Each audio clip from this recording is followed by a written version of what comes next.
Okay, testing, testing, testing. Come on.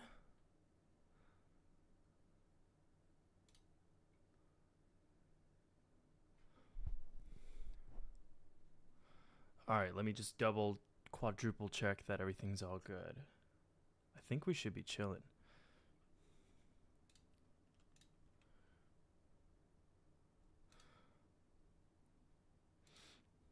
Okay, howdy, Sam. How are you doing, my good sir? I didn't even, I didn't even like premiere this one. It was like, I don't know, 5-10 minutes ago where I was like, yep, okay, now is gonna be the time to stream. Let me just make sure that I have like the chat box working though. Here, uh, for whoever's in here, can you guys just spam in the chat real quick? Okay, so it is working.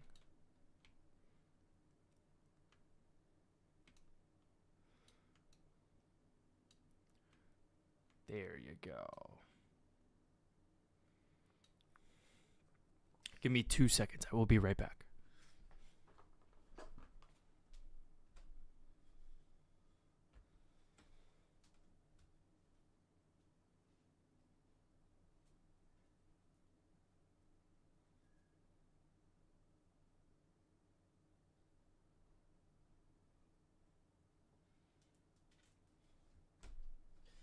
Come.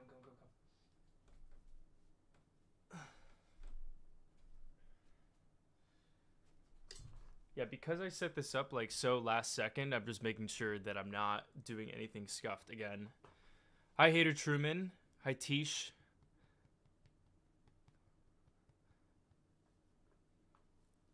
What creative ventures are you working on, Hater Truman?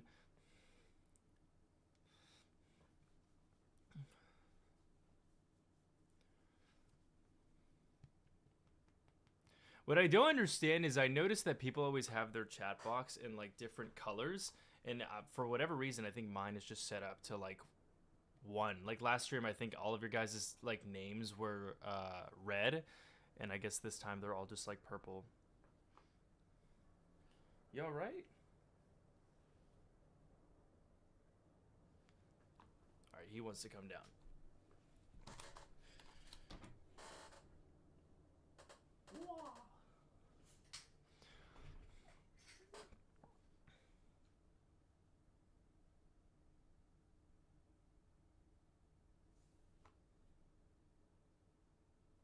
For whatever reason, he's shaking right now. I don't exactly know why.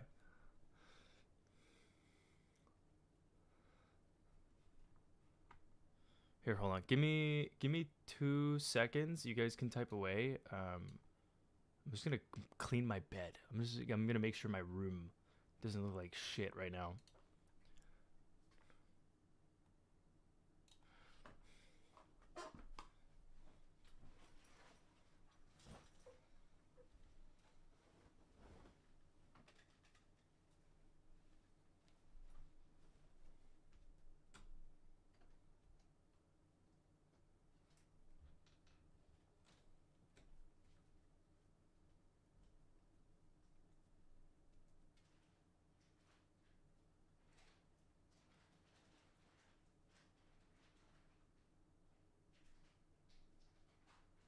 Please, also please, please, come. Here, sit.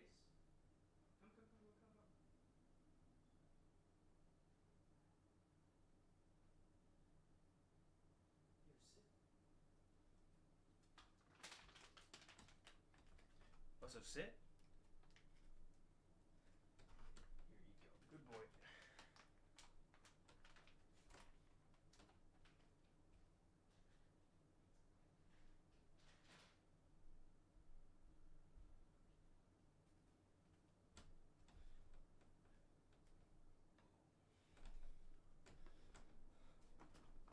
All right, gang. So, nope. Whoops, wrong thing again. So, as I was saying, in the last episode of our day 3 of hard games, I finally got past that one fucking section that was impossible on the DLC. hopefully I don't have to fall back down, but I'm pretty content with the progress that I made last stream. I'm really hoping that today, before I end it, we can finish the second DLC so that I can go like straight into the third. Again, I don't know. I'm thinking we might take like a little break from Jump King after this DLC, and I might try out another game. I have like a couple ideas, but you guys can also like feel free to throw in some suggestions.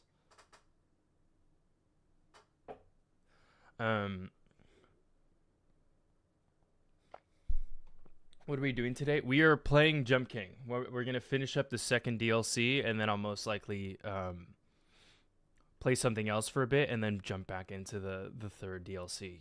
But yeah, that'll be the main mission for today, is to finish up the second DLC. I believe there's like 3 maps left, or 3 stages before, or 4, because I fell down to the invisible platform area again. So hopefully we can get that sorted out. How about you guys? How's your day going? I didn't read your message earlier, Hater Truman, about I'm writing today, almost done with the challenge to write every day for the month of October. Oh, sweet. What have you been writing? Hello, Nick. Hello, Shreya. Hello, McCoy. Have you played Red Dead Redemption 2? I've never played Red Dead Redemption 2. I think when that game came out... Actually, hold on. Let me Google, when did Red Dead 2 come out? Red Dead 2 came out in 2018. So I was 17 years old by then. Yeah, I was already like in the world of playing PC games. So I've not played like a fully console game in forever. The closest I ever got to getting like severe FOMO of like not owning a console was when that first Spider-Man game came out. And that's when I felt guilty about having spent all this time investing into getting like a pretty nice PC setup. I'll put this now like a little off center. There you go. That should be better. But now I look short. There you go. There you go. There you go. I've been writing fiction, short stories to share with my fiance. I've heard good stuff about Red Dead 2. I literally only just know it because of videos about it, though. Like, I couldn't tell you a single thing about what the game is about. I've seen so many video essays of it that I do understand, like, a fair amount of its core mechanics. There's a song playing? Oh, okay. You're just fucking with me? I fully thought a song was playing.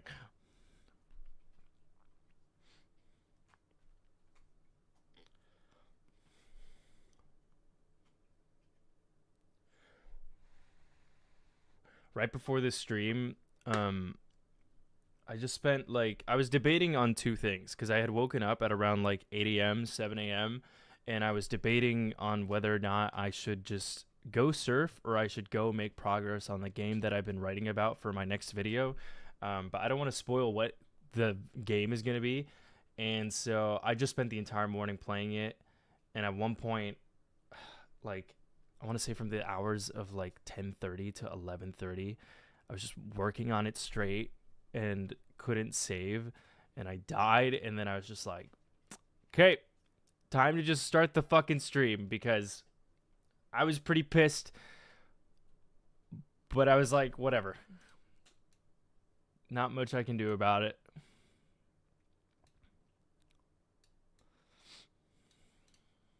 So here we are. I decided to immediately open up Streamlabs and then start the stream. Have you played Fear and Hunger if you like hard games? I've never played Fear and Hunger. I don't have a high incentive to play that one yet, though, because it seems to already kind of be known as one of the hard games. Like, the fact that you're bringing it up says a lot. Like, I'm not really that... I want to play niche stuff that, like, a lot of people don't know about.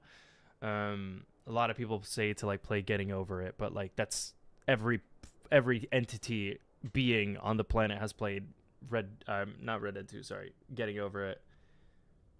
So I want something that like is cool, like is a hard game, but also like not that many people have heard about it.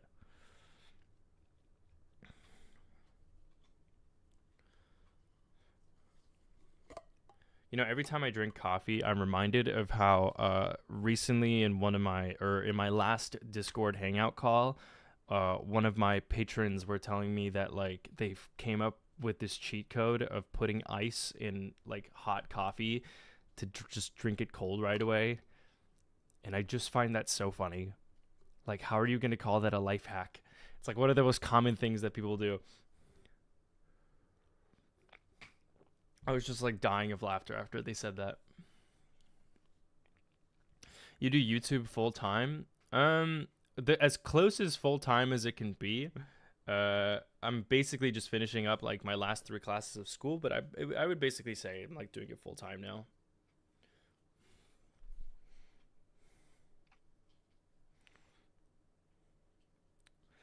I cannot care. Yeah, I totally agree. Isn't that just iced coffee? It's just it's how temperature works. Like it was so funny because they were just like, yeah, I like figured out this crazy life hack. You just put an ice cube in your thing, and I'm like, yeah, people do that with tea, with coffee, with all drinks that are just like fairly hot.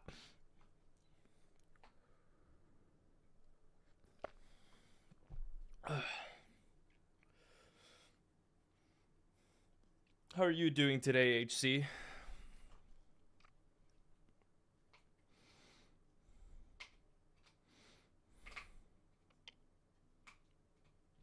Signalis is one I would definitely check out. I've heard really good stuff about that. There are like a lot of really popular videos out there for Signalis. It's not so again, when I'm talking about these games, it's not like it immediately implies I would want to make a video about them, but I like the idea of these streams being in the category of like hard games. And Signalis is like up there as people have heard of it, but I don't think like a lot of people play it. Manga that changed your life. A good amount. Probably like anything made by Takahiko Inoue would probably fall under that. It's niche if that's what you're looking for. Totally agree. Totally agree. You can keep bringing them in. There's a low like I'll hear them out. I'll hear them out. Funny enough, like this is the channel where I vicariously live my life as just like permanently having people giving me recommendations for manga, and I never listen to any of them. This will be the one time where I am totally friendly to like all recommendations. Like I'll actually totally hear you out and like be down to just like try out whatever. Because especially for the world of gaming is kind of interesting because it seems like all the stuff that's like niche but up and coming, everyone seems to know about it. Because Steam, it's kind of just like your Steam recommended page. No, not that many people just go through the Steam library of like stuff that has like 10 or 15 reviews. So I'm open to suggestion because the barrier for entry is like a little bit lower just in terms of playable stuff.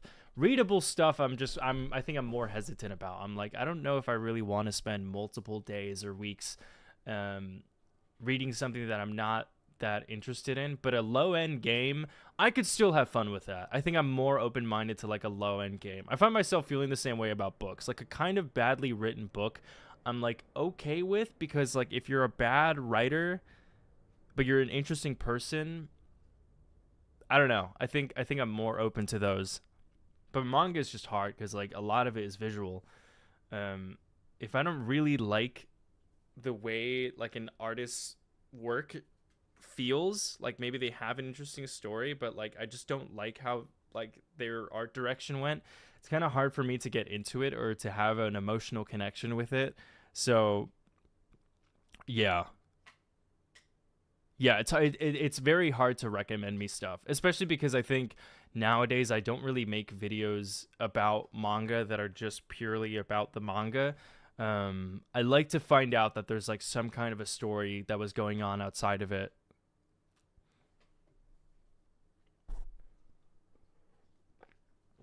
Um, Need to catch up on some notes for one of my courses. What is it that you're studying?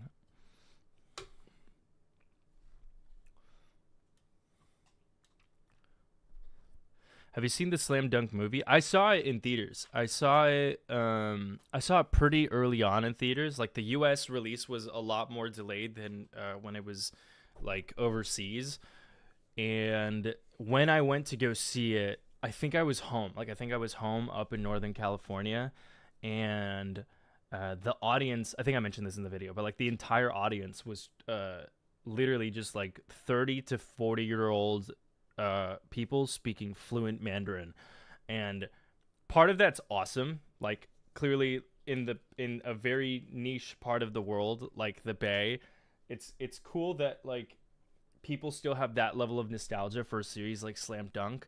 But what kind of made it annoying was that like there was a mom that was just like ESPN commentating throughout the entire movie, and I was just like, I went by myself, like I just did it for the video, and I was just like losing my mind. Like I was literally losing my mind because this person just kept talking over, and I just didn't want to be the like one white looking guy in the theater who's just like, hey, could you tone it down please, like could you please quiet. So I didn't. I loved the movie. It was so much fun to go see it, but holy fuck, man. I want to say like a good half an hour of it, I couldn't tell you a thing that happened because I just couldn't concentrate. Like there's literally just like a mom speaking Mandarin, talking about every single scene and what was happening, and being like, oh my god, why did he do that? He should pass. Wow, wow. Oh my god, it's so close. I went insane. Like I literally went insane.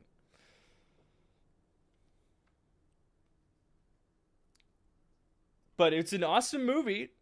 I probably should go out of my way to like rewatch it again, but just in the comfort of my own home. Manifold Garden is a mind-bending puzzle game that I tried. All right, let's type that in. Manifold Garden. What is what is this? I saw a Cursed Judge video on this. This game looks sick. This game looks sick. I'll add that onto the list.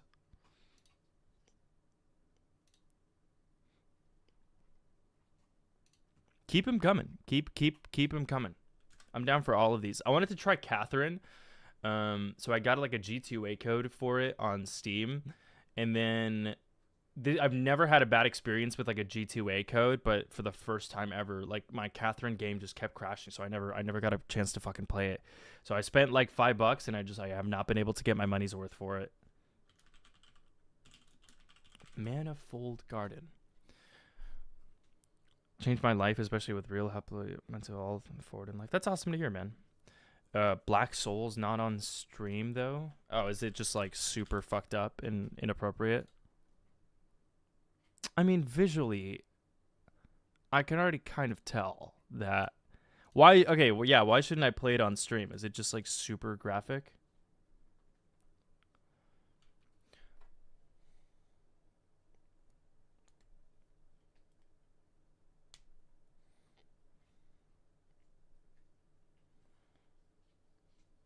I love the Slam Dunk movie, but I've never seen the manga or anime. Yeah, I mean, you don't have to. It's just literally the last game, the entire last game of the manga. So it is kind of the world's biggest spoiler, but also you don't really read Slam Dunk for like a surprise ending or like stuff that happens. I'm studying visual communication, but the notes are just for a mythology class. Oh, sick. I've never got to take a GE on mythology.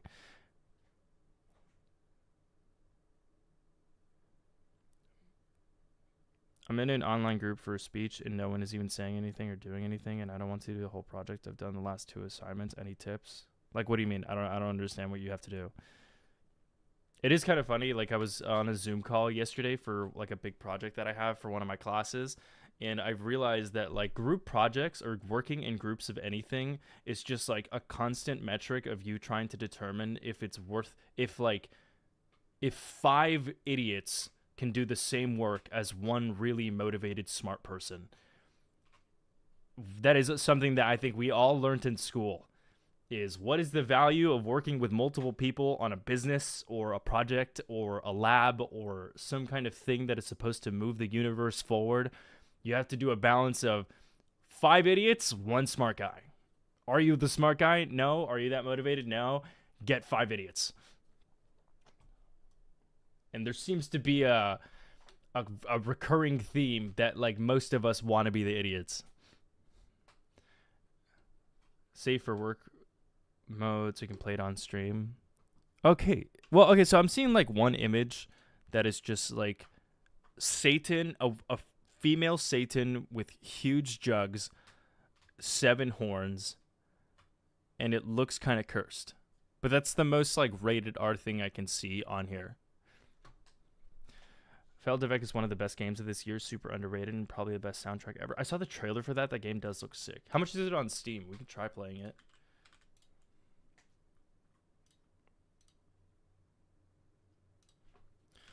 Feldevek or Falvedek? How do you spell it? Hold on. How does one of you guys spell it?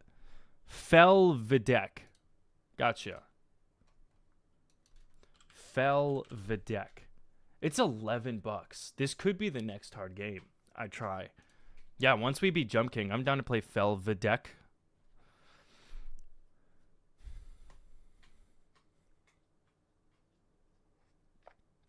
We're making a speech that counts as the final. But what is the speech on? I cannot give vague advice if I don't know what the context is.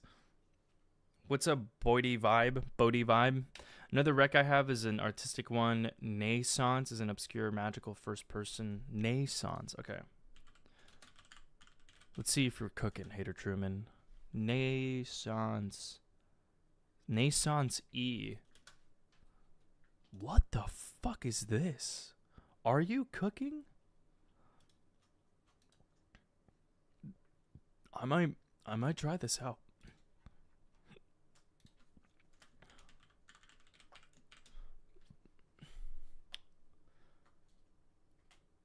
Not sure it's hard though, just a banger. Felvedek might not be a hard one, but we can try. It could be hard.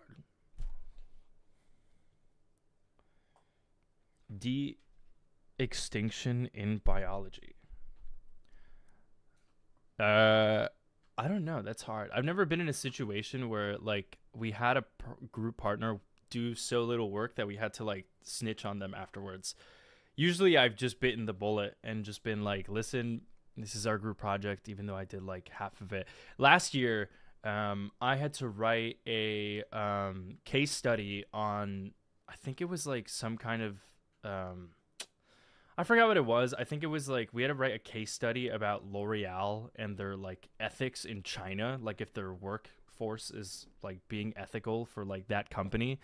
And it was 60 pages long. It took us the entire, like you had to work on it pretty much for like the entire semester. And I think there was like 3 people involved in it to like make the case study. And we had this one guy who just like never did a single part. And then we gave him the assignment to work on like one of the like last few sections. And then he was like, okay, yeah, I can do that last section. And then I'll just like do the submission for us. And we never heard from him. It was due on a Monday at noon. It was Monday at 8 a.m. No one had heard from him. 9 a.m. came along. No one heard from him. 10 a.m. came along and he was like, okay, I'm just getting started on that last section and then I'll go get it submitted. 11 a.m. came around. I'm looking at the Google Doc. This guy has made fuck all progress. And so I just start typing words for him. I'm just like, you clearly have no idea what this case study is about. So I just started writing like probably 5 to 6 pages for this guy. And he's like, okay, thank you. I'm going to like just do the like touch ups to this and like then do the last part.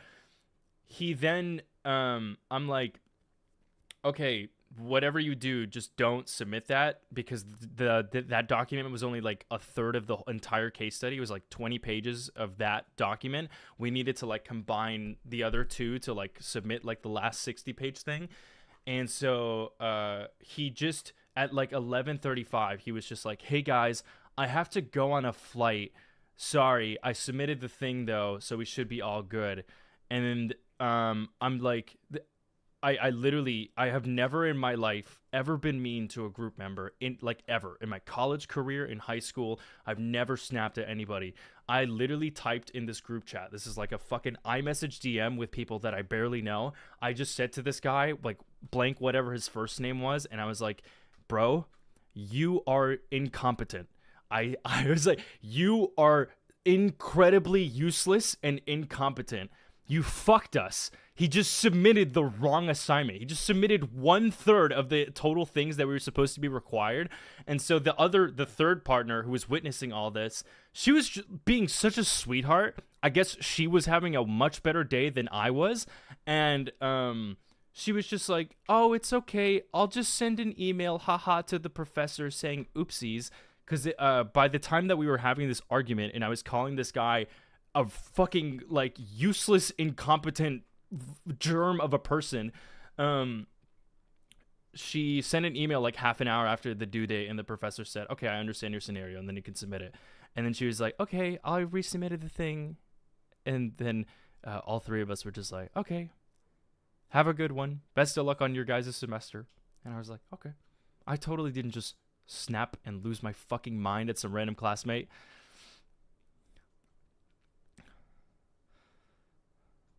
Lies of P is pretty brutal. Currently playing through it and can't recommend it enough. I've heard really good stuff about Lies of P. I think I saw Joseph Anderson's video on it. Isn't it day 3 of hard games, not 4? No, you are wrong. It is day 4. No, wait, no, I think it is day 3. I think you're actually right. Yeah, I think it might be day 3. It's day 3, right, guys? That's my bad. That is my bad. We will fix that right away. How dare I? It is day 3. We all had at least one classmate like that. It's so interesting, the things that you learn in school. What I've recognized over time is, like, I think school has taught me it's taught me two things. Number one, this is going to be like a totally random tangent, but when I was when I was like 19 years old, so this is like 2018, every gender, every guy and girl has like an annual crush on like a certain specific actor or musician. For guys in 2018, every guy that I knew that was my age had a massive crush on Billie Eilish. And every girl around those years had, I don't even know who would be like a good candidate for that. But I remember that like everyone universally, every guy my age had a crush on Billie Eilish. And I just kind of felt strange about that. Like, I've never personally grown up having like a celebrity crush on anyone. So I couldn't ever relate to that. And part of it is because like, I think I've realized over time that there are significant things that shape your personality based on if you went to high school or not. And this idea of like genuinely having a like wanting to pursue a relationship with someone who hasn't had like that experience will totally skew your perspective on it. Like I don't know if anyone here has ever met someone who has been homeschooled. It's not to diss anyone who's like from homeschool. Like if you're watching this and you were homeschooled, there's absolutely nothing wrong with that. There's just clearly like a different air to it. And so I find it funny whenever people romanticize these people who were like famous from 13 and up, like globally famous from the age of 13 to like 23 or however fucking old these people are, like Justin Bieber, Billie Eilish, Leonardo DiCaprio. It's like, I don't think you understand how bizarre of a person you turn out to be when from the age of 13 you never get to like shape your personality afterwards. Like these are such defining years of the person that you're gonna be. What are you talking about? The point that I'm trying to make is that I think like the high school and college are like such significant years of like shaping your personality and your identity and your humor, the things that you're into and the people you surround yourself with, that if you just like skip all of that together, you're it's again nothing wrong with that. Like you're gonna do totally fine. There's just like a massive barrier between the people who have had that and the people who haven't. Like the way that I joke about things and like my humor came from high school. The comedians that I watched and the friends that I made, like all of that happened in high school. So like for you to think that you could form a connection with someone who has not ever had that before is insane. Like that to me is absolutely crazy.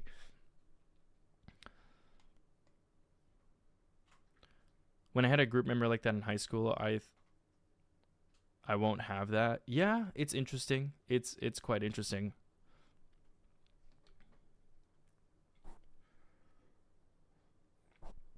But yeah, I've never had like a celebrity crush before. I've never understood that.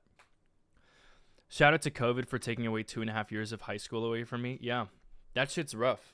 I didn't have that happen to me. For me, it was when I was starting community college.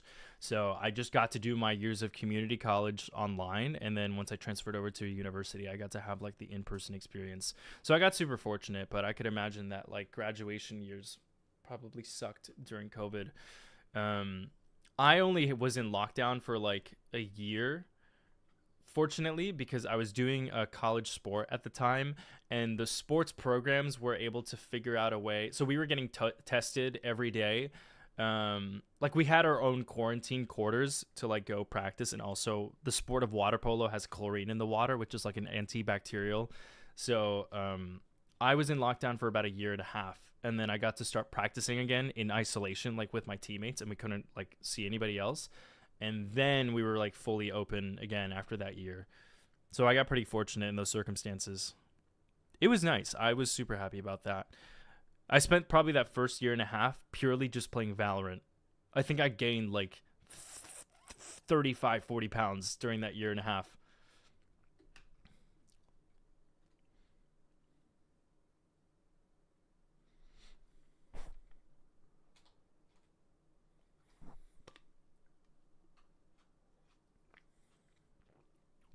It was pretty rough. It was pretty rough. I remember when I came back to my water polo coach, having gained those like 35, 40 pounds of me, and my coach was just like, what happened? Like he wasn't even like mind you, this coach was like kind of an asshole. Like if you showed up to practice like kind of gaining weight, he would usually give you shit. Or like if you got a stupid haircut, like he would give you shit. Like it was a very machismo guy-ish culture that we had at practice. I looked so bad at that first practice after COVID that this coach was like, "Oh, Alex, are you okay?" Like he wasn't even like he could have said the meanest shit ever to me. He it was past the point where like I would take it as a joke, and I think in his mind he was like, if I insulted this man, it would break him. I'm just gonna ask him if he's all right. And I was just like, yeah, sorry, coach. I kind of lost myself like during my quarantine period, which was like again, I think to this day he has never behaved that way except for me when I was looked like a fucking I looked like I ate the previous version of myself. I only started uni now at 23. I'm working until now, and I had a 30-year-old workmate that was talking about Billie Eilish. That's funny. That's very funny. Yeah. When I was in community college, I had a lot of classmates who were like either military or just like were older, trying to get like their life. I wouldn't say on track, more so just in a different direction. Like they went just like through a career with just a diploma, and then we're going back to school. And so my general chemistry lab partner was like a 32-year-old guy, and I was 18 years old, and we had nothing in common. Like he'd tell me about his wife and kids and how he worked. He was in the military before. I think he worked with airplanes, but I don't remember. But we had literally it was such a funny generational gap. He talked to me like I was his nephew, and we were working on the same project together. I just binged South Park for a year and a half. How many fucking South Park episodes are there? There are probably like the fact that you didn't finish the entire show within a month probably says a lot about how many episodes are out there. Hylix is fantastic too. Here, let's type that in. What the fuck is that? What is this? Dude, you guys have such cool tastes in games. These are great options for once I beat this DLC. Have you watched Whiplash? It shows the cost of being perfect so accurately. Yeah, I think that it's definitely up there as one of my favorite movies ever. Because I think I agree and disagree with it probably like every year. I think I alternate between the fence of like where I think about that movie.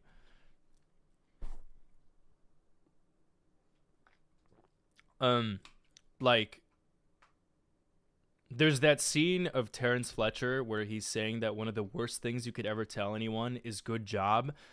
And I think every year I strongly disagree with that statement. I think that's supremely toxic. And then other years I fully agree with Terrence Fletcher.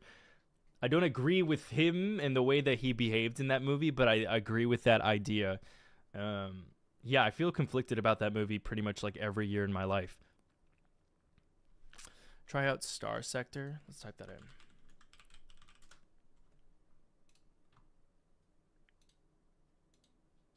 Okay. Okay.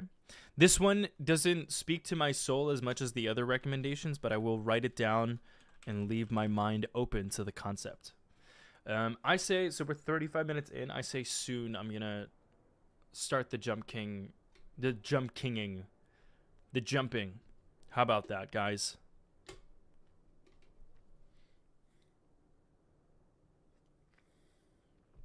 Ugh.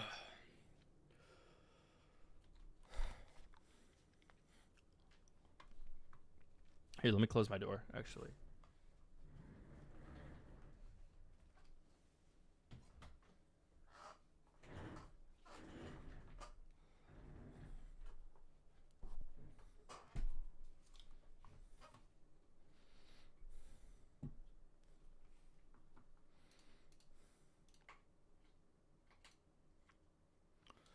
Okay.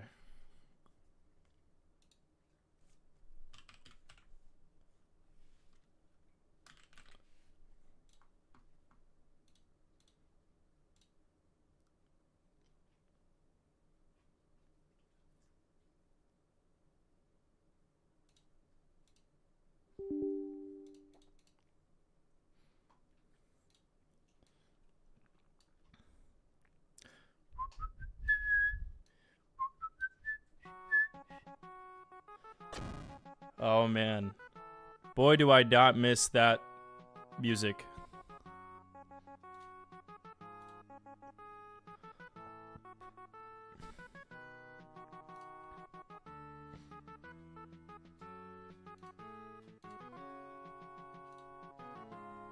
All right. It's gaming time, fellas. Fellow gang members. How do I pop out the chat? Hold on. There you go. All right, now you guys are popped out.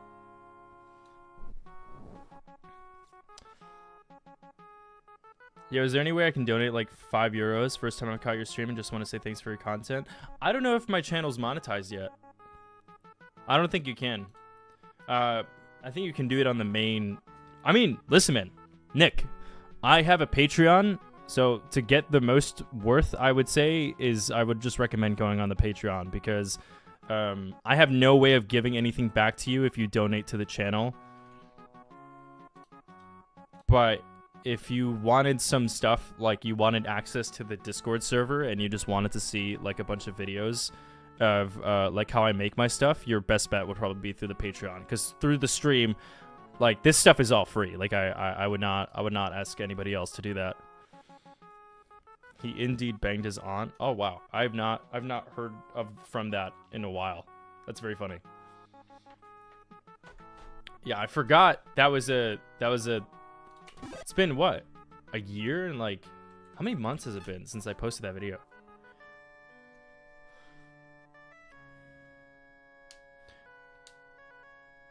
Doki Doki Literature Club. I remember, I think it was Willow that recommended me to play that one. There is also a possibility we play Doki Doki Literature Club. Is that something you guys would be down for? I'm open-minded about this. Like, I'm not. Holy shit. I need to de-rust on this map section. Yeah, I want to make it clear that like these games that I'm playing, just because I'm not streaming for no reason, but I'm also not streaming for a video. So I'm open to literally play whatever. I know I always have this air that like I'm cooking something while I'm doing these streams, but I promise you, for these circumstances, I just want to do the streams and I'm open to the idea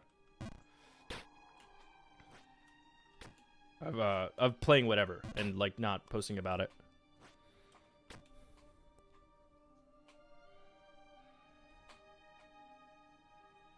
Get masked to voice in Doki Doki. What does that mean? I thought it's a visual novel. Like, what do you mean voice it? You made learning the hard way from your video. Oh, gotcha. Yeah, you guys are like saying these series names, and I forgot, like, I forgot which one was which. Learning the hard way was the porn one, right? Yeah. That was an interesting one. I think so like I want to say like 2 years ago, I dated this girl who was into like, she never like watched porn, she would just read porn, and I could never understand that until she showed me the world of what is the term for it called? Dojin? Whatever's the term for it. I never understood it. She like had me check out one, and I was like, I could see how someone could like this. I still didn't really get it, but I can understand, like, it's clearly being done by an artist who like genuinely like that's the aspect that I respect a lot, is like there's still like the work is coming from someone who like deeply cares about it. It's not like just a gag. Like, it's not like, oh, we're being weird. Like, it's genuinely someone who's just really passionate about art and exploring sexuality, and I actually like really respect that. I think I always had the perception that like Dojin was just being like horny and edgy just for the sake of being horny and edgy, which I'm sure a lot of them are like that, but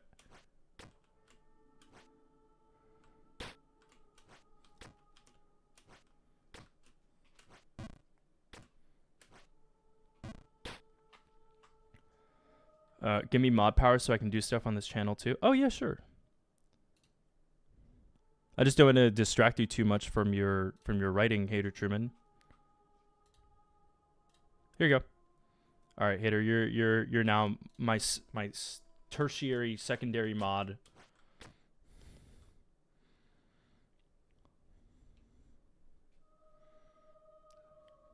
Smut? What the fuck? Yeah, but smut sounds so aggressive. Is that really the term that I'm looking for? Is smut? That's just such a like vulgar sounding word.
Oh, I knew it was gonna happen.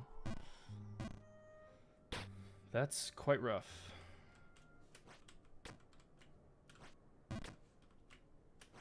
Woo! Okay. I have too much trauma from those previous maps that I think there's so much pressure to not fuck those up.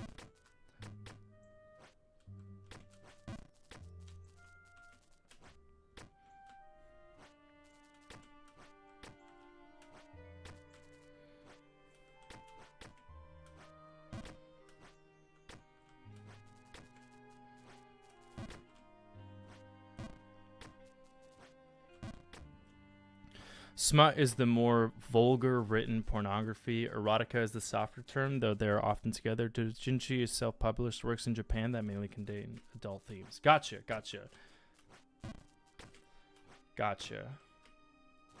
Yeah, I mean, I cannot speak. So the only times I've ever read something that was like doujin adjacent was for the like forcing myself to read recommendation videos. And I would say, like, out of the ones that I read, the ones that I appreciated were just like very interesting explorations about sexuality instead of just being edgy for the sake of being edgy. One of them, I forgot what the series was called. The one that like my ex showed me. I respect those a lot. I think I don't really care. Like, I understand that. Listen, man. Some people just gotta get off to whatever, and it doesn't have to have this like crazy creative pursuit to like, you know, get a nut off. But I wouldn't say it's particularly for me. But everyone's entitled to their own stuff that they're into. The only thing I just wish, like, I wish there was a safer space online to just talk about like sexuality more than it just being a super like, that's like one of the most unfortunate things I feel like about what I notice about people that are like from younger generations is that we never, yeah, I would love to see a show, a manga, a movie that just like engages with it more honestly than just, you know, compared to like a lot of the stuff that's out now. Well, I'm gonna let the go on, sir.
I definitely feel like the muscle memory is coming back to me a bit. I think that's the downside to taking like a week apart from each time that I play this game.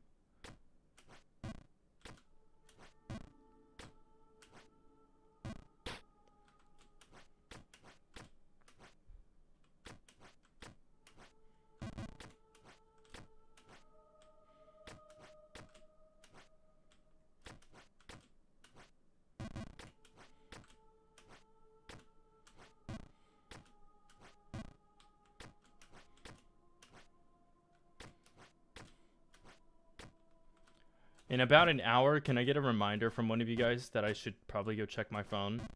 I've just been leaving it charging, and from like 9 a.m. to now, I have not been responding to any of my stuff.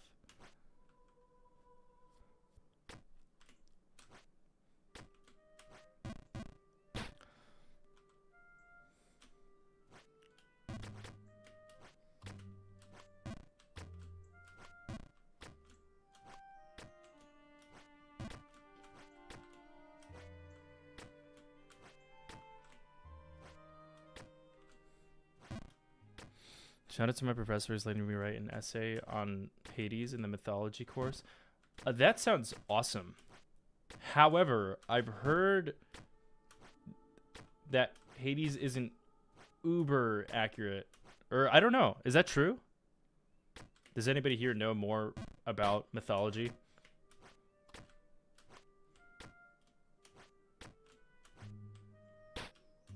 I remember like a year ago, I like watched a video of a guy who like was really deep into like Greek mythology, saying that he liked the game, but he was kind of shitting on like the actual accuracy of it, which is kind of like it's definitely coded in like, okay, dude, you're probably real fun at parties.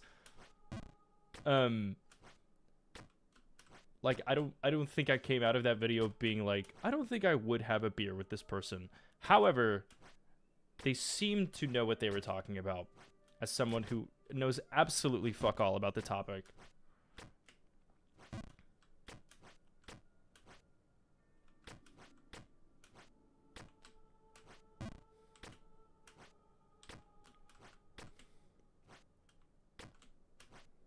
God, I like keep missing that jump every time.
What am I doing? What am I doing? I just mixed like 3 different platforms.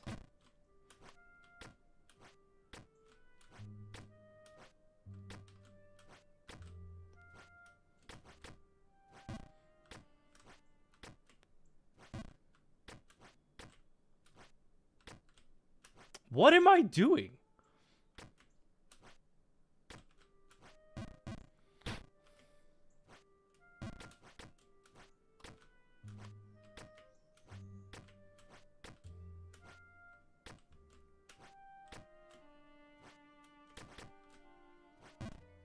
Oh, actually, I remember last stream I moved the cam to up here so I wouldn't block off like a section of the map. That should be better now, I think. Let me know if that looks kind of jank or not.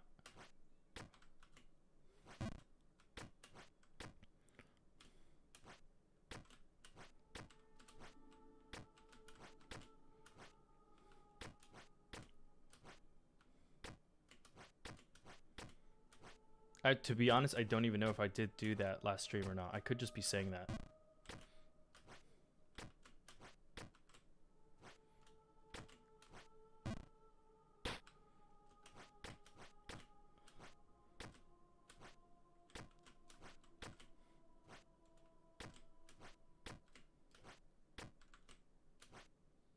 Sick. Where can I go from here?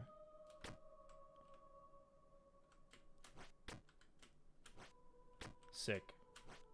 Sick. All right. Sick. All right. I think the more I say sick, all right, the better I do at this game.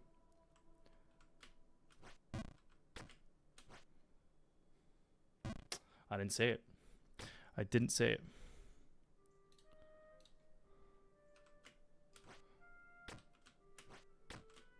Wasn't there a trick that you learned, or was it a different? There was, but it was inconsistent.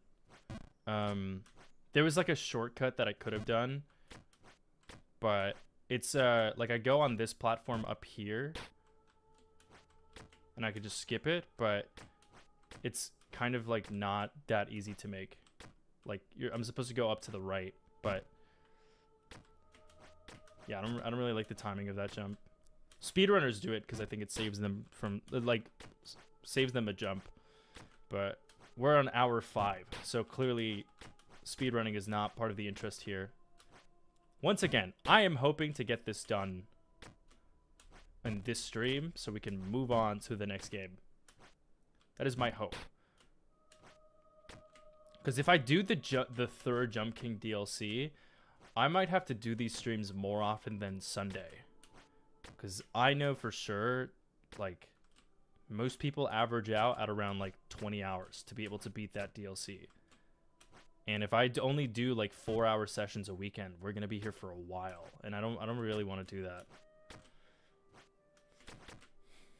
What tutorials did you watch to learn Blender to make that library, for example? There's a fucking 1-minute 40-second video on how to make a bookshelf, and it's a guy doing the worst job at explaining how to make a bookshelf. And so I watched him speed like literally 10x speed explain how to do that, and I paused it every 5 seconds.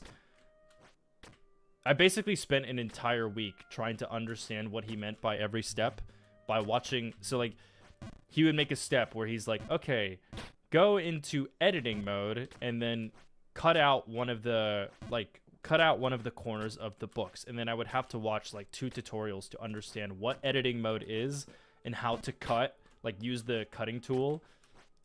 So that would take me like a day. And then I would go tomorrow, make progress on another 5 to 10 seconds of that tutorial. And I would just eat, sleep, and repeat until I got a bookshelf out of it. And that was the first thing I learned on Blender.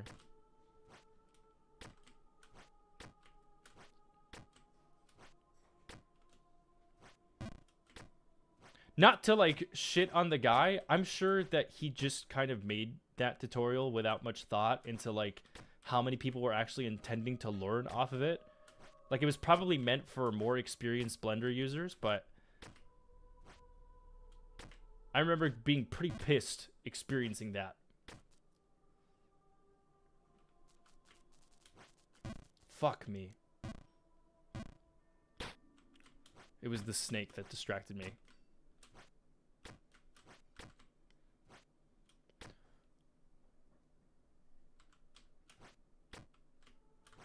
Looking up long play than speedrun? Yeah, but maybe I want the option of a speedrun at all times.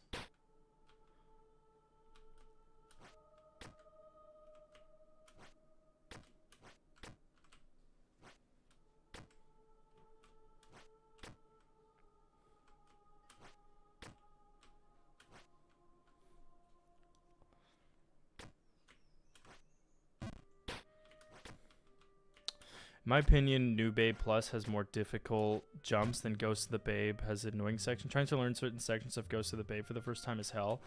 Yeah, that, I mean, because you fucking start in the bog to really, it's really just, it builds up so much character in the first map. It truly like forces you to realize you are not going to make progress for a fucking while in this game. Because then immediately after that, it's just like these little 1-pixel jumps. Like little platforms. Do you watch Video Game Donkey? I used to. I used to be a really, really big Donkey fan. Nowadays, it's not really the stuff that I look for on YouTube.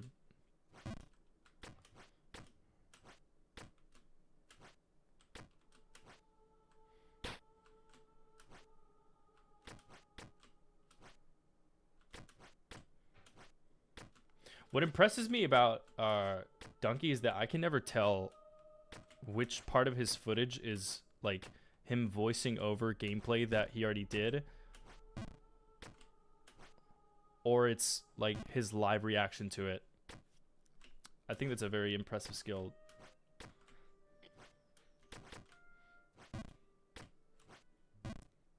I would assume most of it's probably like a live reaction, but I would not be surprised if some of it he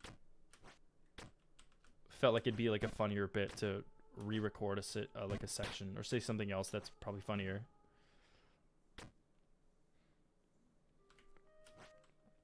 What about the texture behind mangas in your latest video? I don't know which one you're talking about.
I really liked his new COD. That's why I asked. His comment section is really funny. Did something happen? Like, I can't believe we're at fucking Black Ops 6. I'm sure everyone said that when the game came out, but it does make me feel... It makes me feel incredibly old.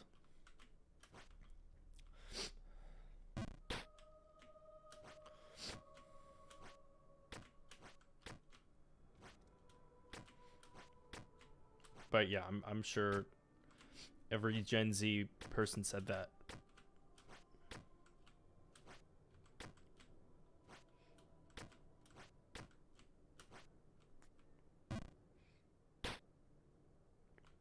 Thank you.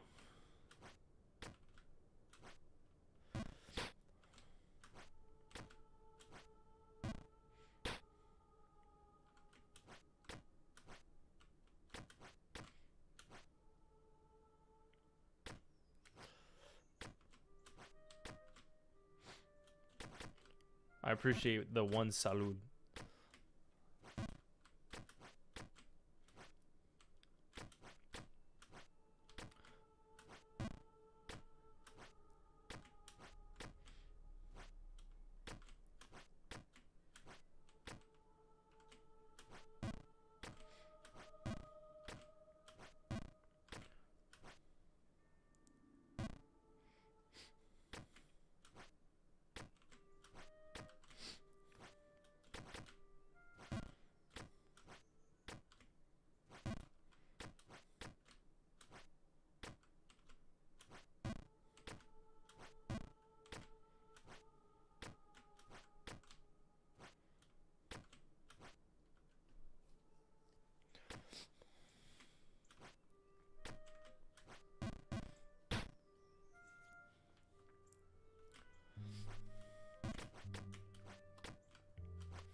The entire video he couldn't launch Black Ops 6. That's just the whole video. That's so funny.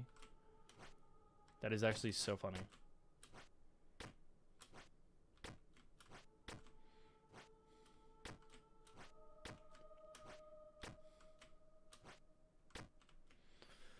By the way, it's the 22nd COD game ever released. Dude, modern COD games blow my fucking mind. It's so insanely, like, obviously they've had just billions of dollars being sent into like places like Activision or is the other, I think the other one's called like Infinity Ward. Holy fuck, man. They have some people like working there that have dopamine down to a T. Like the way the hit markers work now and the amount of points you get from like a kill and like the amount of daily achievements and challenges, like it's literally like when you get a kill in COD, it's the exact same thing as like getting a combo in like Candy Crush. Like they clearly have like they clearly have like experts at just making you get like such a ridiculous rush.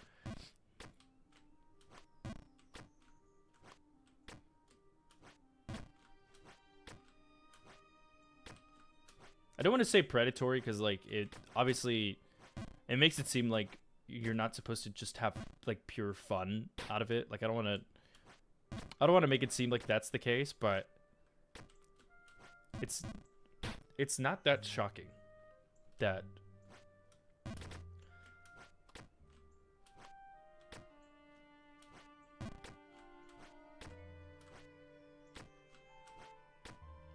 it's not that shocking that like you hear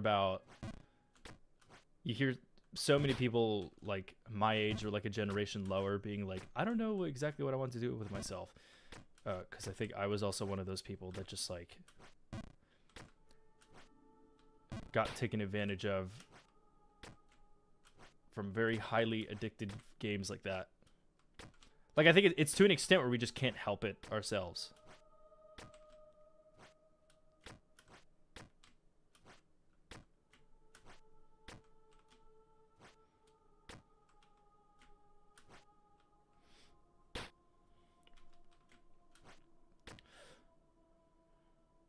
Why do you stream on your second channel? I just don't see a point in doing it on the main. I just don't want to make it like a big deal. I'm just trying to play a couple hard games for reasons that I will not specify yet. And it's really convenient for me to just have the broadcast like I can just have the broadcast data uploaded into something. Fuck, I keep underjumping that part. It's just convenient. Whenever I do stuff on the main channel, literally everyone just asks like, oh, what's happening? What are you doing this stream? And the answer is nothing. I'm doing nothing.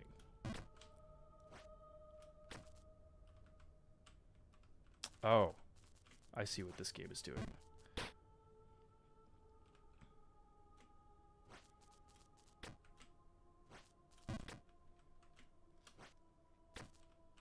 Can I max jump that? No.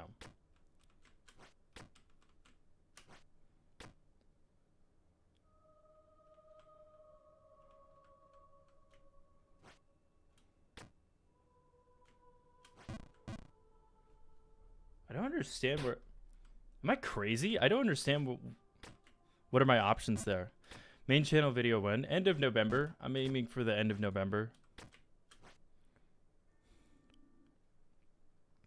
Donkey did a bit about achievements in the past. Yeah, I mean, it's not just COD. Fortnite has that down to a T as well, where it'll just constantly give you tasks to do throughout the day. And it makes it seem like you're continuously, even if you have it free or you have the battle pass, like the game is designed to make you feel pretty good about yourself, no matter what you do, because they're like really insignificant progress bars. Like they very clearly make it so that it gives you like challenges to do that are actually quite difficult and you have to go out of your way to pursue them. But then there are other ones that are literally like specifically designed that you'd naturally progress in them anyways. Because I think without them, you'll just realize they're not really that great of games. Like, you're not really doing much.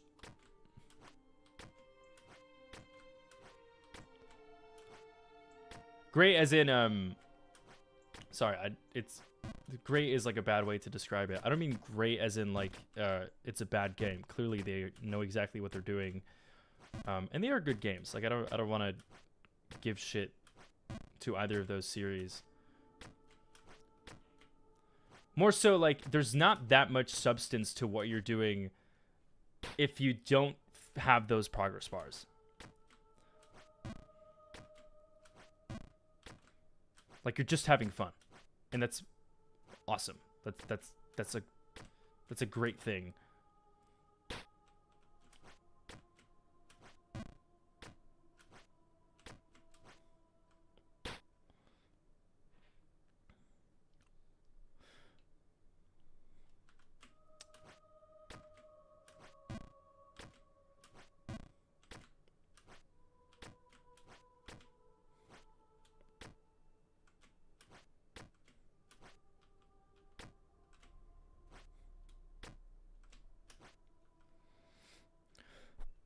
I had such an addiction to Fortnite, Apex, COD in the past and wanted to collect everything. Fun memories, but so much time.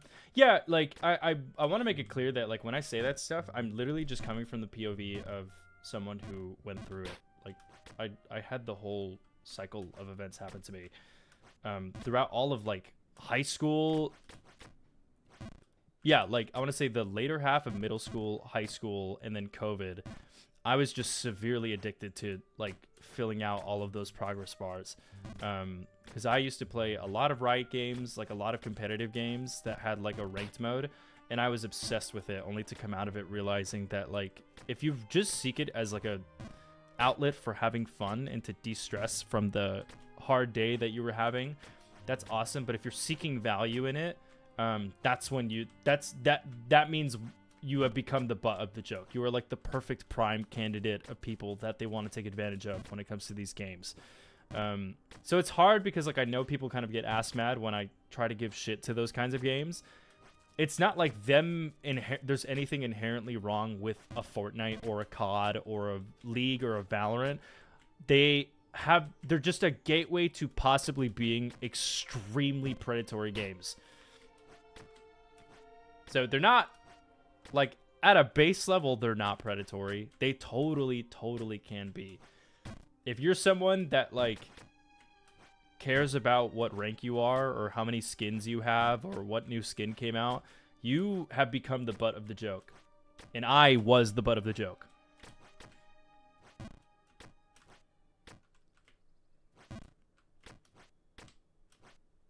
Like, I feel like it's so common for younger people to feel like they're lost and they don't know what to do with themselves because they haven't experienced enough when they're young to, like, know what they want. And I'm willing to bet my cock and balls that a lot of it just stems from that.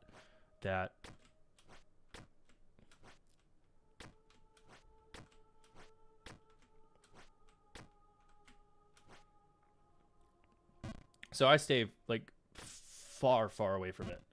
Very far away from it.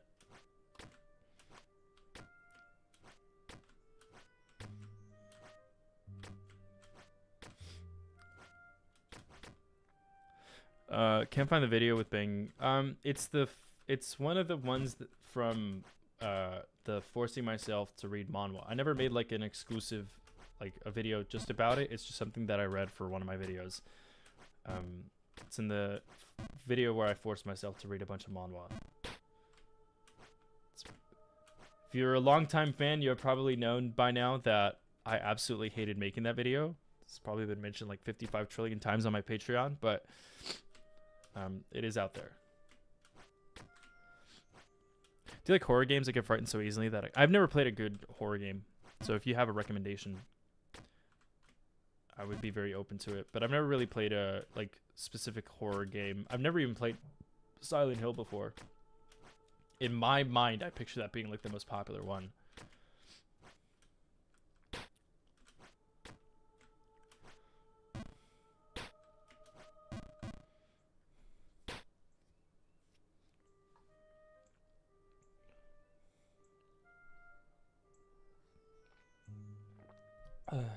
Oh, I didn't know Signal is counted as a horror game.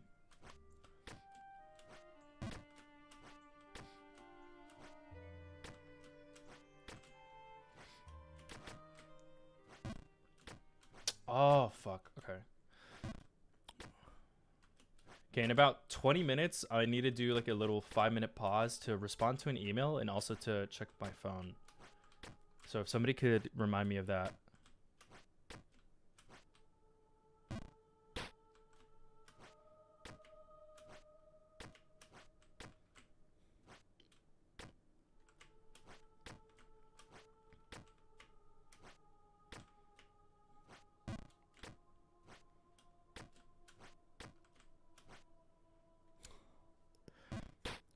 Slay the Princess or Fear and Hunger are good horror, I think. I don't know if...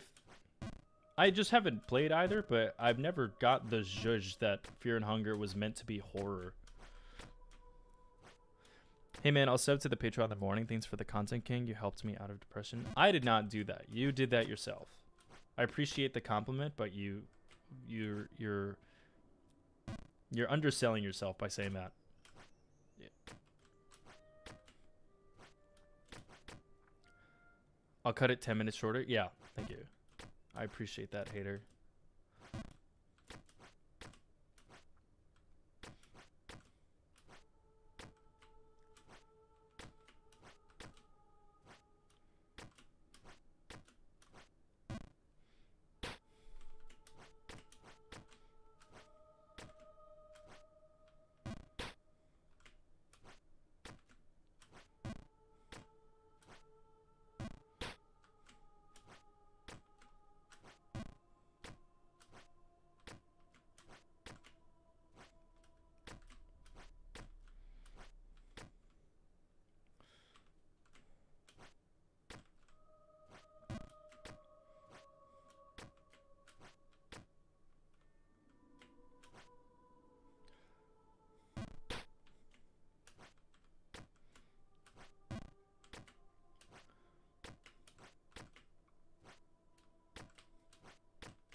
I think it's this one. I don't know if hopefully the chat lets you send a link.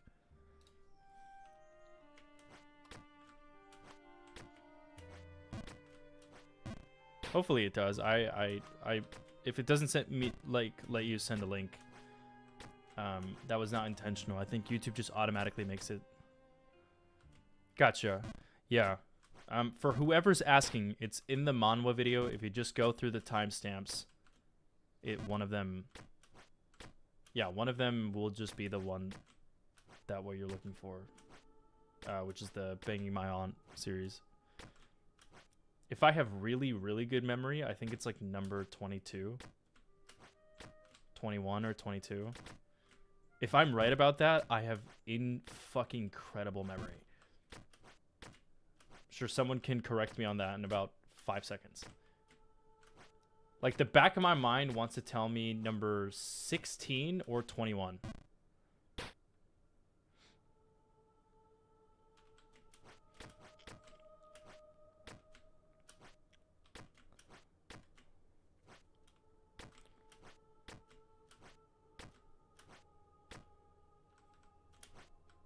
Fuck.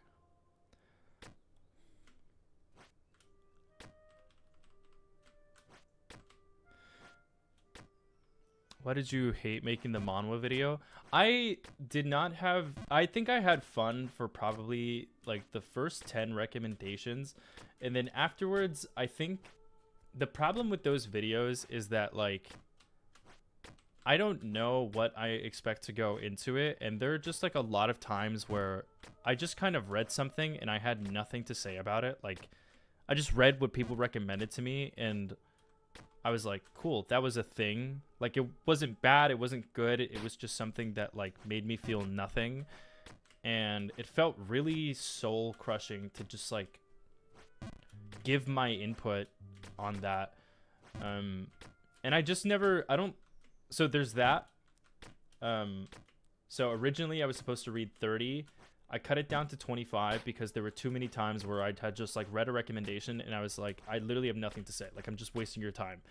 That happened about, I want to say like 8 times. I cut it down to 25. And then there was also the aspect of like, I kind of got sick of engaging with media just by like skimming, or not skimming it, but like just by getting like a surface level experience with it, aka like reading the first 5 chapters. So you could make the argument that I'm supposed to be reading more chapters, but then like reading more chapters of 25 different series would just take too long. One, because like I wouldn't enjoy it that much, but also it would just take even longer for that like to finish. I think I got that video out in like 3 months. It would literally take like I would need an additional month of just pure reading stuff. So I understand. I totally like those kinds of videos are like one of the few where I totally understand why the premise might like get a lot of people to send hate. Like, that video is fueled with stuff that I just like don't read. But I'm sure there are thousands and thousands of people that are like supremely upset about the way I reacted to certain series just because I didn't give it an honest chance. And that's totally fair. I have a whole like college lecture about how you're supposed to like receive those comments and like emotionally, like what's helped me be able to take that in like a productive way. But also,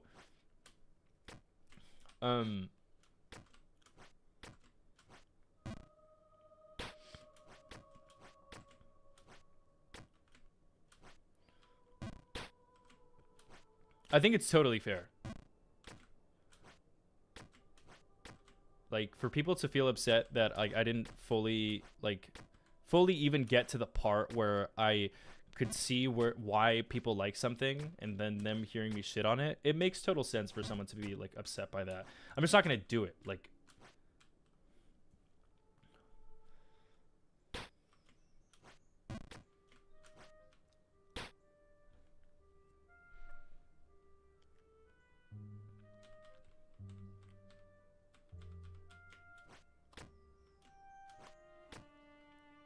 The title should actually be Day 3 of playing Jump King. Listen, Michelin, there's a certain air to that message. A little bit of hateful air to that. Number one, there is a theme of playing hard games. After this DLC, I will play a different hard game. Also, we are making progress.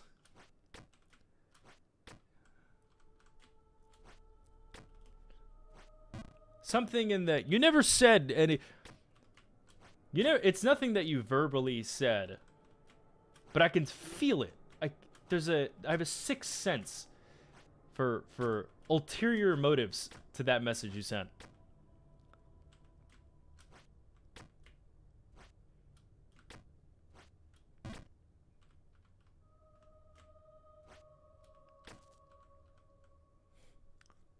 Okay, guys, am I crazy, or are these pillars not symmetrical?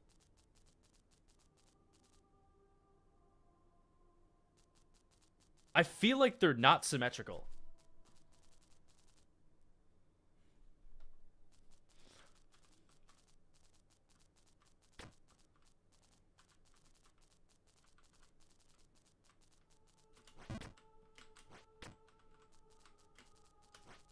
Fuck me.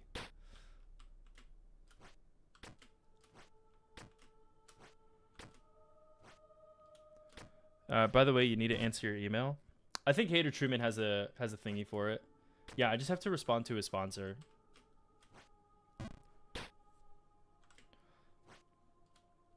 Did you watch the Fable anime? I did not. Although I heard it's kind of whatever. I just don't watch like much adaptations of the stuff that I like. So I even if it ended up being really good, there was a low chance I was gonna watch it anyways. I have been watching Dandadan though. That's been really, really fun to watch with my best friend.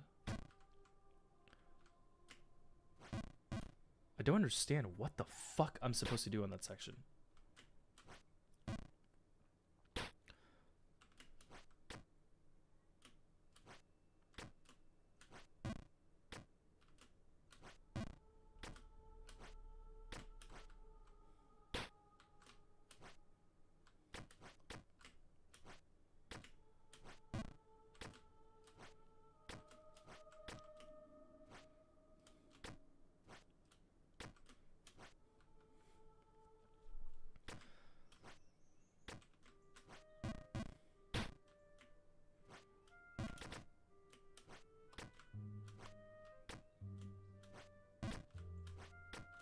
I didn't think about that.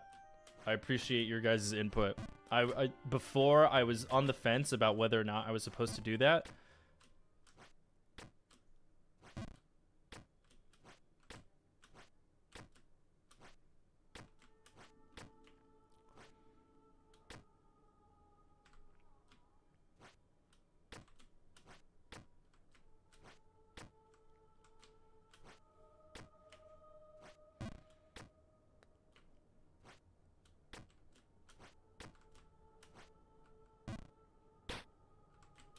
I appreciate the clarification that I'm supposed to be going up. I almost thought that the entire premise of the game was the opposite, but I think after doing a lot of hard thinking, I've realized that I agree with you guys. I think the lower platform might be easier to swing in the overhang, but also I've not played this game, so I cannot give recommendations. I was thinking that too. It just doesn't, that part is not something that I'm like too bothered by. I might have to watch like I might after my break watch a speedrunner, like how he got out of that section. If you're homeless, just buy a house.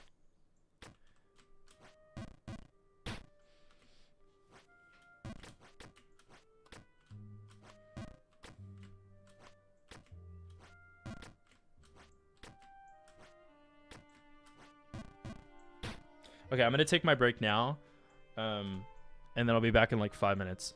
I just gotta go check my phone and respond to an email.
Okay, we should be good now. We should be good. Thank you for setting that timer for me.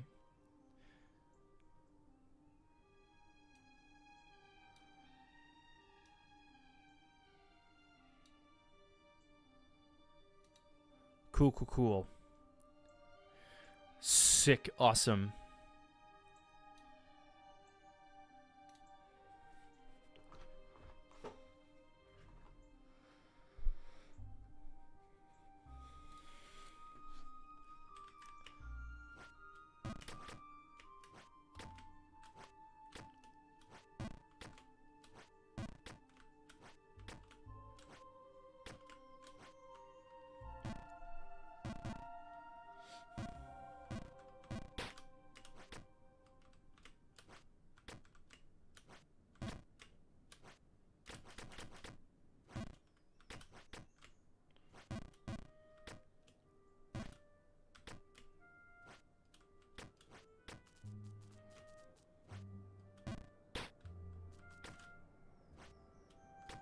I just sent an email realizing that it's probably not going to work out with like a certain sponsor. So pretty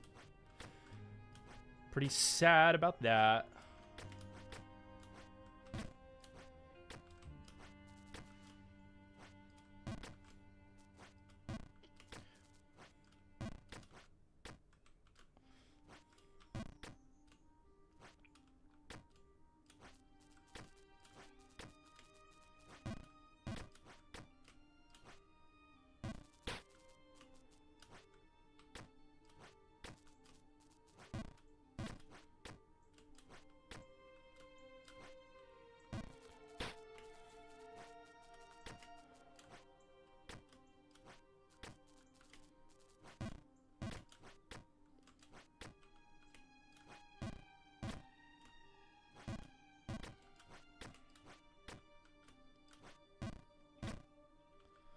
Why would happen? I mean, it's pretty common that like per upload, I usually have to talk with like 5 different people to get something going. And it can be for like literally a variety of reasons. But in this case, there are also like a shit ton of fake sponsors that are just trying to like scam you, or it's like a phishing, like you get like a lot of phishing offers. So you get an email from like a made up agency that's saying they're like, it's like Sony reaching out to you when it's very obviously not the case. In this case, it was an email from Skillshare, but I just kind of had too many, like, I was having a little, like, too many doubts about them being legit or not. So I just decided to, like, cut it off. I've heard way too many stories about people getting, like, their credit card information stolen, or, like, all of their passwords getting hacked because of, like, phishing companies like that. It's surprisingly common. There are, like, a lot of people that lose channels because of it.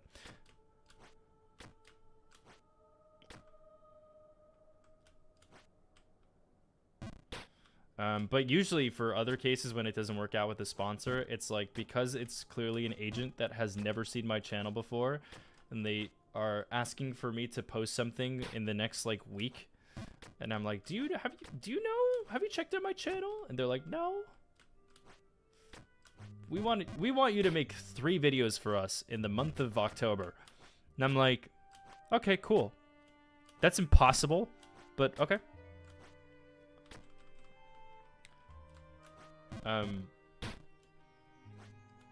But this one, that wasn't the case. I just didn't.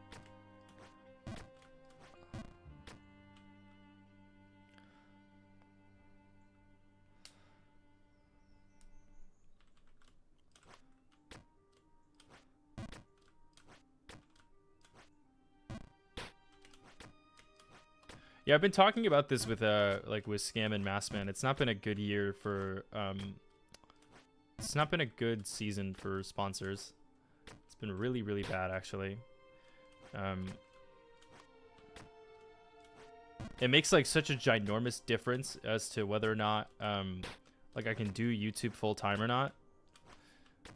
And what's been stressing me out a lot is just the fact that like I've had an entire year of it not going well in those terms.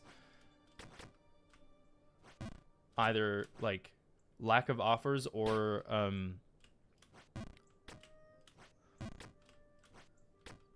yeah, either lack of offers or just like they're all trying to supremely fuck you over.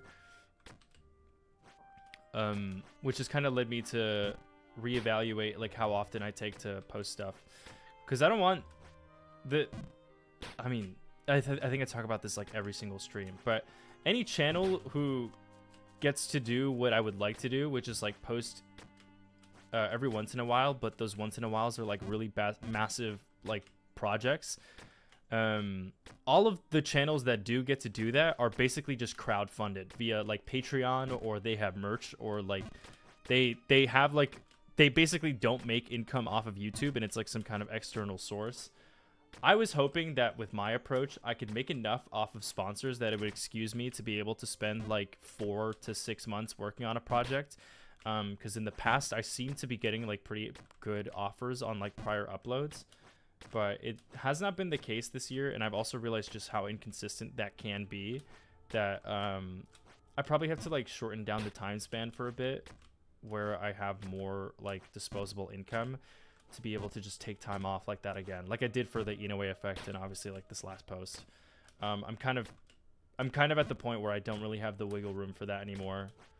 So my plan is to probably do a couple like shorter term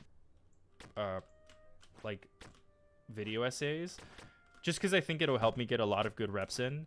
I want to make like probably like 20 to 30 to 40 minute uploads for a good bit.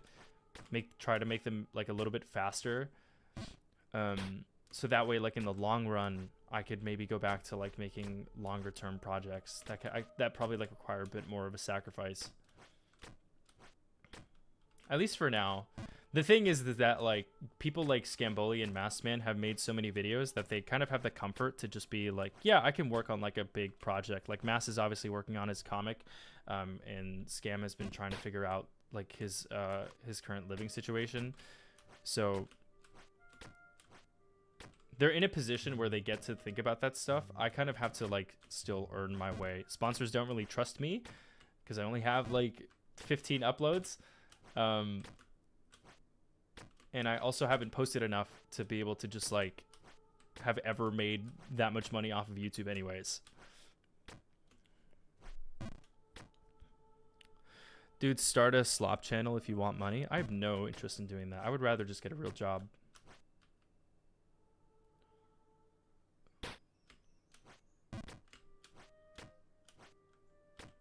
Doing that kind of stuff to me is just like online prostitution.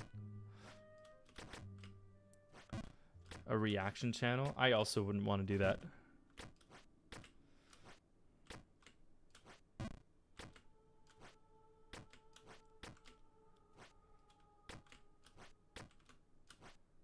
Yeah, like a thing that people don't put enough stock in is that like if you just like, I have people in my personal life that know what I do. You will never see me be one of those people that like, I don't know, at a certain subscriber count I'll wear like a maid gown or something, or like I'll twerk. I don't think people put enough stock into like, one, the permanence of the internet, and also just like the degradation that comes along with doing something like that to yourself. Like I have a little bit too much self-respect to do any of that kind of stuff for like a viewership count.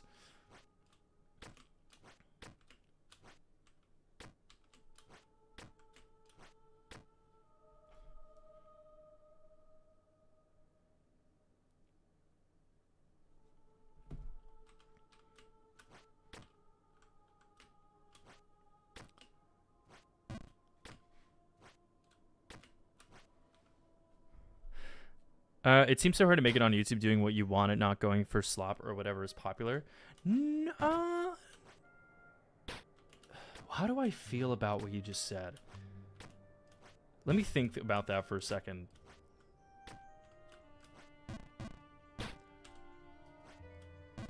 There...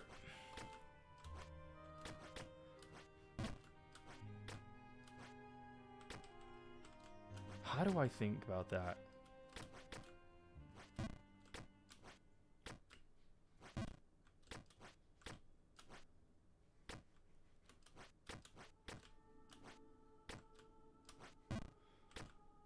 God, you opened up like a Pandora's box by making that statement. I just think that like it doesn't have to be like that doesn't have to be the case. I think it's just specifically with video essays. It's the hardest one out of all of them. Like it's not the hardest thing ever to make video essays that become popular. It's so hard to be a video essayist. Insanely hard.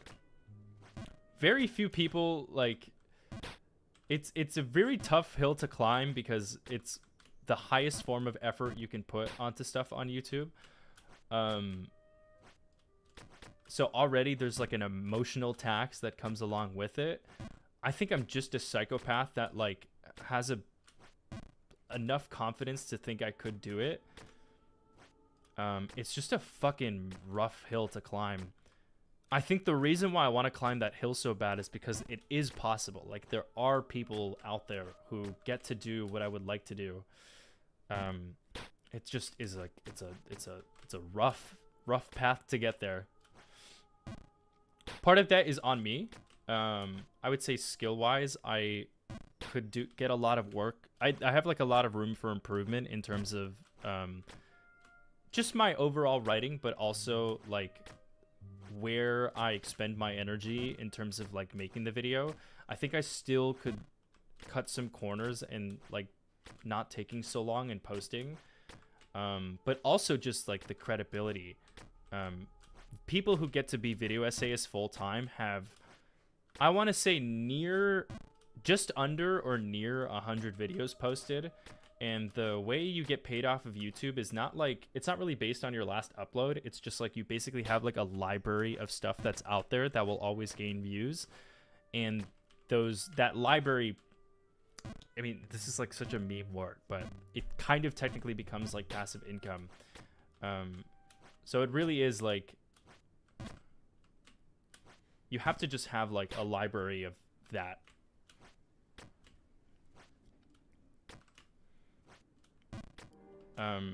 But it's a hill that I really, really want to try climbing. We don't know what's going to happen. I say we as in, holy shit, that is not good.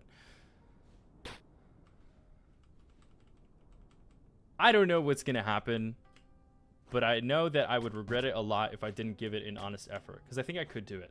I see a window. I see a window of opportunity, and I'm sure there are other people that feel the same way. Didn't you wear a Garfield suit like a while ago? Yeah, but that's not... That was funny. That was just funny. It's a little bit cringe now. I think I definitely cringed a little bit that I did do that. But that is funny.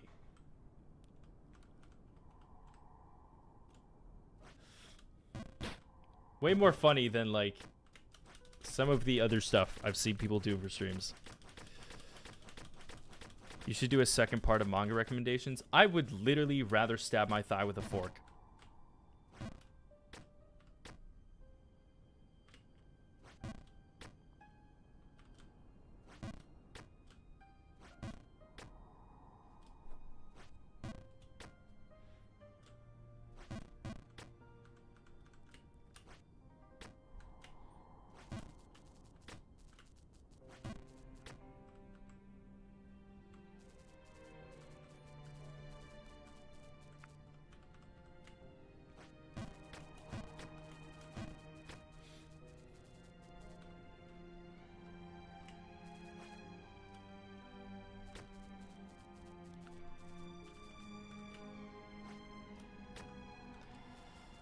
In the video essay, it seems like the amount of time it takes before you start is longer because it takes so much to post a single video. Some people can do it,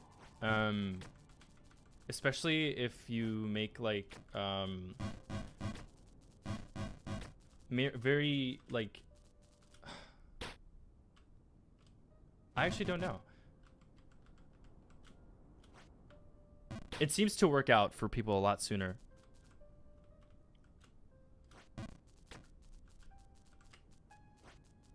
I was hoping that jump would work. I'm so sick of that section. Wow, we lost so much progress. That's so funny. Progress is not even like a real thing at this point.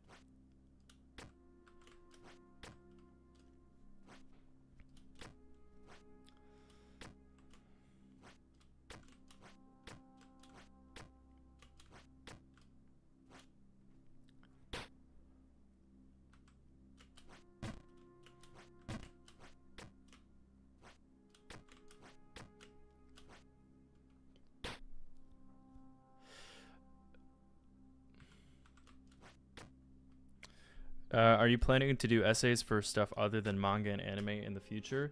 Listen, man. Check your feed at the end of November, and you will have that question answered.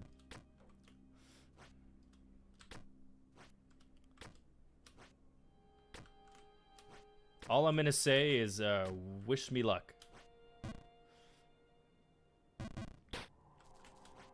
But that was always the plan.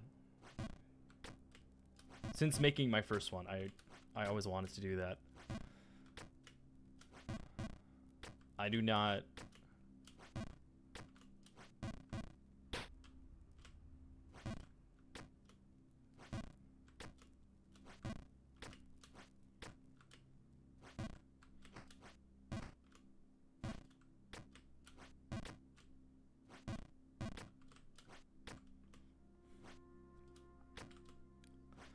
Is it a movie review or something? It could be whatever your imagination desires.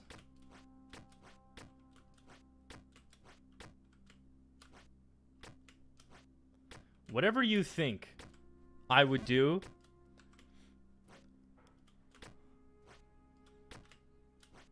that's what I'll be posting about.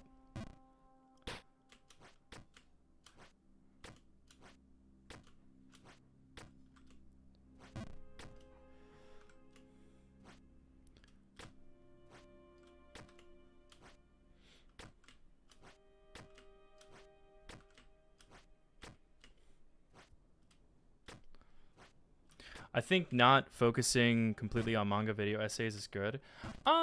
It's just like the way I want to do those is not possible. Like, I mean, okay, there's from my POV, I've just kind of reached a point where I've talked about all the things that I've wanted to so far. Like this could totally change down the line. But also like the kind of stuff that I want to make, which is like much longer, is just so taxing. Like it takes, there are like a couple people, maybe like 3 people who've done what I do, which is just make like an hour-long plus thing about manga. The physical labor on Premiere it takes to get something like that done is a milestone that very few psychopaths are willing to get through. I think it's like me, Eyepatch Wolf, and maybe like one other person that has made like one video essay about like a manga. It just takes so fucking long, and I think I lose like years of my lifespan after each time I post one of those. So like in the long run, I won't have the same energy to be able to do that over and over again. So there's that. And then there's also just like my interest. Like every time I make those kinds of videos, it's rarely ever about the manga, and it's more so about like the stuff that happened around it. And I've kind of, at least for now, I've kind of run out of things that feel like they fit in that pipeline.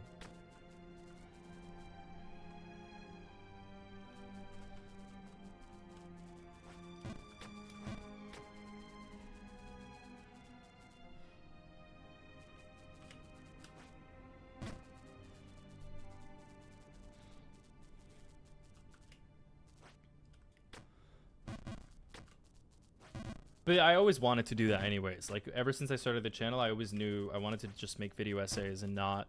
I never wanted to be, like, a reviewer. I never wanted to be a reviewer, a reactor, a commentator. I always wanted to make essays. So, whether or not it works out, it was going to be inevitable anyways. There will still totally be videos about comic books down the line. My love for it is not something that will go away.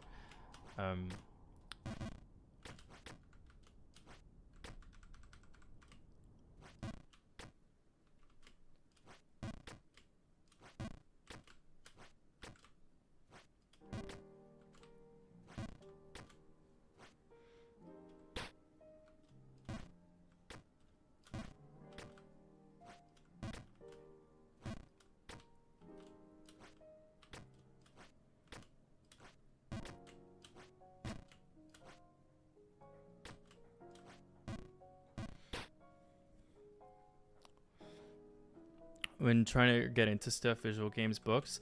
So like the thing that a lot of people, are you going to add more recorded clips in yourself just like you did in your last, or was it the fact that you happened to climb a mountain literally? Yes to both. So that was not the plan. I just thought it'd be really funny to talk about climbing mountains, like a video about climbing mountains, and then I like just do the actual thing. I thought that'd be really funny. But that would also save me a lot of time, is like if I could just like record stuff in person. So yes to both of those questions. But about the, what was I going to say earlier?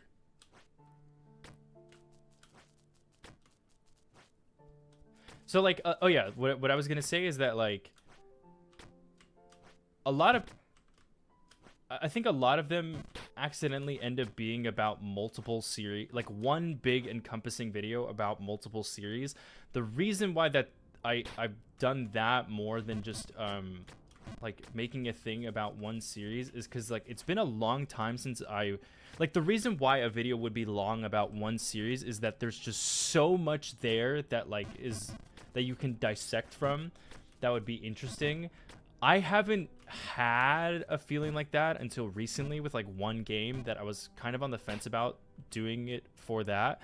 But it's so hard to find like a piece of media that would actually find it to be fitting to make it the length of basically like a documentary. Like I find all the other stuff a lot more interesting so far.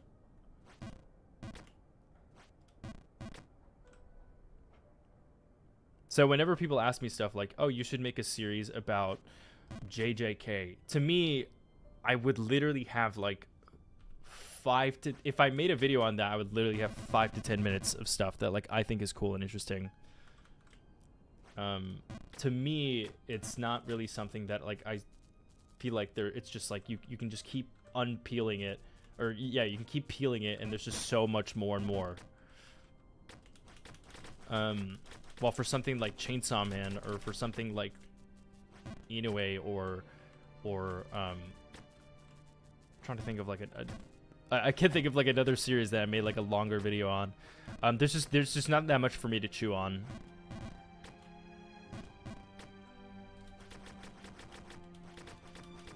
Are you still going to do a video on Gantz like you have said before? We'll see. Not anytime soon, but it's not a hard no. Are the ideas you get for videos years old, or is it new stuff that comes up? It's a combination of both, I'd say. Usually by the time I'll have posted something, I'll have been working on / thought about working on like 2 to 3 ideas, and after doing some research for them, or like writing out some Scrabble stuff on a doc, I usually just pick the one that like interests me the most, and I'm like, okay, I could see myself spending multiple months on this.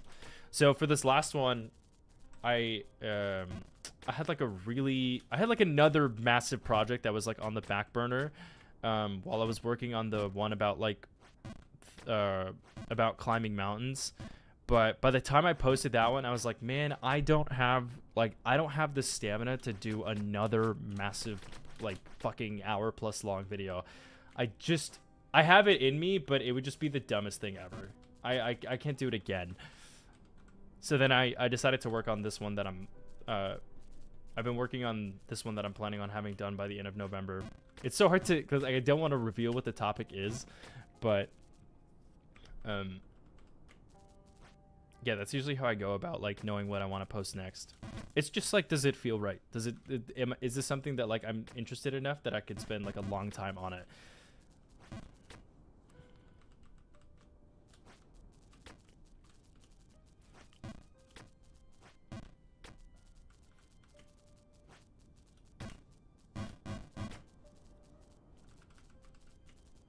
Fuck me.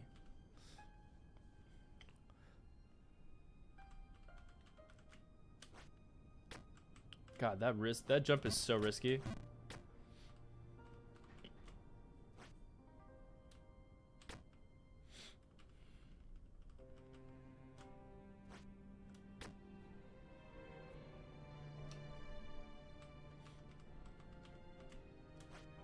Yeah, I underjumped that. It's a difficult DLC. I will give them that. They made a very difficult DLC for this game. Is the topic of the next video a well-known thing? I don't actually know how to answer that. I don't think so. I don't know. To be honest, I don't know. I don't think it matters.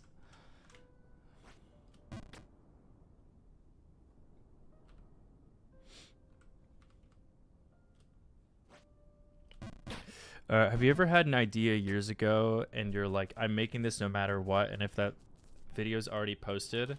Yeah, I mean, it would seem dumb. Like, it would seem really dumb for me to give up on a project because somebody else posted something similar to it.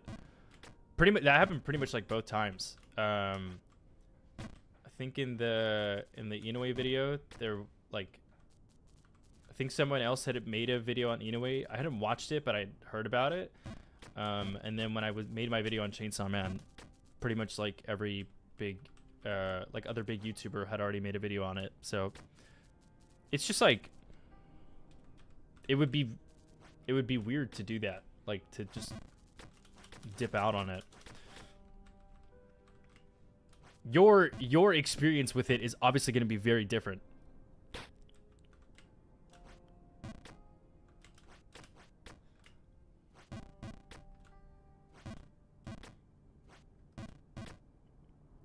Let's not question him about the next video before he accidentally spoils it. I mean, it's not the end of the world if I spoil it. Like, it's really not. I just think it's more fun to not say what it is, but you can keep asking. I just won't say what it is.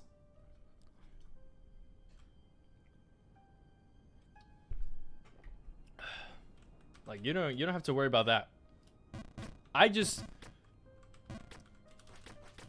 Actually, based on the thing that that guy asked earlier, like if I decide to post it no matter what, I knew 1000%. Like, I knew actually after making my video on Inoue that I was gonna work on this one about climbing mountains, and I knew after that, like literally no matter what, the one after that had to be something that wasn't related to manga. That was a decision I made like a long time ago. I was like, I'm gonna make 2 more videos. Yeah, this was planned years ago, that I was gonna, or not years ago, but like more than a year ago, I was working on the Inoue effect, and then during that, I knew that like what the pipeline was gonna look like of my future uploads from then on. Like in this time frame that we're at now, I knew that this was gonna be the first one that wasn't gonna be like related to manga.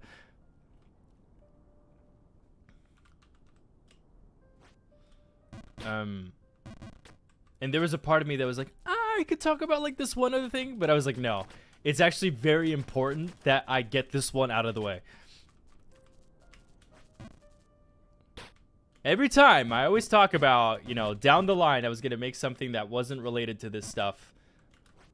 And I needed to just like finally commit to it. And here we are now, fellas.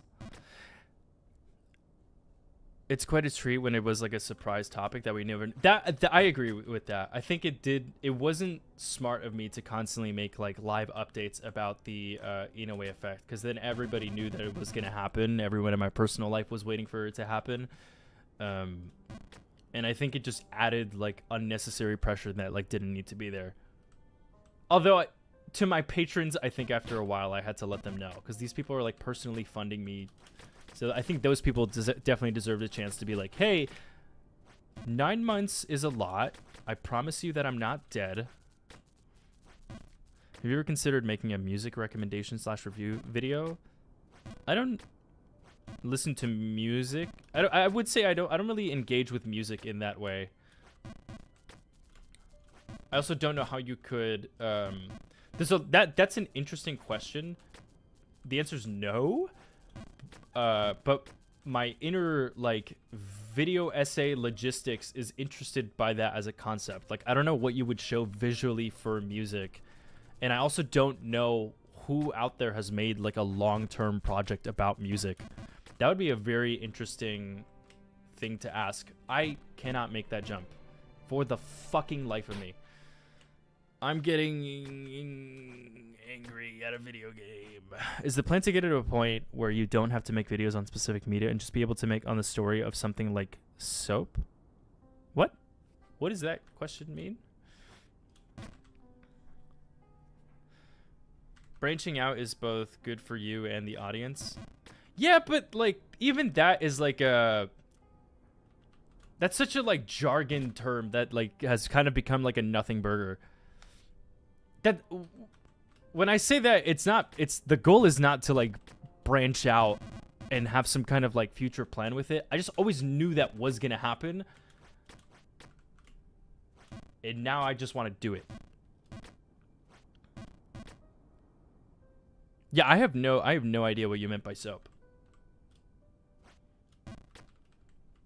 I don't know if that was like a typo.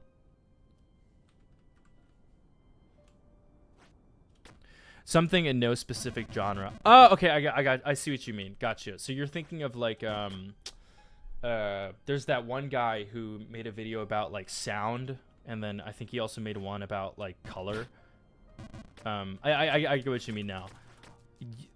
Both. I would say I'd like to do both.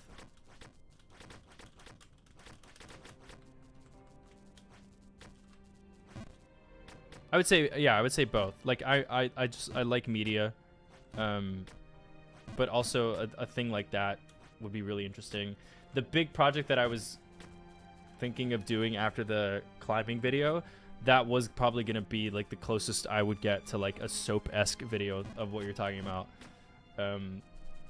It was going to be on a certain mechanic in media that I did a lot of research on. I still have it like in the backlog, so I've still been doing kind of like softcore research on it, because there's like actual science behind it. And I did have an interview lined up with like a PhD person who can help kind of explain it to me. It was just gonna be such a big project. I was like, I can't. I need to relax. It's such a like ongoing joke that I always say like, yeah, we're gonna take it easy on this one, and then I don't end up doing it. But this time, it's becoming like an unhealthy habit that like I need to calm the fuck down, or else I will actually like lose significant amounts of years off my lifespan if I keep going down this route.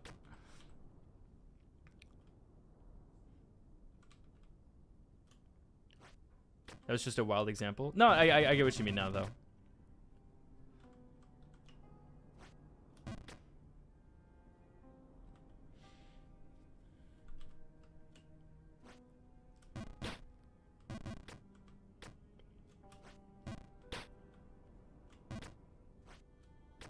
Hold on, let me text someone real quick.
Can't wait. I learned to be patient when I subscribe.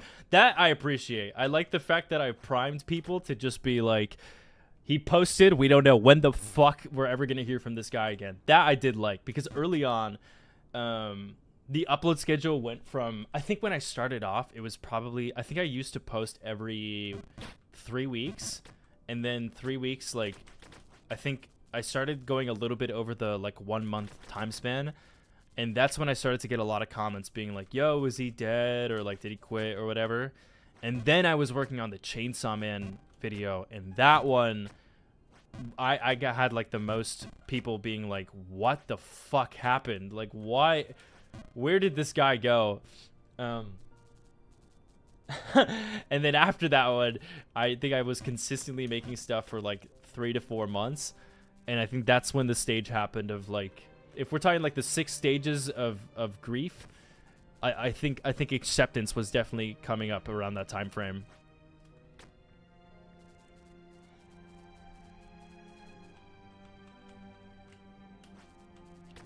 Which I'm happy about. I like that. Now when I cut it down from 9 months to 5 months, there's a sense of gratefulness that I'm getting. I'm not getting shit for taking 5 months, which I like, but we'd like to still reduce that time down.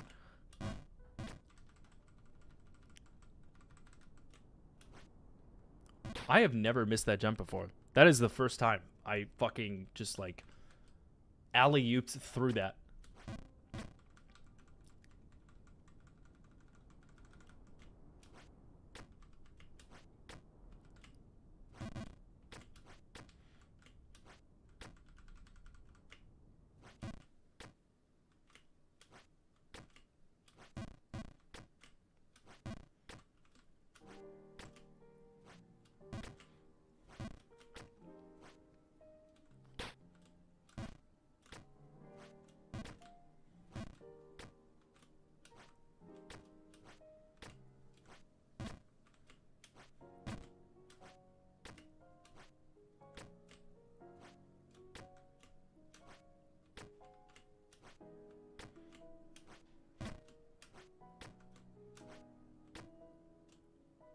Yeah, I forgot it baits me to go right there. I almost forgot about that. Nice. Really nice.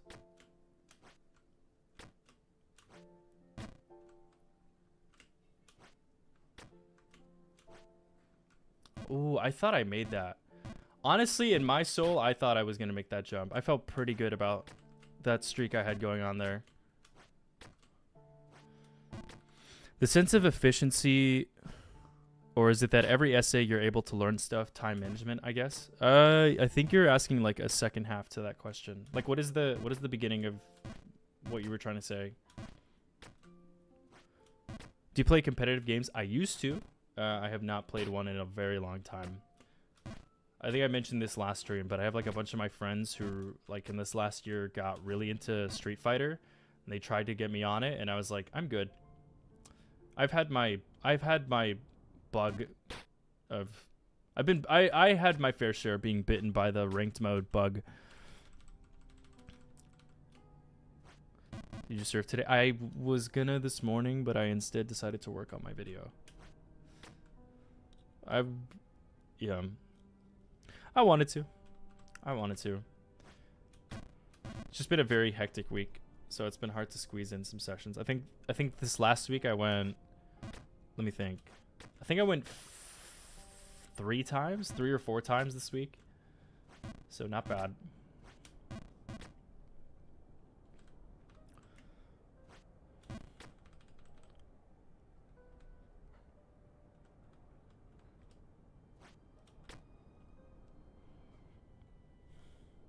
The longer the time span, the hyper I get. Before, I think it used to give me a lot of pressure. I think now I just kind of like that pressure. There was a... I don't know if I could do that again, like for the eat away effect, but I think by the time I reached month 5 and 6 for the video on eat away, I was kind of very okay with the fact that like a lot of eyes were on me.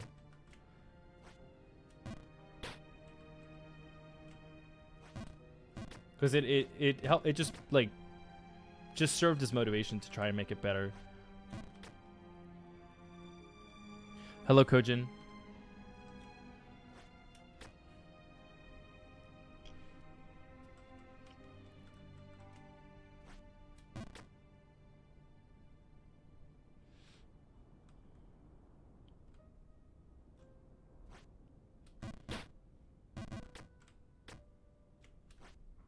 Oh my god.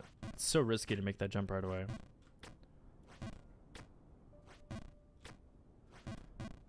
Didn't mean to put pressure on you, just letting you know I'll be there day one. No.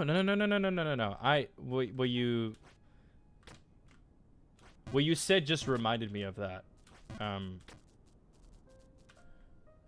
Yeah, regardless of what you say, it'll always be there. It'll always be there. That was like one of the hard things that I had to get used to, like when the channel first started blowing up, was the pressure. Just because like before I was making just like for funsies rants. But then later on, you start to have like a lot more influence and a lot more eyes on you. And it was kind of hard for me to accept that, but it got a way, yeah. I think we're at, holy shit, yeah, we're in a couple days. I think we're at year 3 of first ever posting that Claymore video. I didn't even realize that. Yeah, it's about to hit its 3-year anniversary.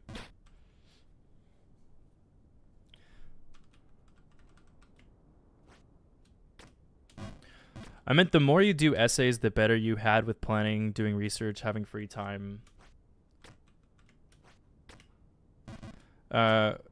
Shorter time when making videos. I would say I'm working on that now. Before it was kind of the opposite. Like I got worse and worse at it.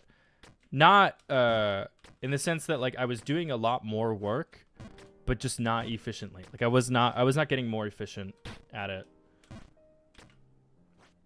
I think now I'm at a point where like I put more stock into that, like making not being a perfectionist about like all that kind of stuff.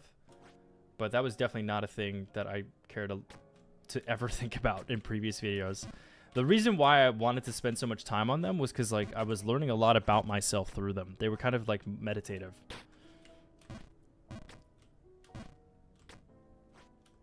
And I would say I got a little bit addicted to them.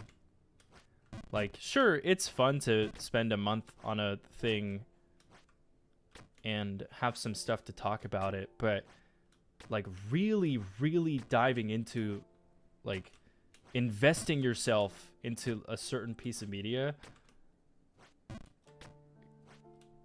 and writing about it and like exploring that feeling that it gave you, like really, really hard.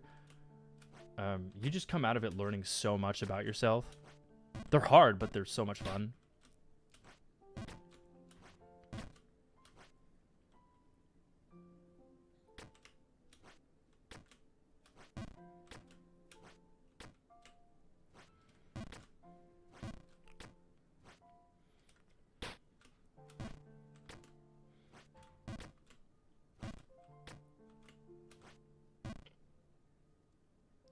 God, I hate those little dips.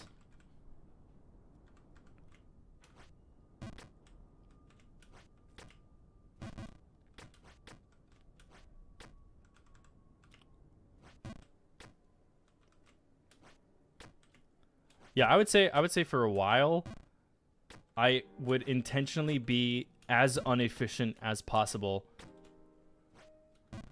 just to kind of like make a statement. So like in the Inoue video, there were certain sections where I cycled through maybe like 12 songs that to me felt perfect for that bit. Like the playlist. So I think in that video there's around 36 songs, but like I probably went through 150 to find those 36 because I just refused at the time to like pick something that wasn't like the perfect thing that would fit for that segment. The intro, which I think a lot of people liked, that intro was the intro was like a little bit insane. I think that is like actually psychopathy. Like a great example of psychopathy, because I think I literally went through around just 30 songs, like trying 30 different songs that I think would fit for that intro. I like the one that I picked, but I'm also like, I'm pretty sure that was song number 5, but I just wasn't satisfied enough with it, so I decided to go through 25 more before I could like settle down with song number 5. And I believe it's called like Scarborough Fair. It's a really cool. I love the bass notes that it plays at the intro of that video. But that's like, again, that's behavior of a psychopath. I would not advise anyone to ever do that to yourself. That's real. I felt nice when I dedicated to making a series and writing about them. Nothing has really matched that feeling for me. Yeah, it's addictive. It's 100% addictive. But I just don't think you learn that much from it. I'm, you know, each phase, I think I have like a new theme to the lessons that I'm trying to like constantly emphasize. I think years ago I was all about like, you know, trying, like your effort was gonna pay off, and so like I just wanted to keep working harder and harder on that kind of stuff. I think now I'm at a point where I see more value in getting the reps in. Like, you know, the common thing that everyone says is like quality over quantity, but I think I swung too far towards one side of that spectrum, and I want to at least get better experience from the quantity part, because my quantity right now is just so low. Like it's hilariously low. It's not even worth saying. Do you sometimes get held back by the editing spec? Like you have this cool segment wrote, but you just can't figure out what to put on screen. I think I've been doing it long enough that I don't really struggle with that. I definitely do go with the, yeah. That I think, I mean, part of it I think just comes down to the fact that like I have so many hours of editing that I already can like think of something in my head and know the exact way the layers would look to like create that effect. If not, like if there are like maybe 3 parts that I'm not really picking up on, I can just like watch a couple tutorials for it. But I think I've been editing, I have edited so much that I don't really have that problem anymore.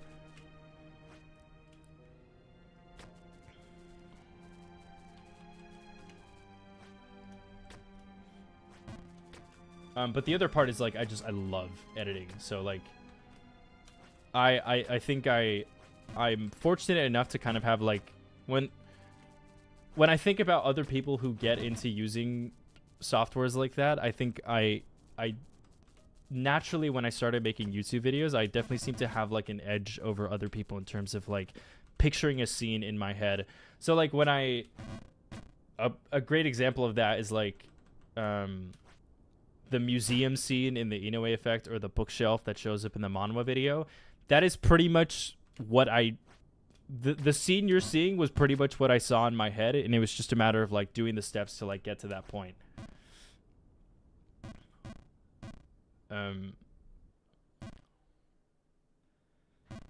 This DLC is fucking rough, guys. I was feeling real optimistic at the start, and now that optimism is dwindling away.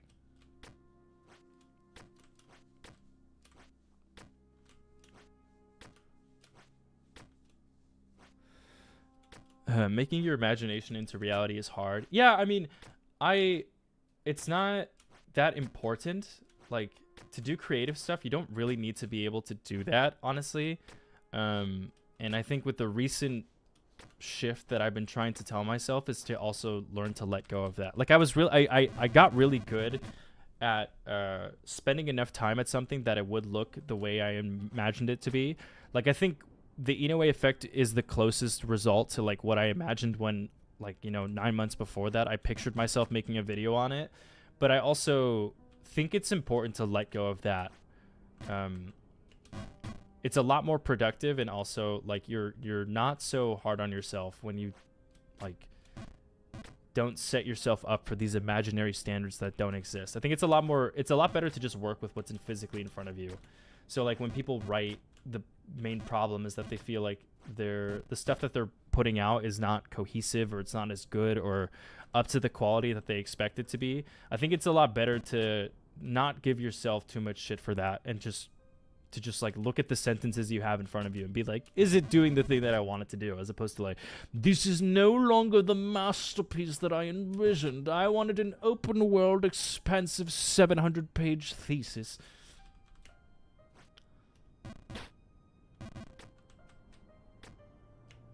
All that to say, I don't think it's that important. Is editing a hard skill to get into? And if someone doesn't know anything about, where would you start? I think, so like I, a long time ago, saw this podcast clip of a guy who, I guess, I don't know fuck all about programming, but he seemed to be a pretty proficient programmer because he's on a podcast being asked about his career. But it was like this like very high-end programmer being asked like how he would recommend people to get into programming. And the guy said to just basically think of a thing that you want to exist, like a website or a game or like a thing that would make your life easier. Like have that as the goal, and then just figure out the steps to get that done, as opposed to like trying to do a course. So like a lot of people advise for stuff like Blender to follow the donut tutorial that the guy posts. That's like the most famous way that people try to learn Blender. I don't recommend that. The way I tried to learn it was like I saw someone else do a cool thing, and I just tried to... I learned how to use Blender by just trying my best to replicate that. It's a lot harder, but I think it's easier to do it that way than to like learn stuff that you don't really know why you're learning it. Because I think to this day, if I were to watch the donut tutorial, there are probably like, I would say like 80% of the stuff that he teaches in those videos, I still have never used. I have no idea how to use geometry nodes or texture nodes or how to make like a UV map. I have no idea what any of that stuff means. I do know how to make stuff that looks cool, and in the way that I like how to make things that I picture in my head, but fucking I couldn't tell you any of the basics.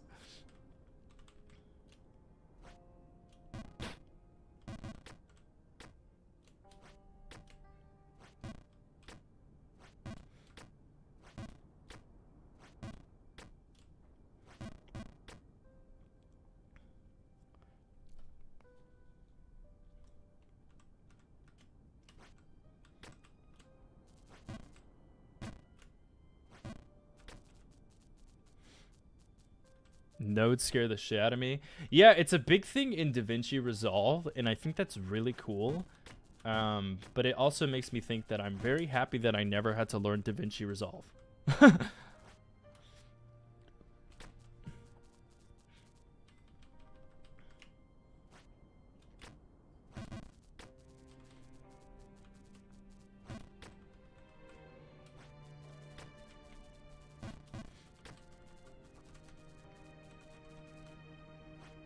But I'm sure if I were to learn it, like wouldn't be so bad.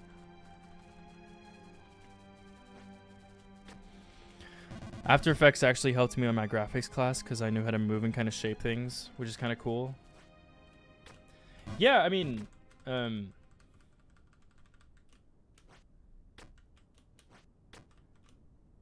I used to be really overwhelmed by After Effects, but I think I have kind of gotten to a point where I have just used that fucking stupid software for so long that there really hasn't been a single thing that I wouldn't really know how to make it. I don't think I've experienced that feeling in a long time with After Effects. Like when I watch like Netflix documentaries and they do like they do sequences that were very obviously made like using After Effects. I feel pretty comfortable in like knowing mentally how they went about making that. Blender, on the other hand, I couldn't fucking tell you. Whenever you see people do like those highlight reels of how they made a game or how they made like some crazy fucking visual for it, I couldn't tell you the first step that they did to recreating that. But for other stuff, I think it's pretty clear. Like in The Last Dance, the newspaper sequences were done in After Effects. It's actually like it's surprisingly way more common. I think it happened because of The Last Dance, that people are really big into like newspaper sequences. Like if you've ever seen the channel Dodford, he's kind of like a master at doing that, giving like that documentary type of aesthetic. But yeah, like I've never done it for my videos, but I'm pretty competent at the software to know literally like how to do it if I just felt like it.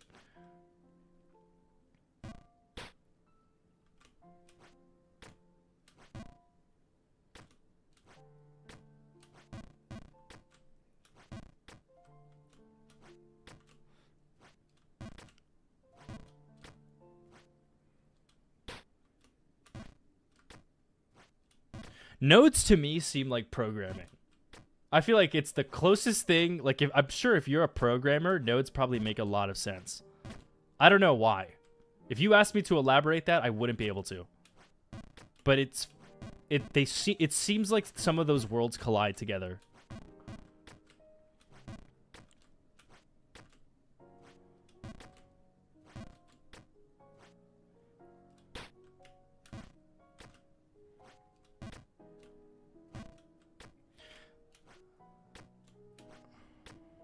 I have no idea how anything what to do. It seems like such a task to get into it. Well, okay, so I'll use an example of like, so like at no point was I interested in specifically knowing how to use Adobe Premiere.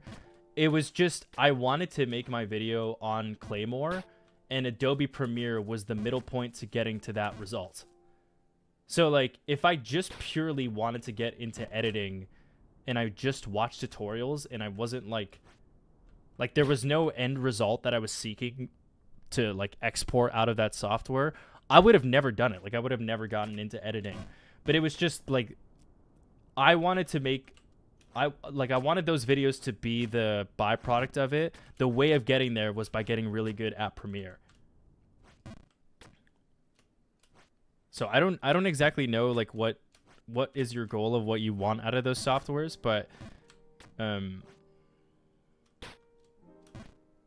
that's the way I'm trying to like reframe it, if that makes sense. It's really boring to just watch tutorials mindlessly. People do this all the time when they like try to learn a language. It's like, yeah, I'm trying to practice fucking French in Duolingo, and it's like, oh, okay, cool. Are you interested in French culture? Are you traveling to France anytime soon? Do you have family? Are there like contexts where you can speak it ever? And if all of those are no, then it's like, yeah, no shit, you suck at speaking the language. Why would you want to learn it?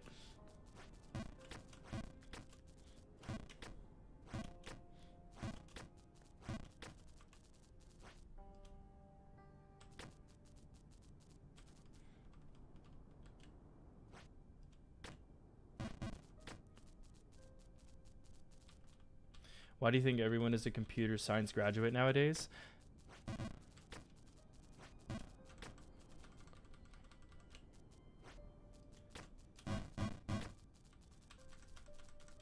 I guess so, but I've also heard like so many stories of CS majors dropping out.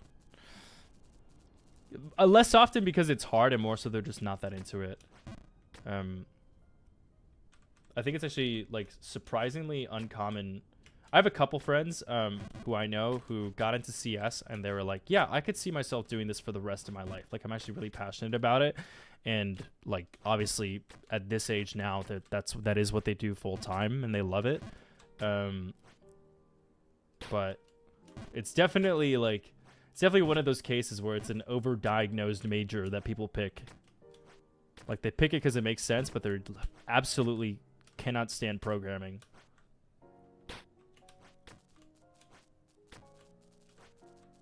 What's crazy? Okay, so I don't know how many programmers are in here, but I need your guys' input on something. I don't know if Hater Truman's in here either. I actually don't know if Hater Truman is a great guy to ask about this, because I actually don't know if he's into programming or not. But so for reasons that I won't say specifically, I did a lot of looking into, I won't say research, but I did some looking into Jonathan Blow. For those of you who don't know who that guy is, he's like a game developer who's only made 2 games, but both games were excellent. He made Braid, and he made another puzzle game called The Witness. And he's kind of known for being like, I do a lot of programming for fun. Yeah, he's kind of known for being like, he's known for a lot of things, but he's a pretty controversial like game developer guy. But he's also known for being like a pretty competent programmer. Just because that's like he's one of those people that like hyper obsesses about it and is like very meticulous about the way stuff is supposed to be programmed. Because I think he's working on like a new coding language. But through watching his videos, my YouTube recommended filled me up with like a bunch of programmer related stuff. And I never knew this. Like, I wonder if you guys can confirm this for me or not. I never knew that like the programming world was like how chefs are in The Bear. like out there are like some people that are very comfortable with like the income that they get from their programming job. But some out there are like fucking, they're like wolves. They're like vultures. Like, if they sense weakness in you, they will hunt you down. I was never aware that like the programming world also just had so much crossover with like these like psychopath hustler perfectionist people. It might just be because of the way Jonathan Blow is. Like he definitely gets a lot of shit for being a bit of an asshole. Like a perfectionist dipshit who is like very condescending to other programmers. But man, yeah, his comments and like the recommended that you get for that pipeline is just like a lot of programmers who talk about it like it's their fucking, if you're not intense about it, you're never gonna have a job, you're never gonna make any valuable code, and you should just kill yourself.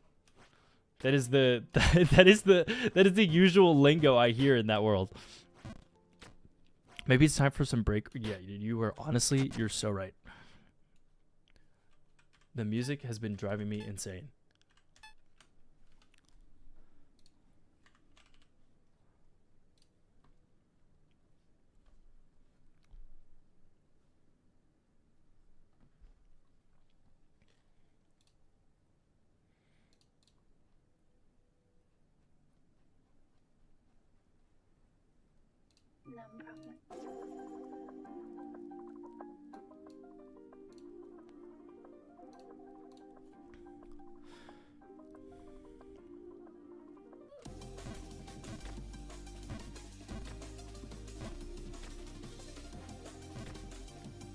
Let me know if it's too loud. We'll lower it like a little bit.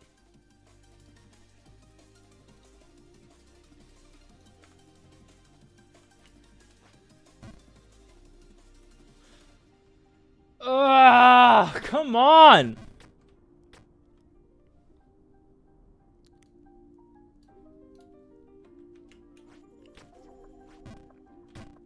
I think the downside is that this kind of music makes me more emotional to the fact, like, to my own gameplay.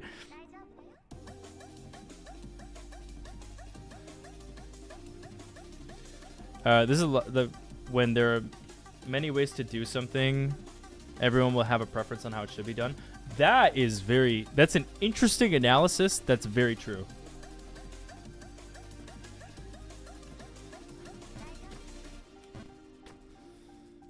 I recommend Anybody Can Find Love Except You by okay.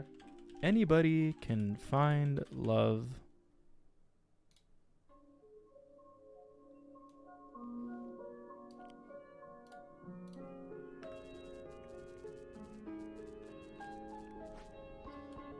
I don't know if anyone noticed, but I don't know why One Direction blew up again. I found out yesterday. Yeah, I found out yesterday that Liam Payne died. One of my friends told me. And he was like, Alex, how the fuck did you not know that? And I was like, I just don't have social media, so I... there was no news outlet that would be able to inform me of this. But yeah, rest in peace to that guy. I literally, I don't know why my brain never could imagine that, like, one of the One Direction members can die.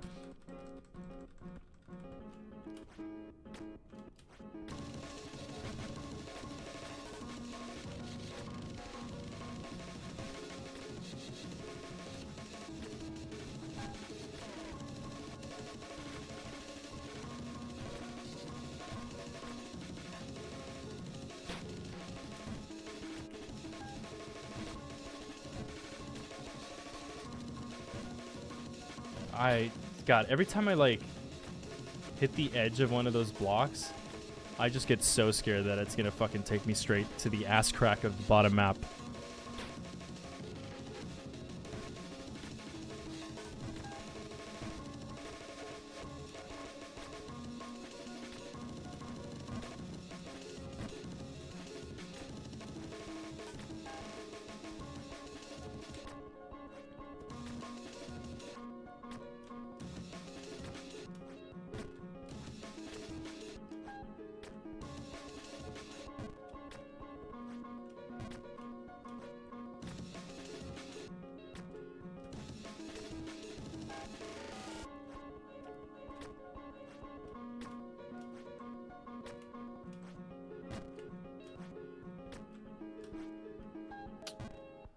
It's the second time I missed that jump now.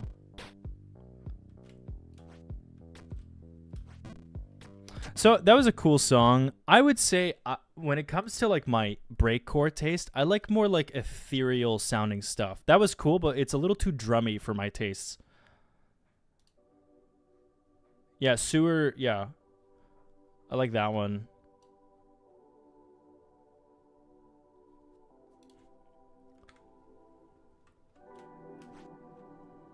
Straight into the ass crack of the bottom of the map, fellas.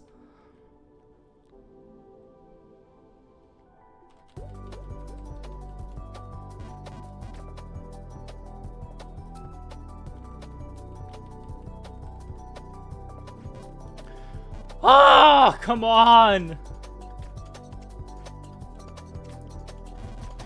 What's the next game after this? I'm debating. I'm debating between Signalis and a couple of the other ones that people sent in at the start of the stream. I was really, really feeling confident about beating this game at the end of the stream.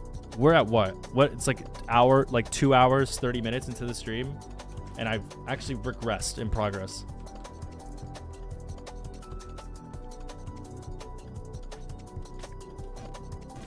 Also, fun fact, this song was supposed to be the outro for that last video for like forever, and then I changed it last second.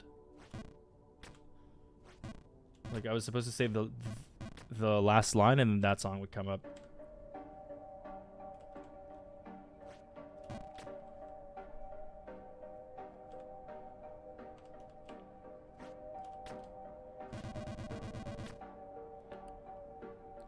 New Vectors by Igloo Ghost. Is there a program that can make you guys pick the songs that come up?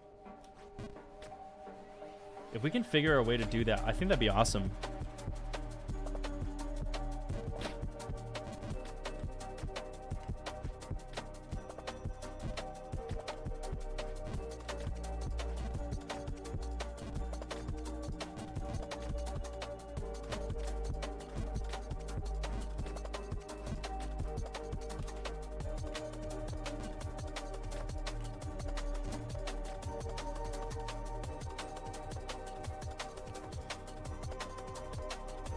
Yeah, if any of you guys know a way to do it, I would love to get that like set up for next stream.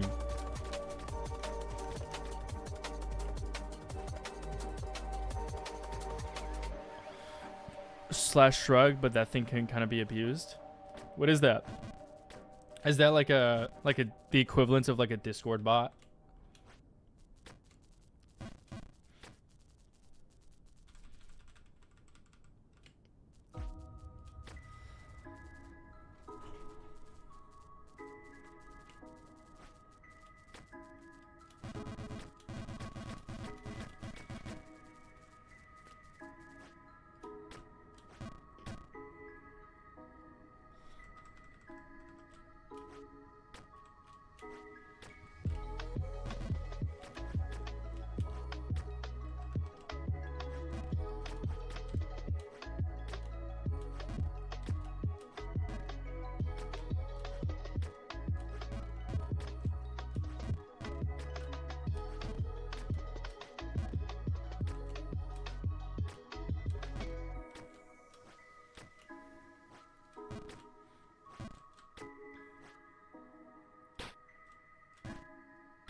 3. That's a 4. 5. 3 to 4. This is a 3. That's a 4. No, I overshot that one.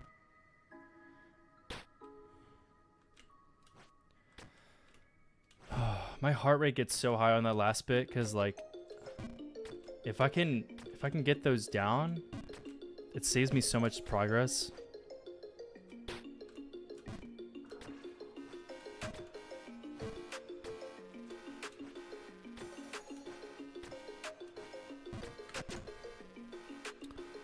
I added a couple new songs that I think I like a lot more.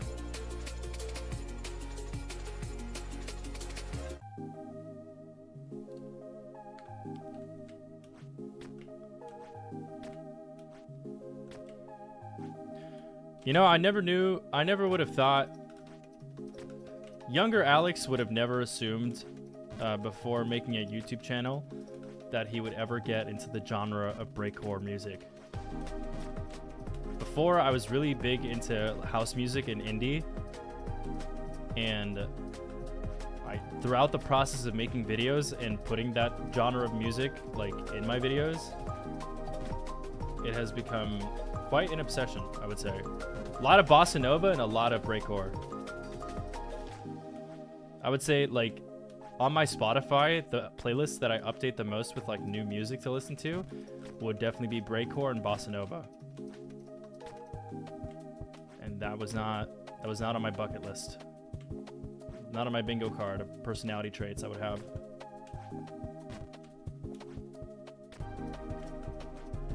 I haven't made that jump once at all this stream.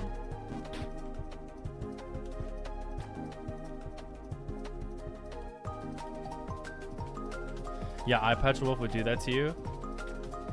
I don't think it was Eyepatch Wolf.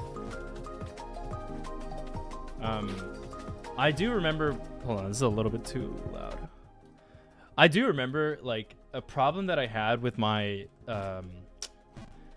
this is like very niche video essay jargon. So like, if you've ever made video essays before, you'll probably relate to this. But if you haven't, I'm just going to sound like an absolute like psychopath. But I, like, early on when I was making videos, I always wanted to use cool music like Eyepatch Wolf, like in the background of my video essays, but it never worked. Like, every time I would talk about like a certain section, I could never get it to feel right. Like, it felt super fucking off-putting whenever I would put breakcore or synthwave music like Eyepatch Wolf did. And I realized that it was because of the way that I talked that it just became like too much to listen to. So the thing is that like when you have very loud, intense music and you also have like a very intense inflection behind it, it just becomes like a little bit too much to listen to. And so the reason why bossa nova kind of fit, like very chill, fast-paced jazz like kind of fit me, was because like I tend to talk in like a very emotional, dramatic way. It wasn't until later on where I kind of like made some adjustments to the way that I talked in my video essays that I was like able to do both. I think at the beginning of my like YouTube career, I had this really bad habit of like overemphasizing certain bits and saying things really dramatically. And then over on, I think I got better at just like talking the way I'm talking now.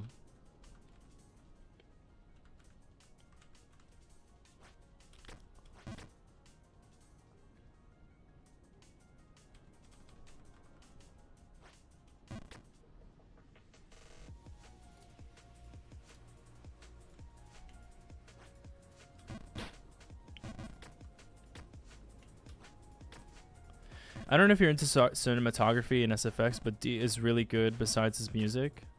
Is that a musician or like a YouTuber?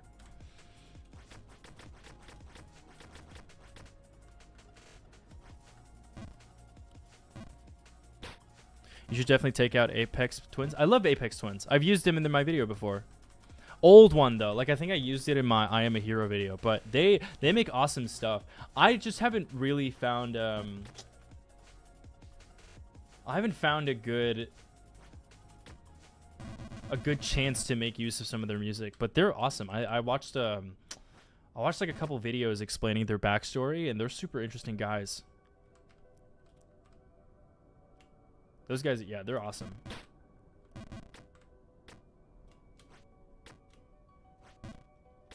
Yeah, like very early on into my career, I found that one video that a lot of people have seen. It's like the 2-hour ambient music. Really cool stuff. They make really cool stuff.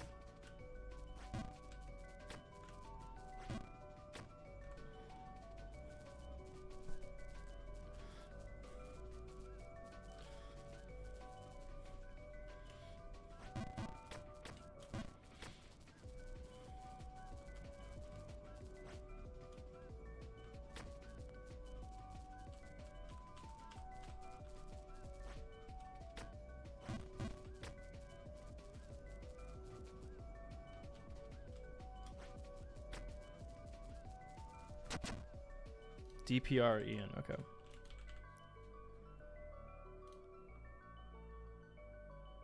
This guy has 2 million monthly listeners. Is this the right DPR Ian?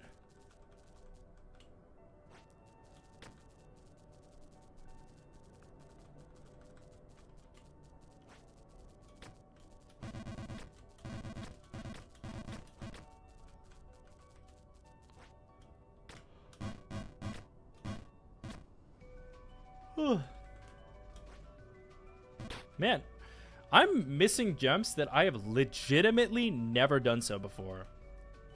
Yes, I think so. I don't know. Okay, let's play his most popular thing.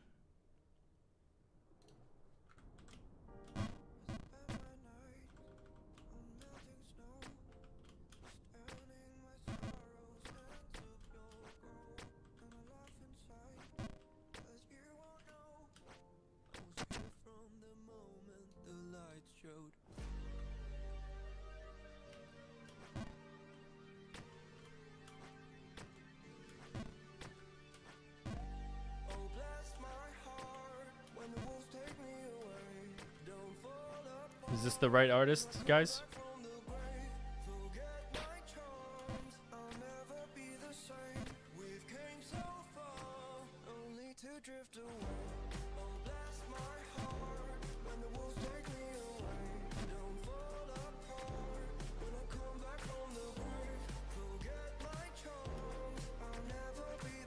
Oh my god, I've never underjumped that.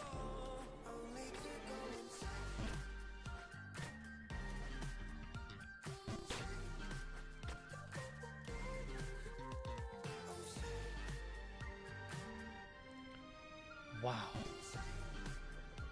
Wow.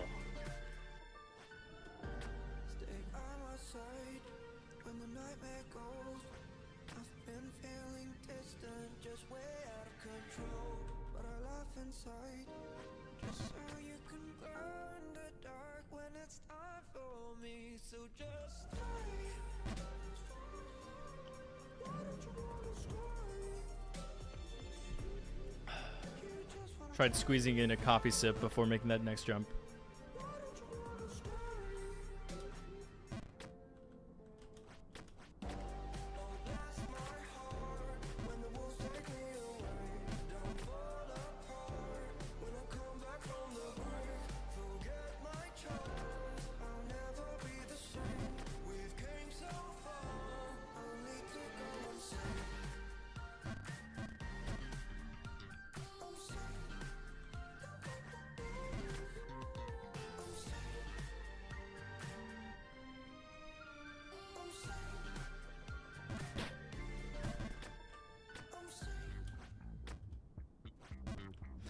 Check out A Thousand Eyes Duality album. Is the same guy from the music. Okay. Thousand Eyes Duality album. Okay. Let's go for some weird albums. Send me some weird shit.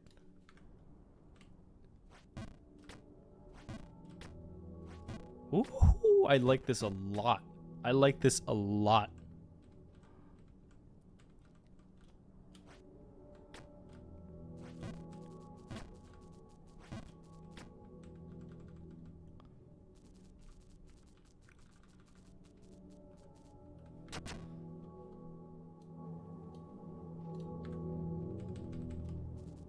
Yeah, like weird ambient, like...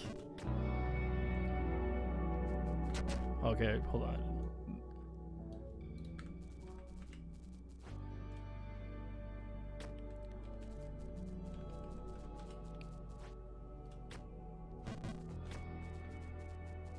Is there a way... Okay, what if I were to do this? Is there a way on Spotify to make a playlist that has like multiple people adding music into it, and I could just get a couple of you guys to like update that playlist so I can have it playing throughout the stream?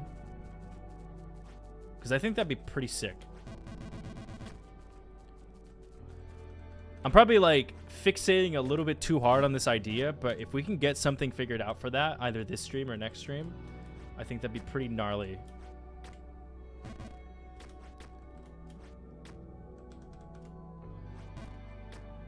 You can? Okay, so how about one of you guys does that? Like you make like an open playlist and then send me the link like once it has like a decent amount of songs on it. The theme I want is like weird ambience.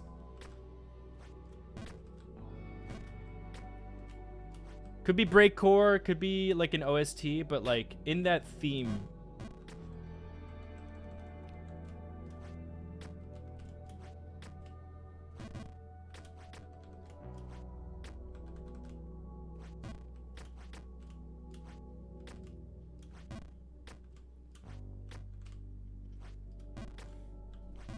That'll be on you guys.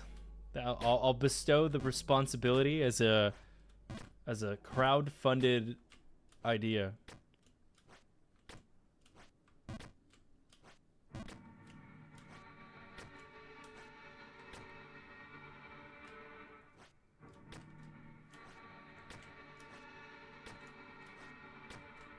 Oh, this is so weird. I love this.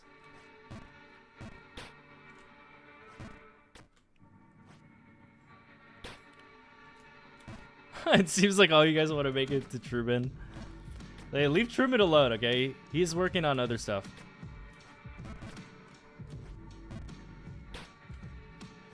It's got to be a group effort.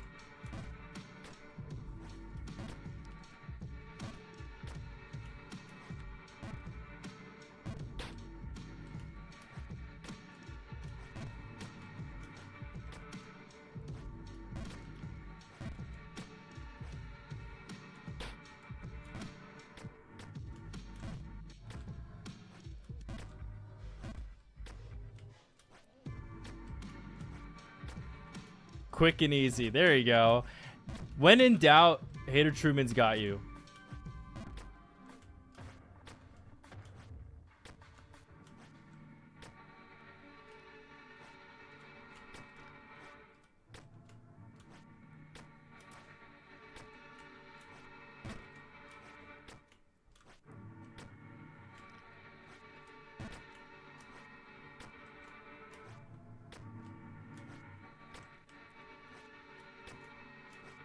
I just need to make the jump on the top right.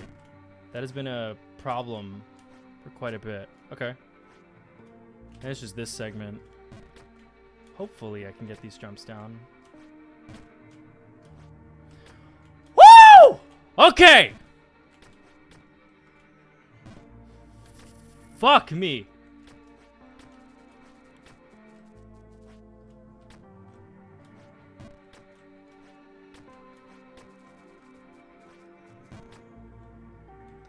This is Affirmation of Null by 1,000 Eyes.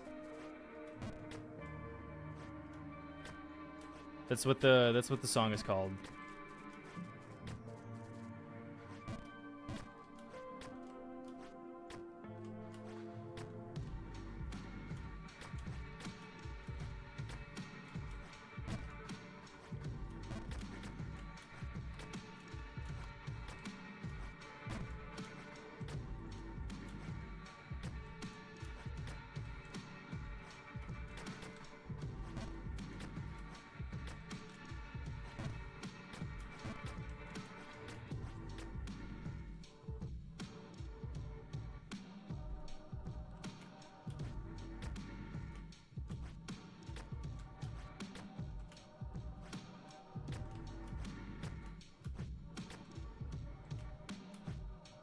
Oh.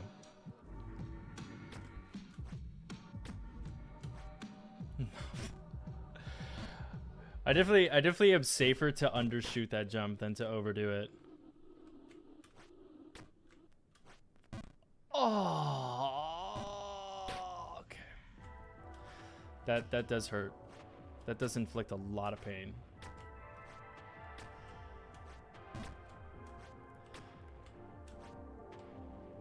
Yeah, I'm overshooting like a lot of these jumps right now.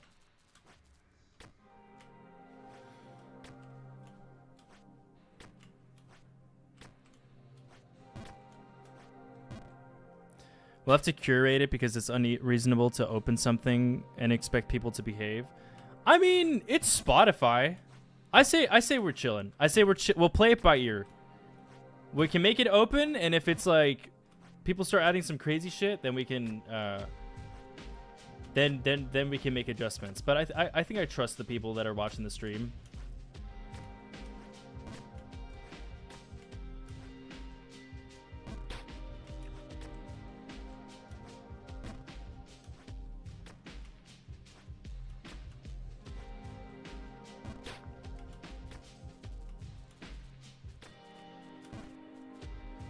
I didn't even know that was a thing.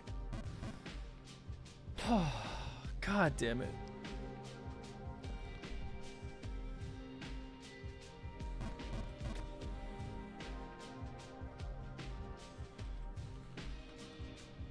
This game really does break people.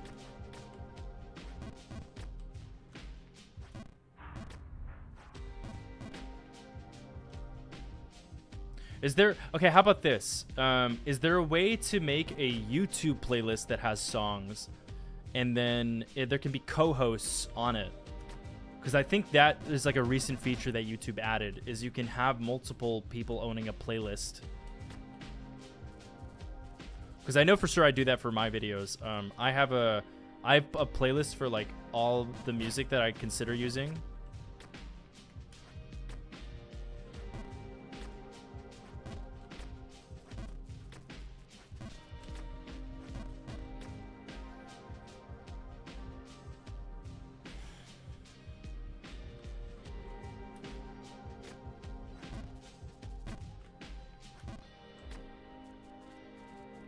Okay, it's working. Cool. Cool. Let's see what the viewers have cooking on this playlist. And I'm just gonna pick it in order. I'm not gonna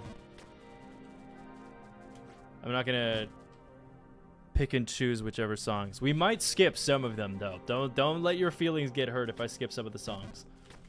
It's not a you thing. It's a you thing. As a matter of fact, yeah.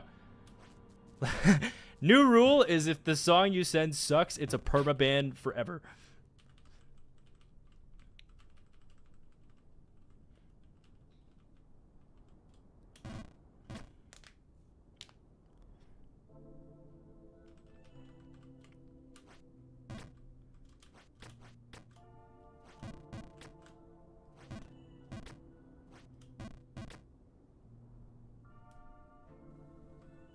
All good if you want to skip.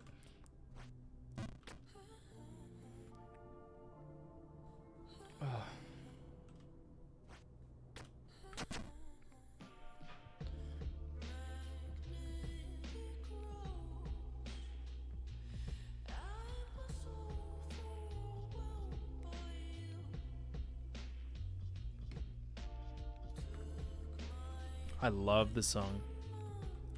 This artist is great. Whoever recommended this, thank you.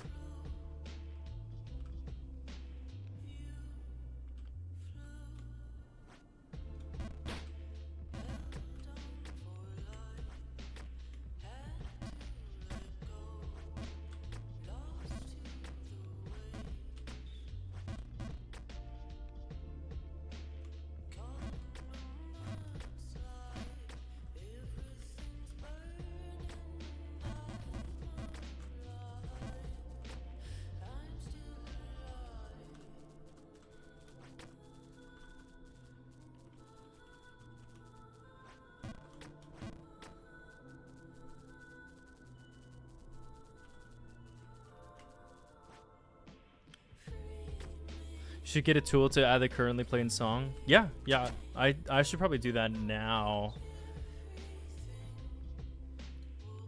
Yeah, let's do that. So we'll add a tab.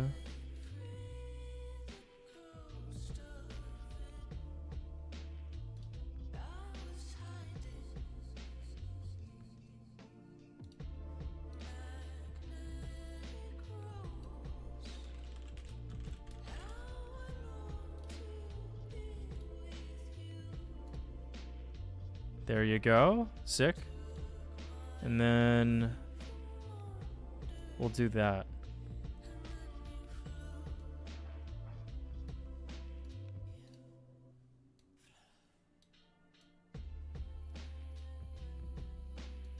Sick.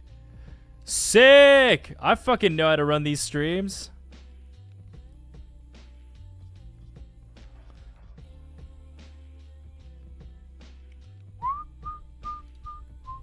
Whoops.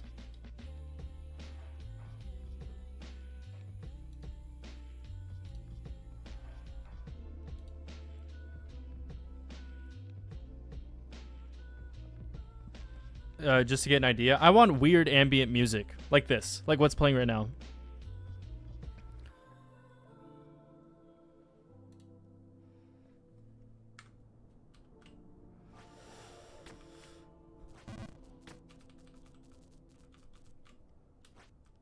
I mean, if you pick someone like DaBaby, I'm just gonna skip it.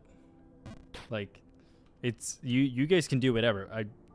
I'm just looking for a certain feeling to the music, and if it's not that, like, I'll probably just skip it.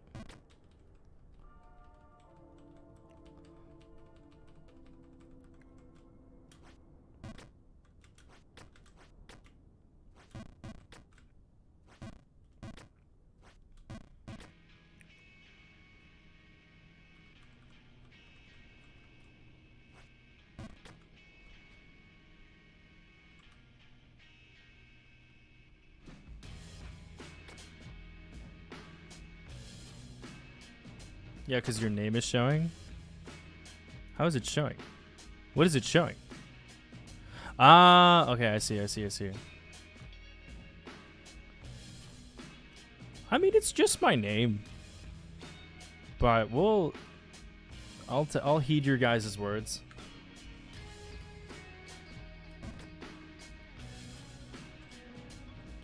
All right, how's it looking? Is the playlist ready for me to add it?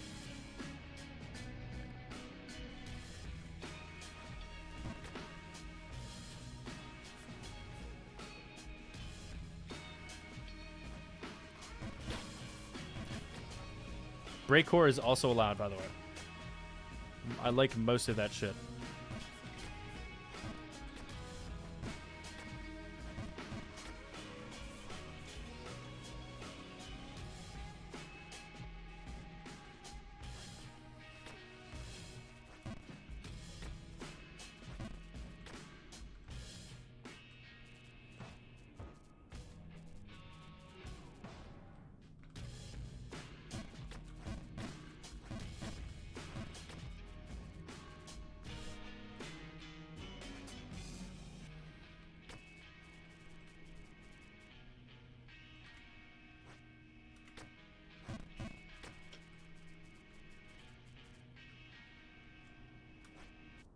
I have missed that jump like 5 times in a row now.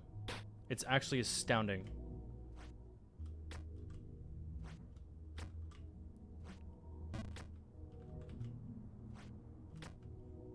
I love this sound. I love this artist.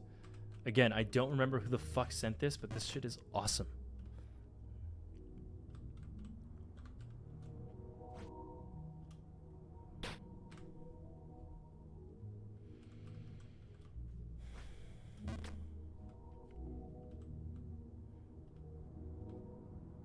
This is like the kind of stuff I would use in a video.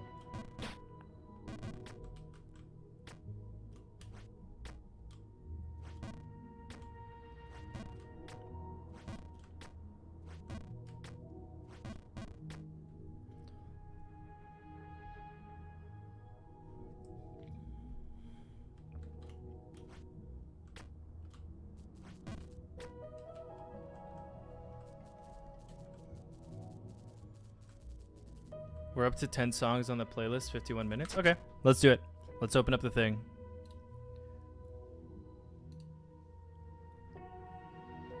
It is not letting me open up the link. Why?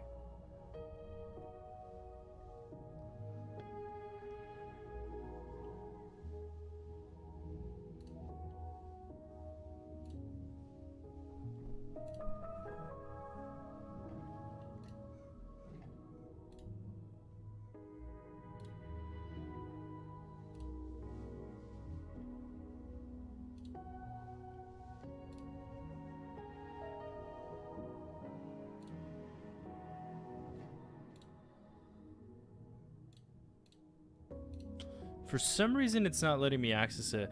Hater, you think I could... Hold on.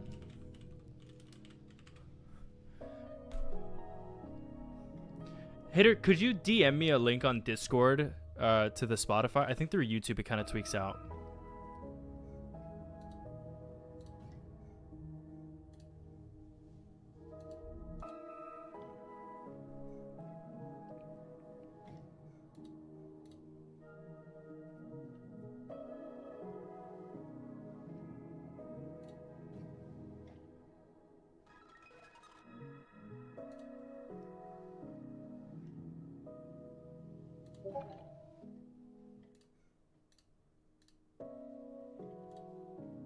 There you go. Okay, it worked now. Wait. I don't think it did. Oh, now it did. Sick. All right, guys. Pressure's all on you.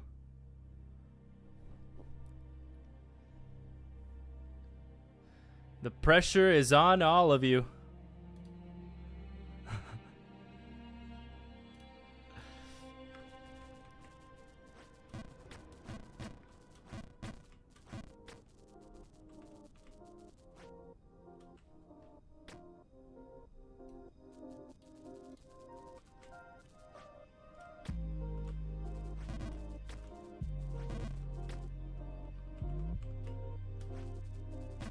The thing is that I can see who put each song, so I can silently judge whoever, just out of inconvenience.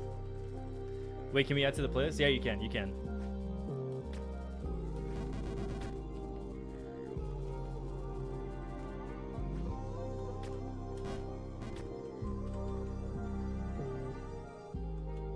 And as you lay down your grace to me, Fuck! the skies begin to bleach red, and the stars begin to fall. I feel myself changing as my world starts dividing. I look upon you one last time as I set my wings on fire.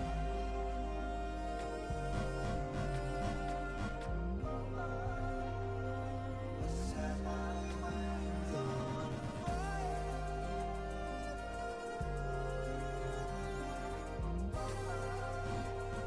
I set my wings on fire.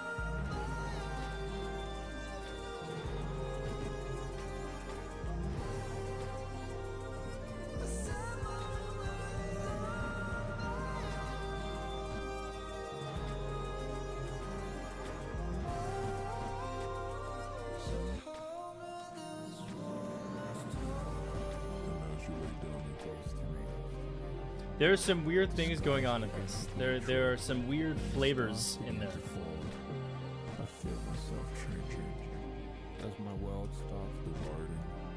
I look upon you one last time as Was good. I approve. I approve of that one. What kind of music? Any weird ambient or breakcore music is allowed.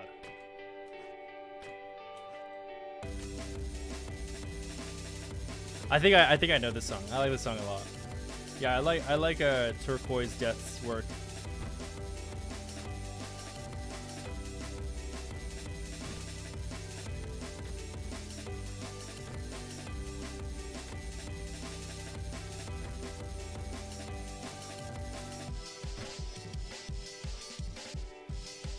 Ooh, I thought it was gonna save me there for a sec.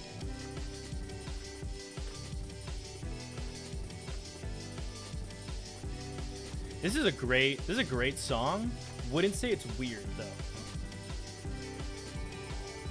Great song though. Great song. I will give you that.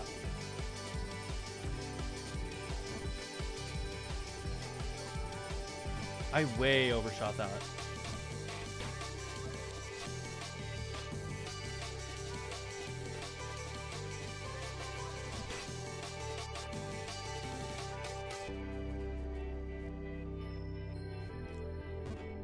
Oh.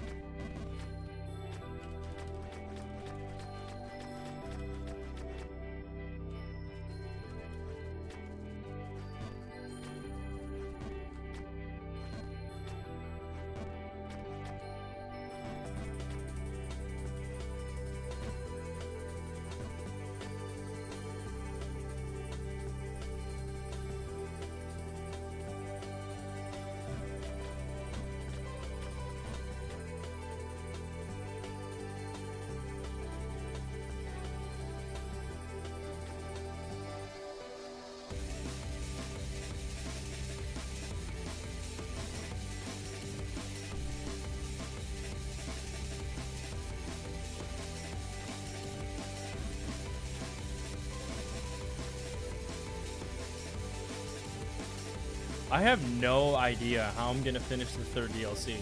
I have literally no idea.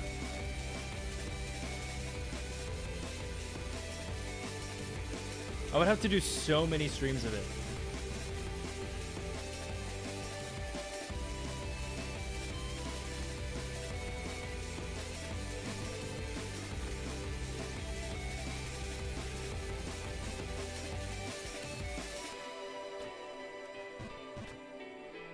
Think you can turn down the music? Okay, gotcha.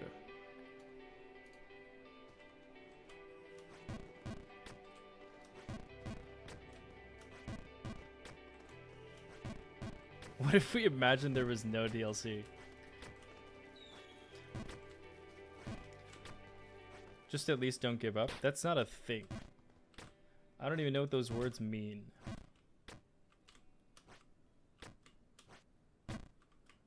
It's a matter of... Notice how I'm asking, like... I'm trying to frame it in a way of, like, I just don't know how I'm going to go about the logistics of that.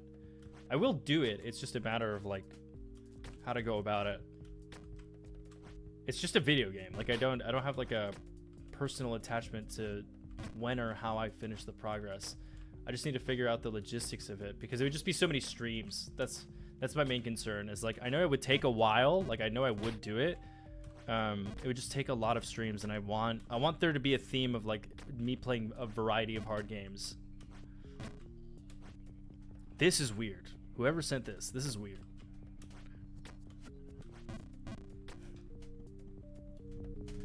This is good. This is a great weird ambient sound. Do you approve House? 1000% I approve House. You're saying this to a guy who used to be like an ex-hardcore raver. House is always in the question.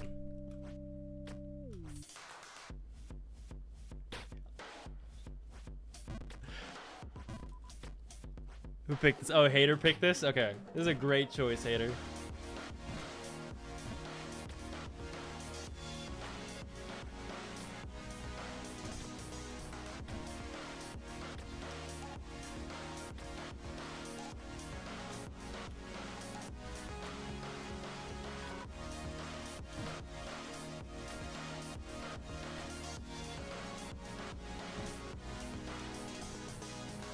I have never missed that jump.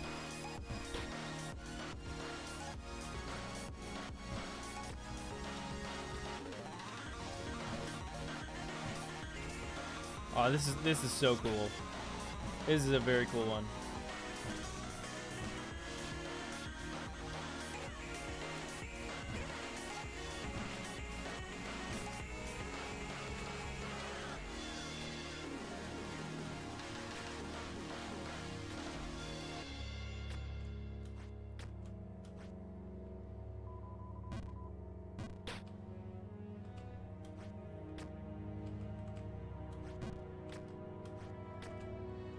Focus on that one jump. There is a couple. There's a couple on this section that are like very definitive on if whether or not I'm gonna make it out of the segment or not. In the green wind part, it's the fucking like the house. It's the house that's on the right. If I can make that jump, I can pretty much do the entire section.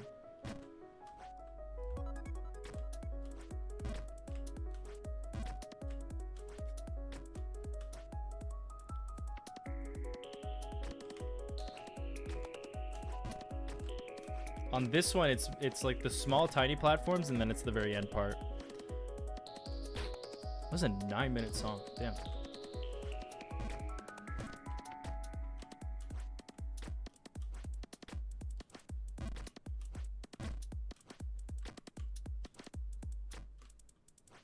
I'm getting better at the earlier sections, though, for sure. Maybe I just shouldn't say words, because they clearly mean nothing. Huh. I'm thinking of like an anime that this type of music reminds me of.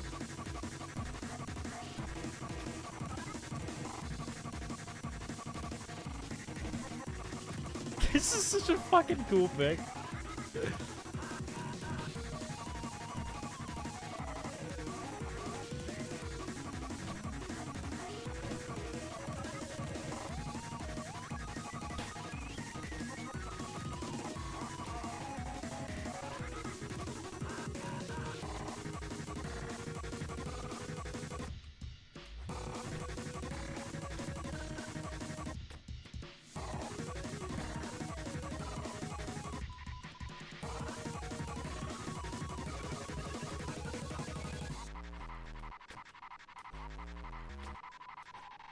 Aye!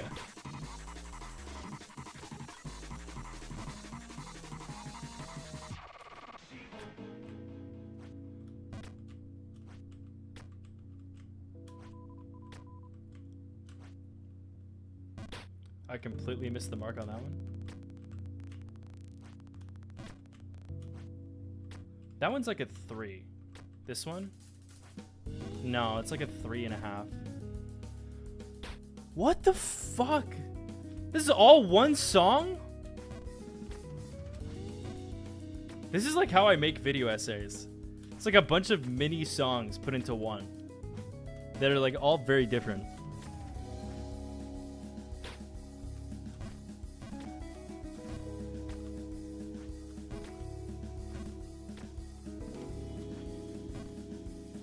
I'm gonna fall off. Yep.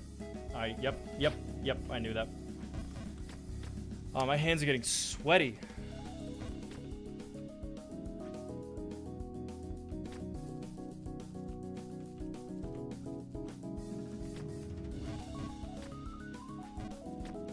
This is so cool.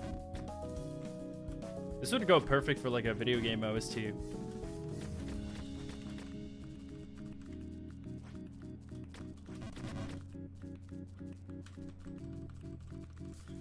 Yeah, I was thinking about what you said earlier about making a essay on it. Like, this type of music would be really cool to explore. I just don't have the background for it.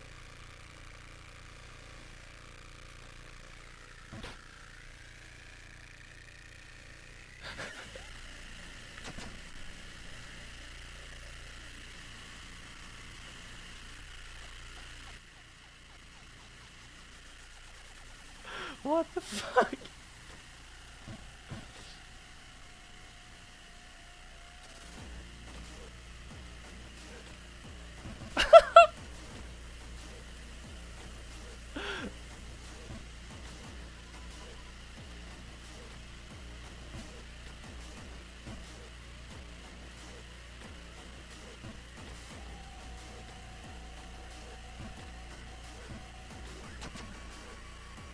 Hater, this is the equivalent of you being like, "Oh, I heard you wanted weird, Alex.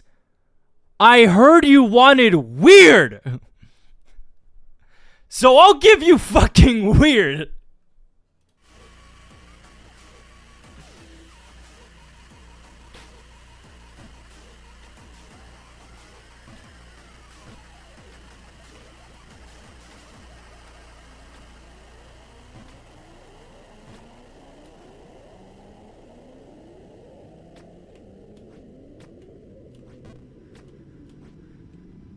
No way. I really did not feel like I overshot that. That's the game bugging out.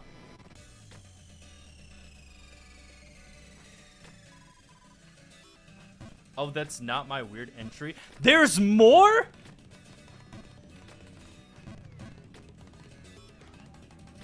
You're a scary person. That might be the scariest thing you've ever told me in your life.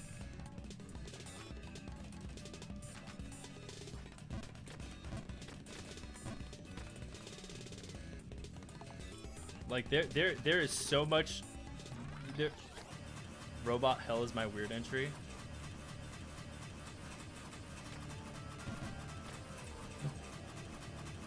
What the fuck is this?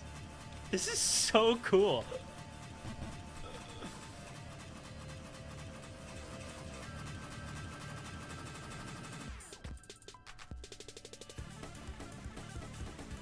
The song name is on the bottom left of the screen, or it should be.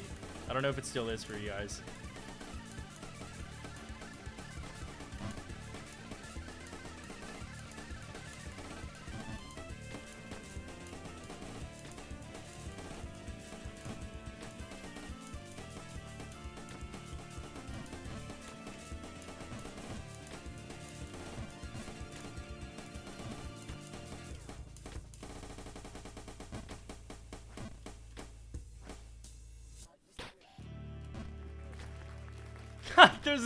there's a round of applause.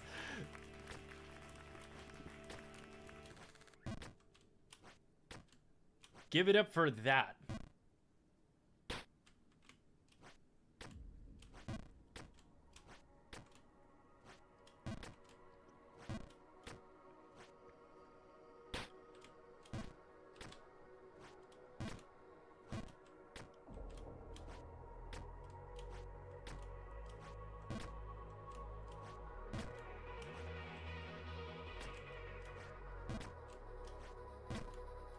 This was pretty cool. I like it. I like the ethereal feeling to it.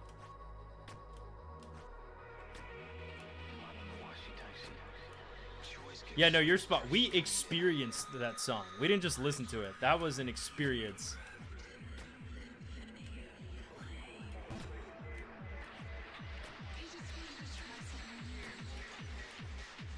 Oh.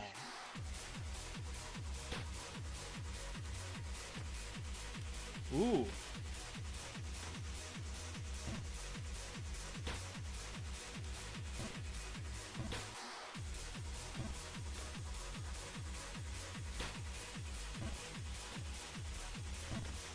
So far, this is a chef's kiss playlist that we have. The gameplay, on the other hand, not so much. Yeah, this is sick. This is a great one. You know, this turned out, for something that came out of my asshole 5 seconds ago, this was a great idea.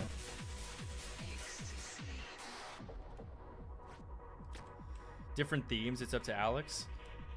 Yeah, we'll see. We'll see.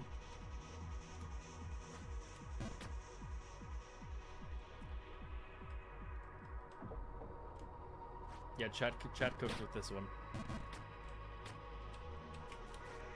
Oh, I did that way too late.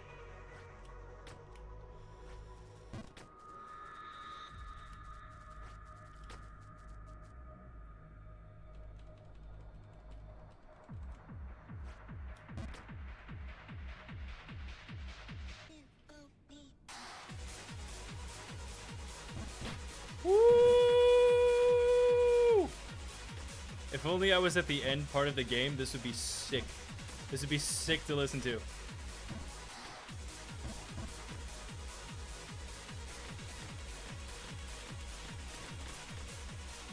We might have to hold on to this one for when I get to the end of the game.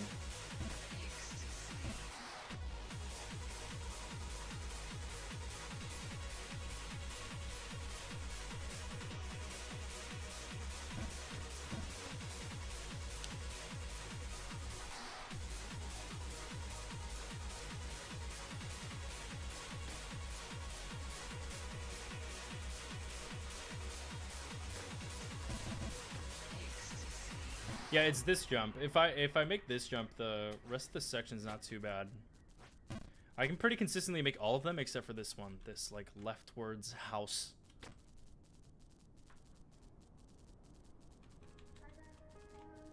I love this artist. Star Moon. I've never heard this one. I don't know who sent this one, but you are a real one for that. I did not know anybody else knew this artist.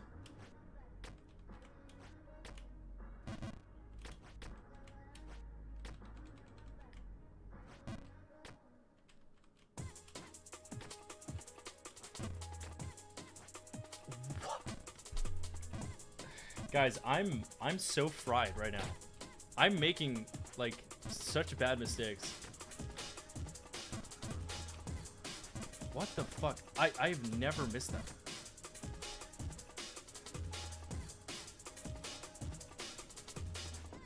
I have never seen an episode of Steven Universe to know what you guys are saying right now. Starman is Brazilian. Isn't every breakcore artist Brazilian? That's what I've come to learn over time. The best breakcore music ends up coming from like literally like some random ass super talented high schooler from Rio.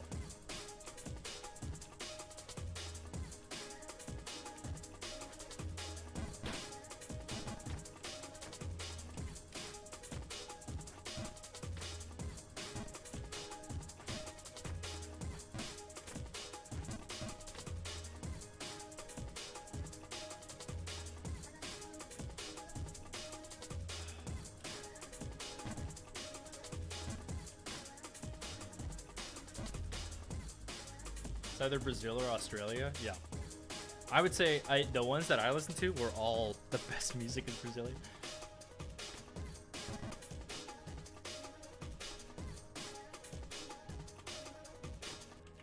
I almost missed that house drum. That's crazy. Also, my tits are sore. Holy shit. Yesterday, when I went to my gym, they were closing in an hour, and I was planning on doing a full body workout. So I reduced the gap between my sets to 1 minute, and that was probably the hardest workout I have ever done in my life. But the soreness that I'm feeling right now is the reward, so. Ah! This is such a painful game.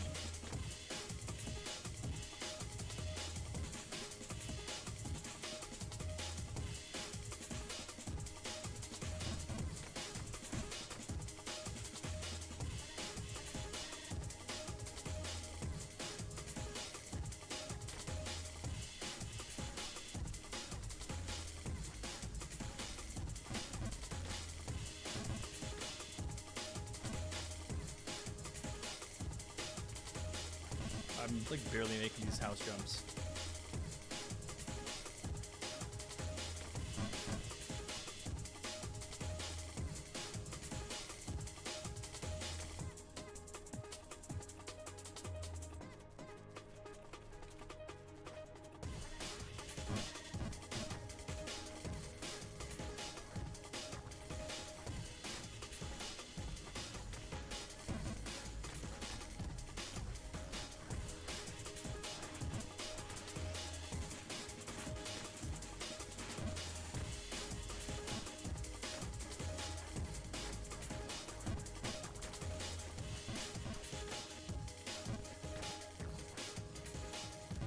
I can't even make that jump right now.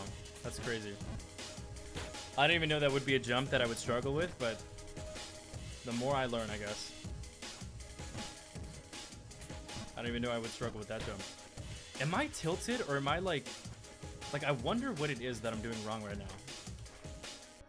I don't think I'm tilted because I'm not like upset, but I'm definitely just like not, like one of the wires is not working properly in how I'm supposed to be playing this game.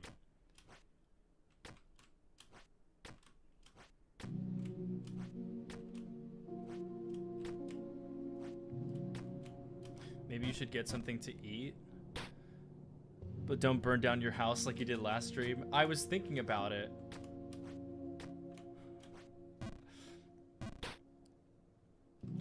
These These are all, by the way, I had zero expectations going into it. These are great recommendations so far. Great fucking playlist. I should probably eat.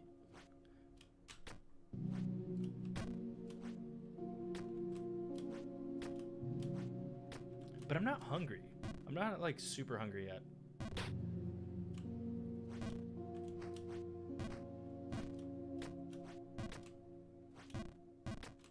We are hitting like near the 4-hour mark. If not, we're already past it.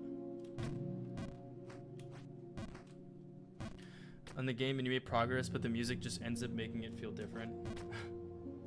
Very true, very true.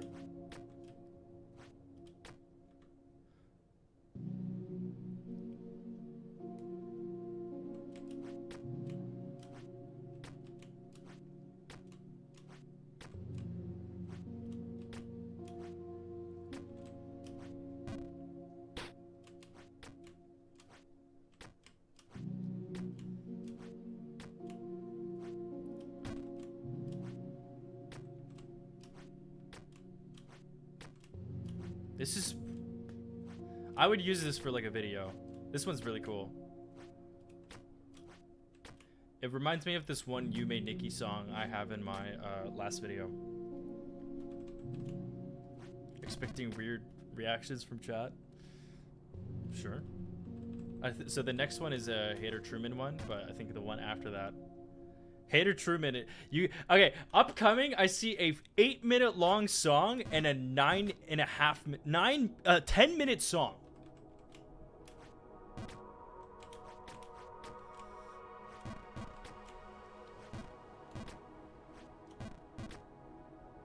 Here, Hater, you can, so what you can do is, because you're mod, you can pin the message and just put, like, feel free to add music to this.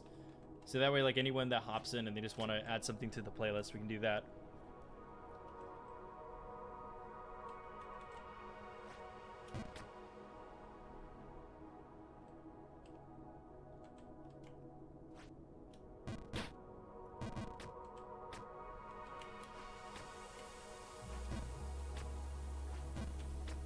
I like this.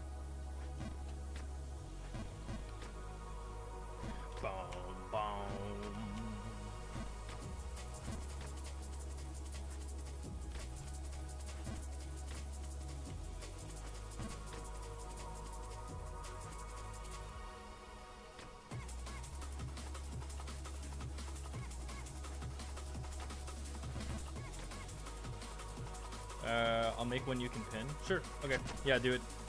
I'll pin it right now.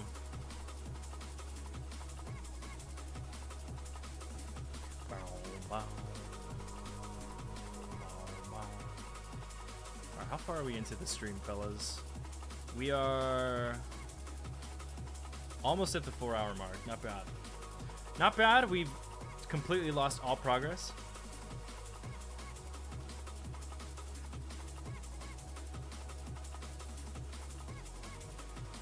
Our message has been pinned, fellas.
one-shot that.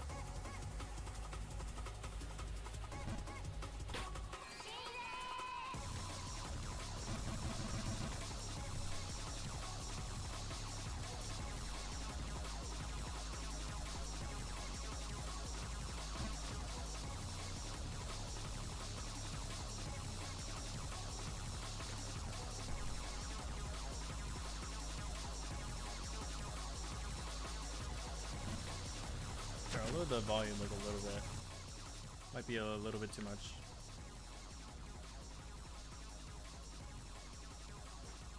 I have pretty bad hearing, so my reference of like if something is too slow, or I'm not sorry, too slow, too loud, I would imagine other people hear it like 2x as bad.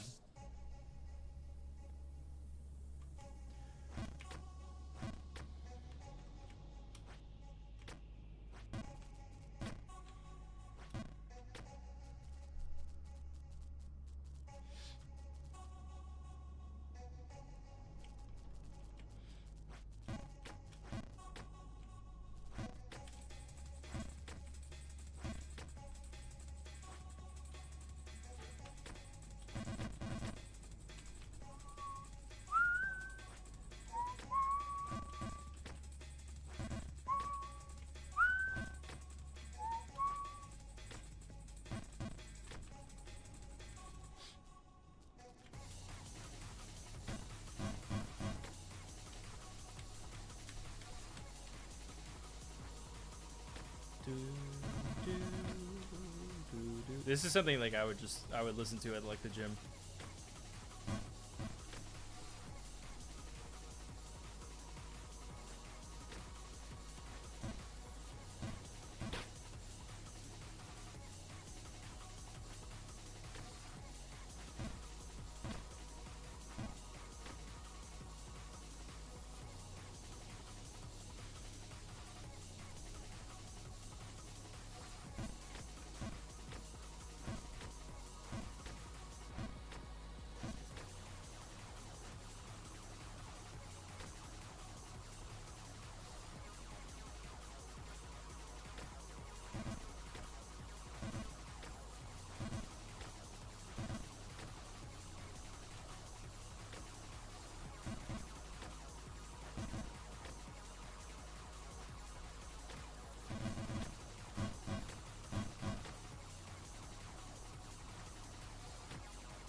I can feel myself getting more upset.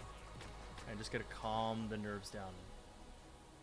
So keep making like really simple mistakes.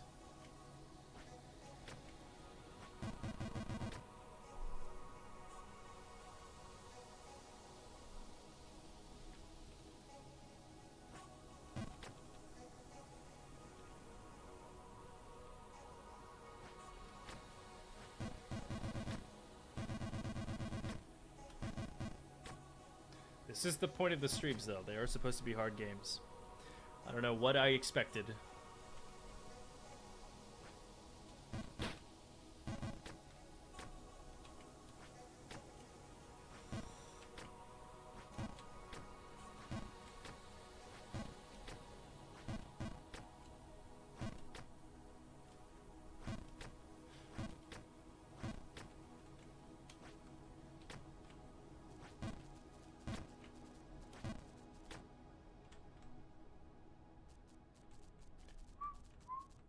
Alright, supposedly this next one's got a weird one that Melon sent.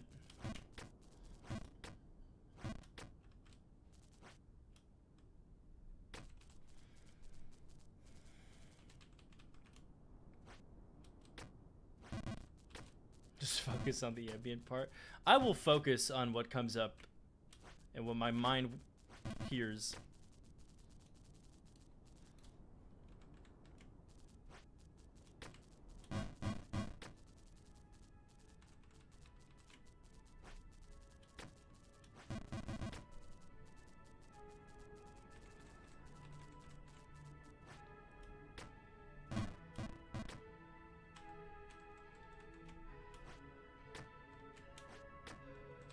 almost missed that jump again.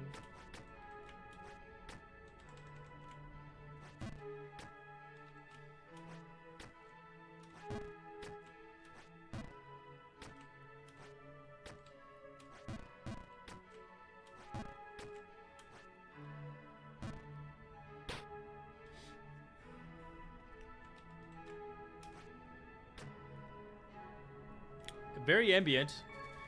Very ambient. It's very video game like. It's like the ending of Undertale right now. Like I just won. We made a lot of friends along the way. It turned out that the boss wasn't that bad of a guy in the first place. Just was a little bit misguided.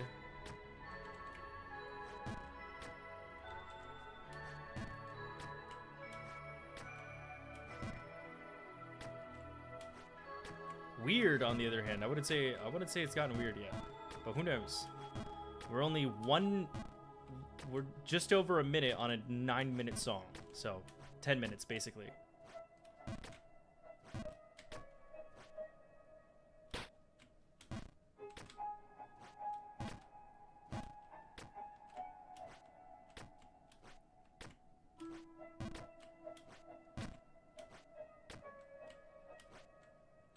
I feel pretty good about that one. That's a bit buggy.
You learn a lot about yourself from these games. That's the point. That's the point of these streams, is that I'm learning about myself. I'm really learning a lot of things about the way I am.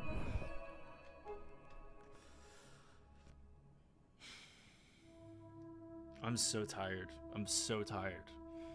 I'm so tired. Just to go right back to where this stream fucking started. Okay, my hands.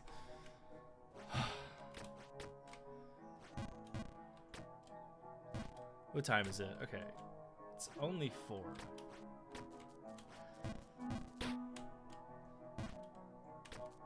God. Oh my god.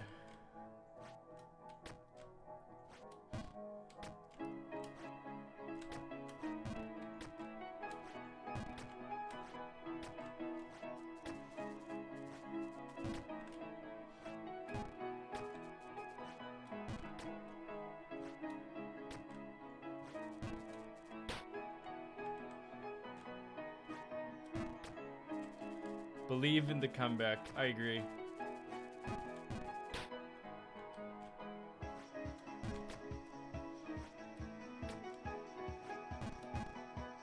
Is there where I can max jump that?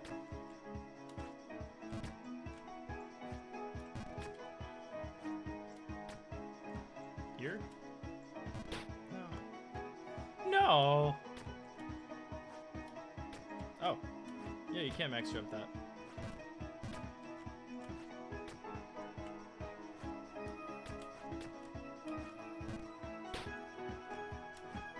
It's not weird. I wouldn't say this is weird. This is still very video game OST-esque.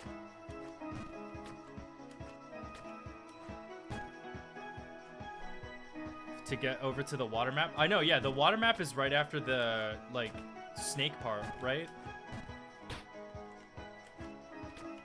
But I don't know. I actually don't know. We'll just have to see.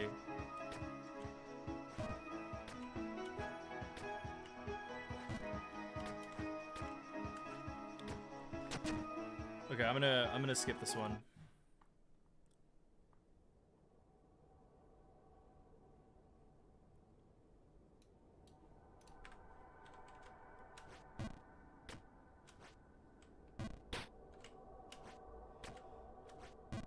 Very, very Silent Hill inspired.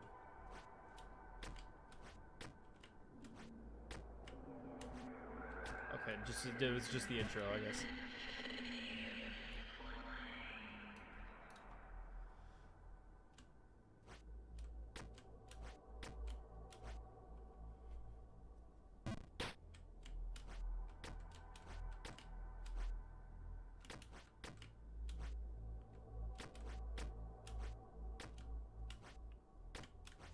I love this because, like,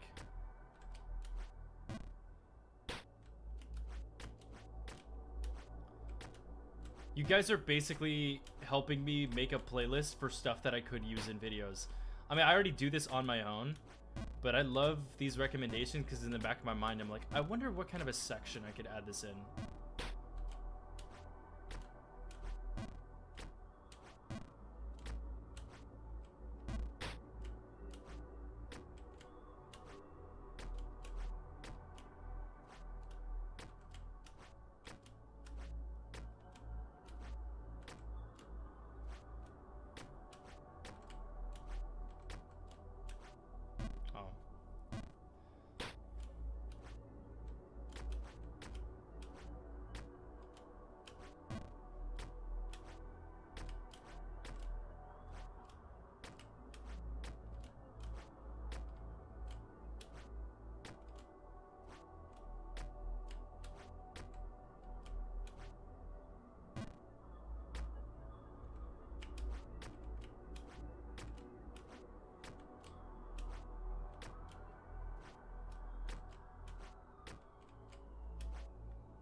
I remember it took me like 27 hours to finish this DLC. Well, we're at 8. It's a good track so far.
Yeah, we overjumped that. It was the same.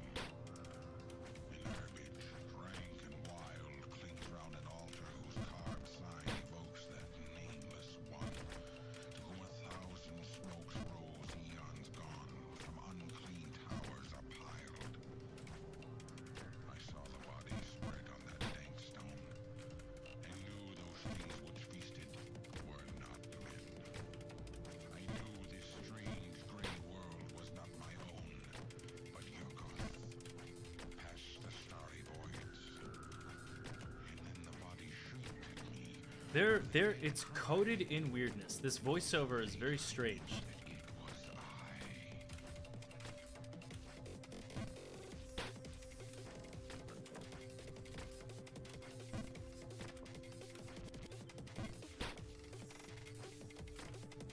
Okay.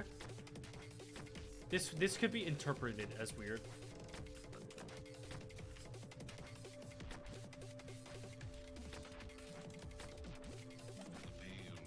Oh, I almost made that.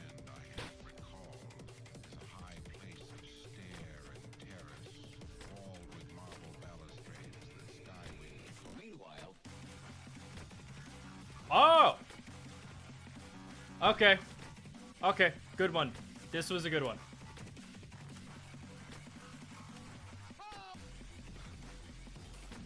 Yeah, that's a weird song.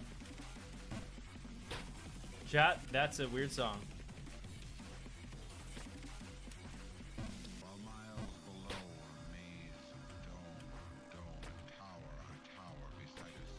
Congratulations, you have the stamp of approval for this being a weird song. Meanwhile,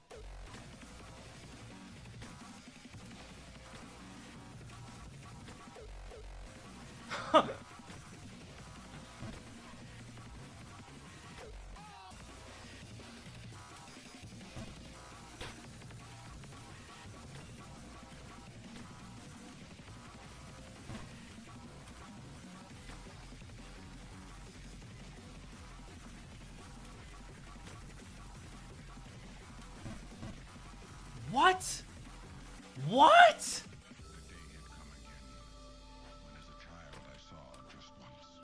What the fuck? I swear, like, an invisible pixel prevented me from going there.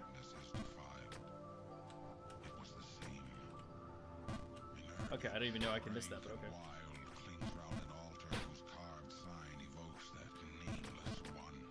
Guys, I could have sworn I got hit by a fucking invisible block there.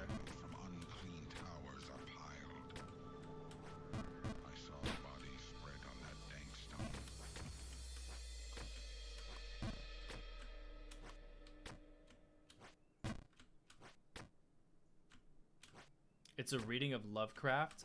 I'm so happy that at least someone got the reference. It is funny how nowadays you can sample anything in breakcore and it'll sound sick as fuck.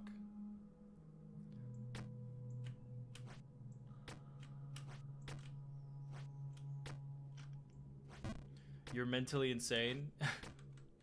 That's the sweetest thing anyone's ever told me.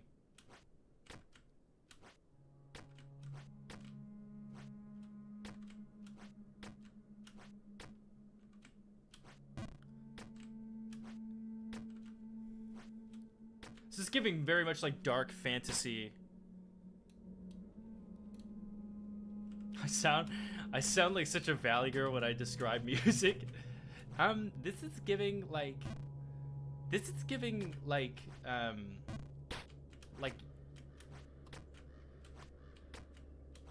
don't know, like dark vibes.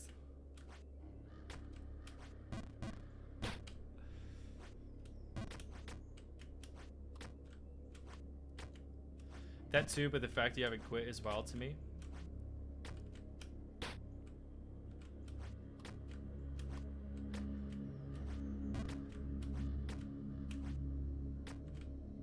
What? Whoa! Whoa! I don't know where that idea came from. Yeah, it's giving very, very...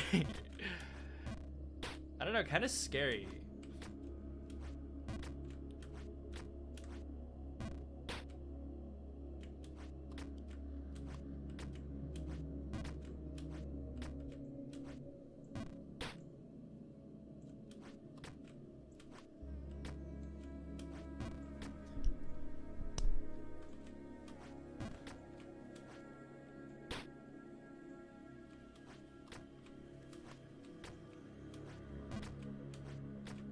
My left hand is starting to hurt.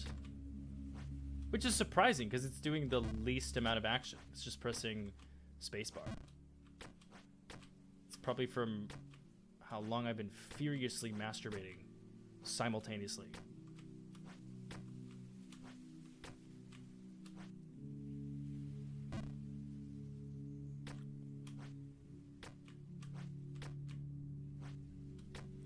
This one's cool. This is a cool ambient song. Not weird though. What do you guys think? I wouldn't say it's weird. It very much gives like House of Dragon, or like Cyberpunk 77.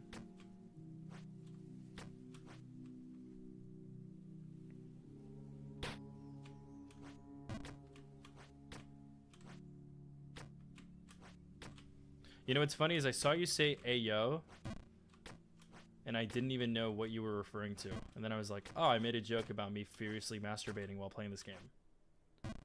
You asked weird or ambient. Ah, okay. Fair, fair, fair.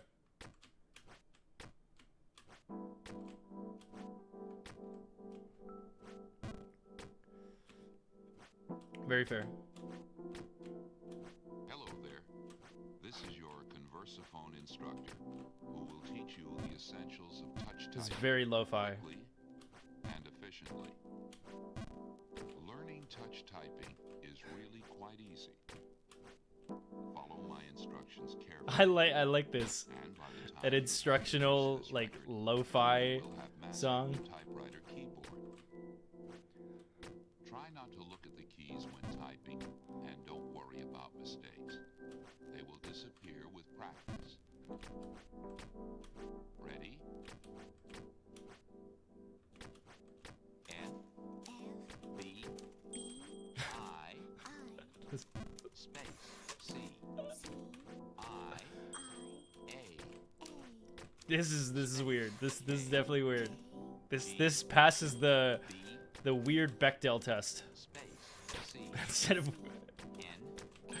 this passes the test. space I B M space U C C space Y K What are they spelling? Has anybody been keeping track? K K K next T R Okay. F space D O Mm. S space T M N space C C B E L P space E L O space R Okay. E M We'll give this one a shot. We'll give this one a shot. These are the last two stages before we're at the end of the game. G. Good.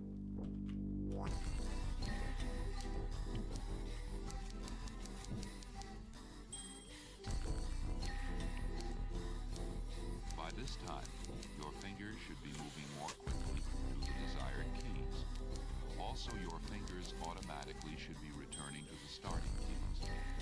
If you do not feel this automatic response, more time should be spent going over the previous bands.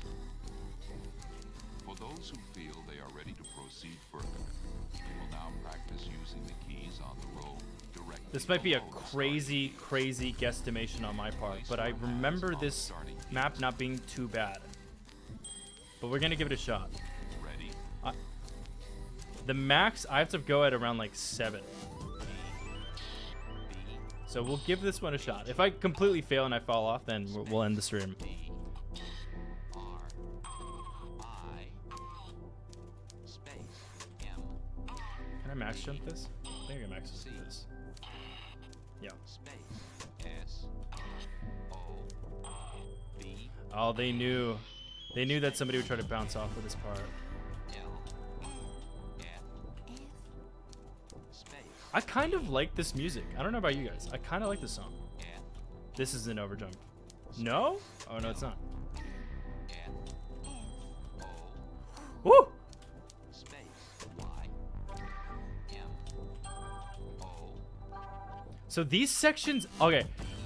This part fucks you up because it ruins your muscle memory at the end. space, S, D, Where am I supposed to go? space,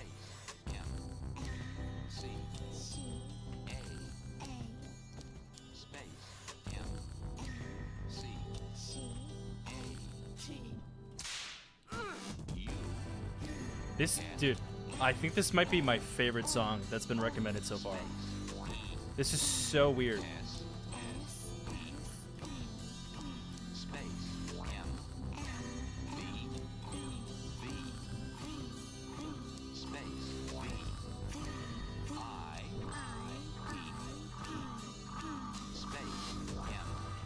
This is so weird. Who sent this? It's a cool fucking recommendation.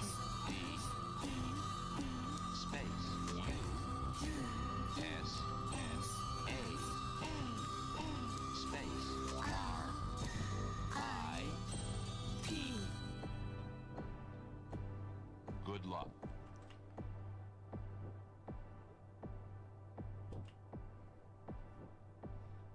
I have a feeling I can just... Yeah. Ooh, okay, sick.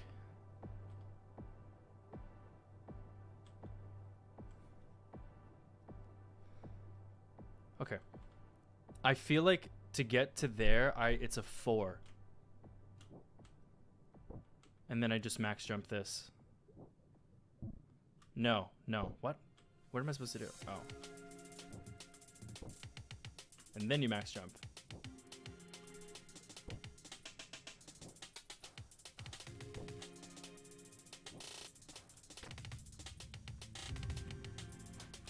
Oh my god, my muscle memory.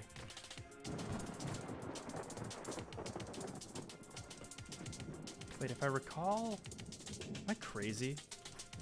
Yeah, okay, I knew it. Fuck! I knew there was a secret path there. I shouldn't have gone for it though. Okay.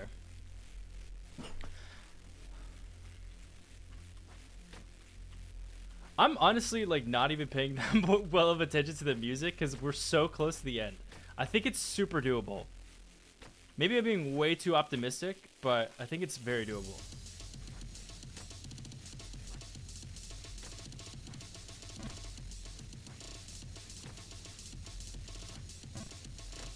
That's a very weird way for me to fall. Oh my god, my muscle memory, dude. They know exactly what they're doing with that fucking water level.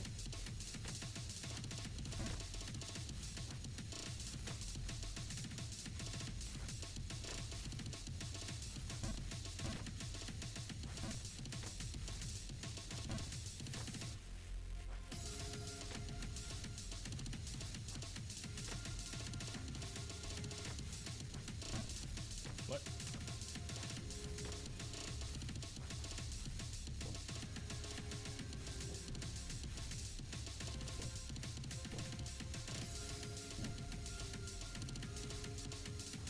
Oh. I thought I could just full jump that freely.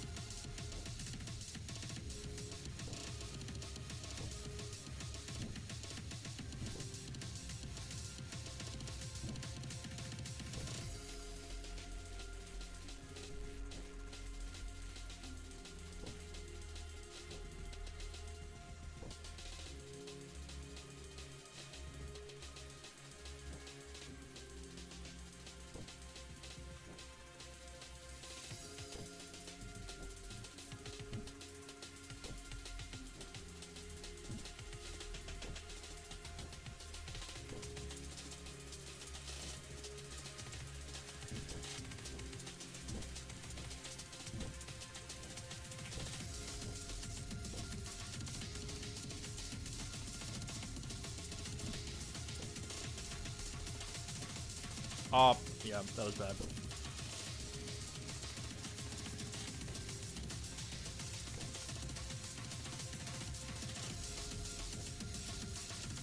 Woo!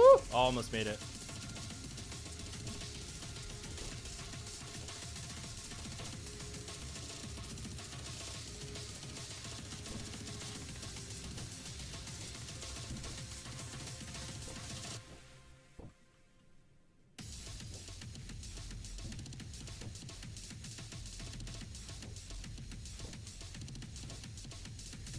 Nope. Nope.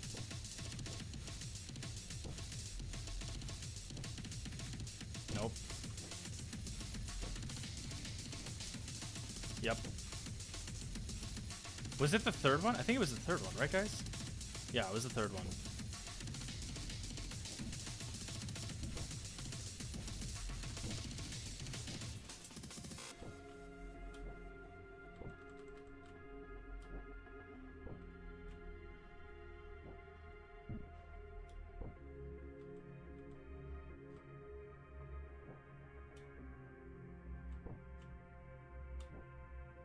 Yeah, this music is hilariously fitting right now. Oh, that's an underjump.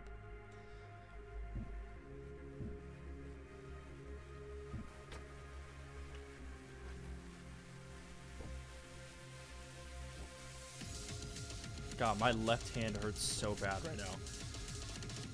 Oh yeah, it actually really hurts.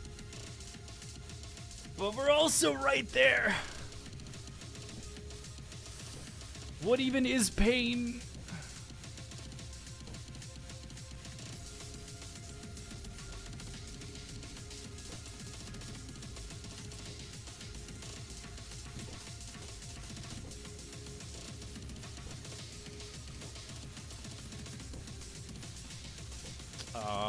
They know you can't walk down the steps on that one.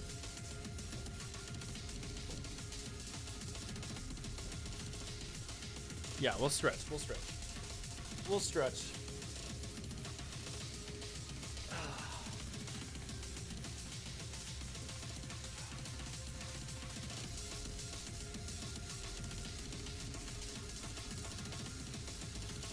All right, come on, gang.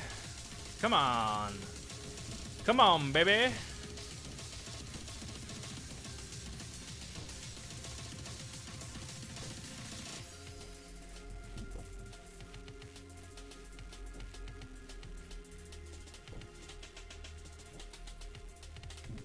Oh, wow.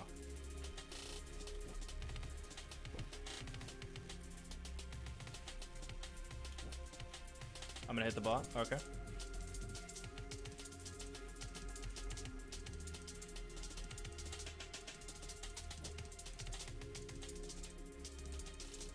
Ooh. Okay, good to know.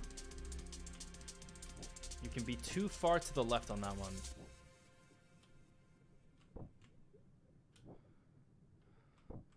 Come on, baby. Come on, baby.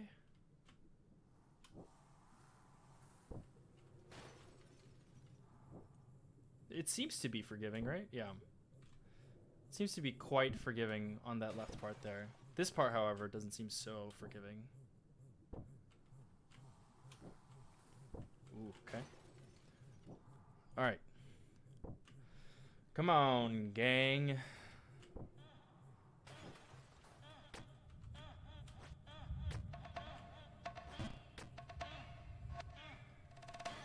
Pretty sure I can just do this. Yup. Oh, whoops.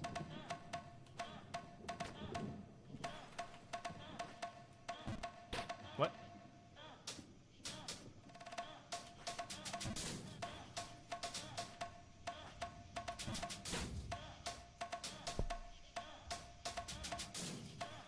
Am I crazy? Did I not make that jump earlier?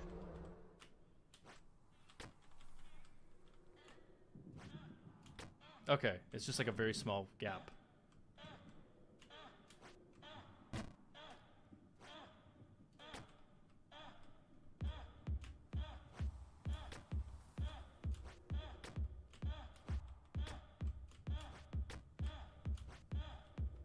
This is weird music, by the way.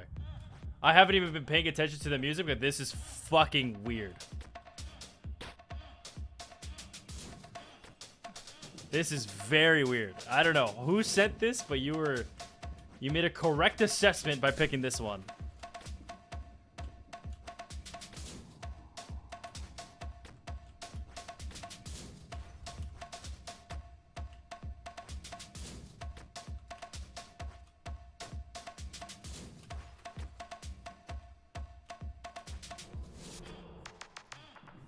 Okay.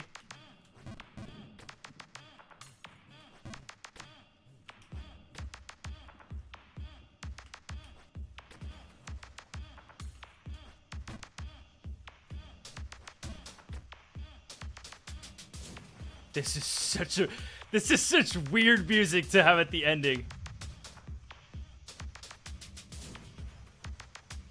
Okay, guys, I have a crazy idea.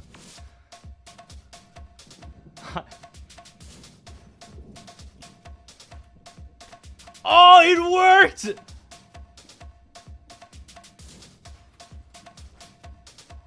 Okay.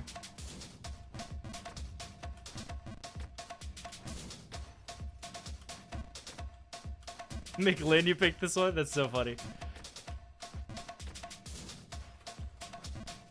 Okay, we're just... No, wait. Ah! Okay.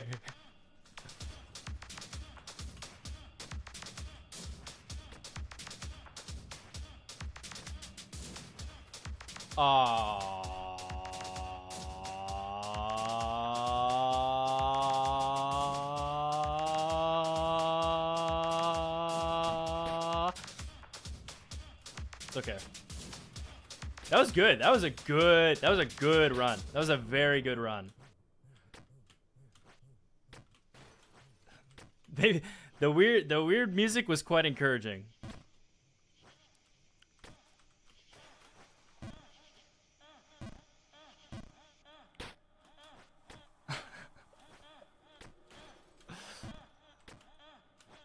How long? That was only 4 minutes? That felt like 15 minutes.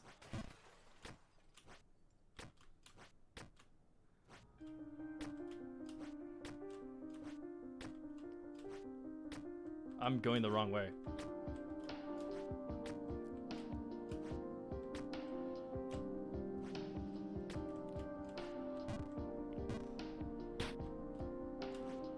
I like all of these songs. There hasn't been one song so far.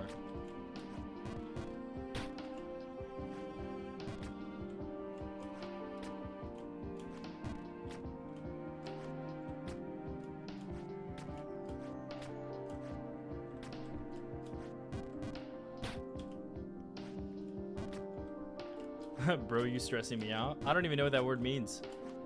I don't know what stress even is. Me? Couldn't tell you.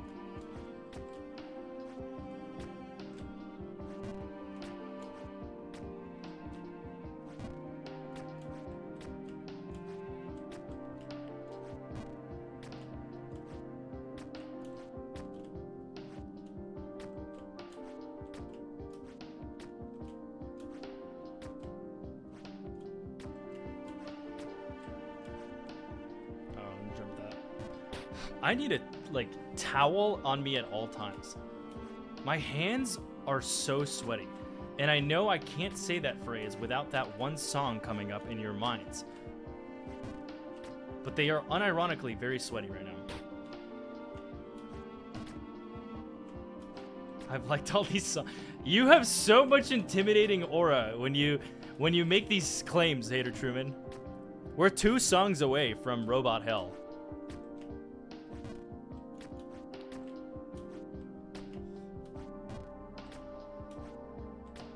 So I would say I've liked all of them. I wouldn't say they were all weird songs so far. That's for sure.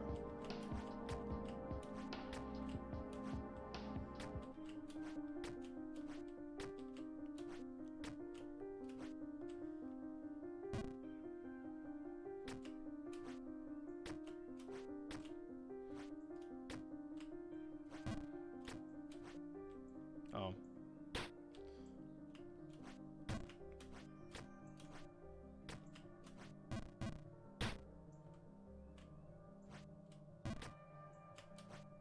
I know.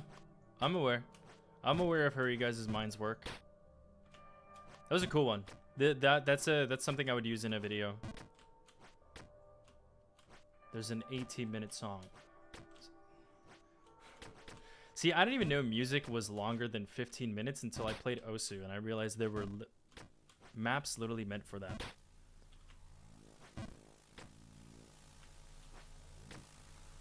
Okay, Hater Truman. Okay. I see you.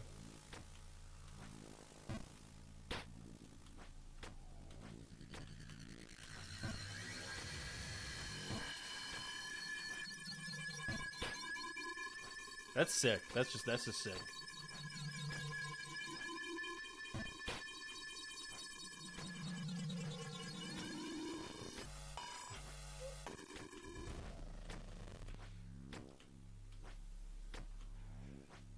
Music is an artistic form where you can freely express yourself in whatever way you please.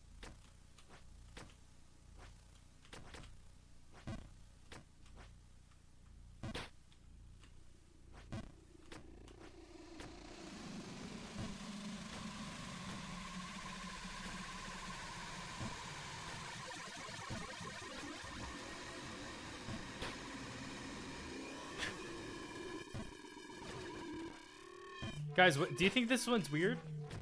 I'm on the fence. I don't think it's that weird. It really, like, I don't know what I don't know what you guys are on about. This is not a weird song at all.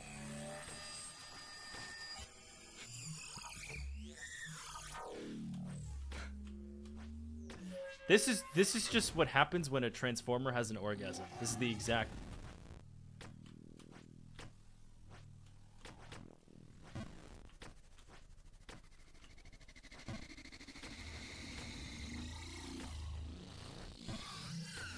It doesn't.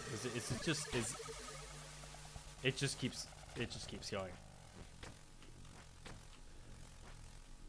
Yeah, sounds normal to me. I listened to this on the way home. This is like a typical, like, this would just go on my playlist for a workout. I could PR to this.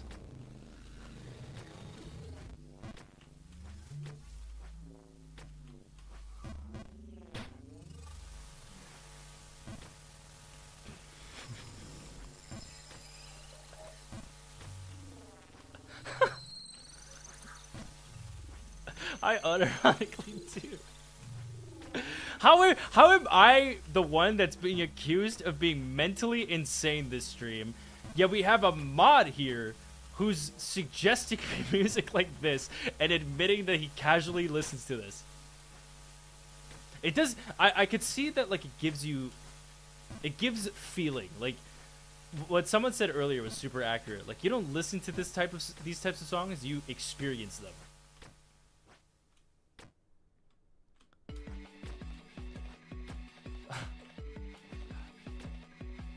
All right, back to the real weird music.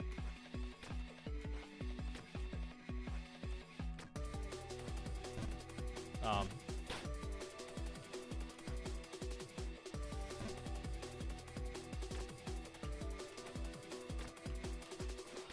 almost missed the jump. Yeah, that was like a nice. You get your family over for Christmas. You're like, let me play something festive. Put on a robot hell.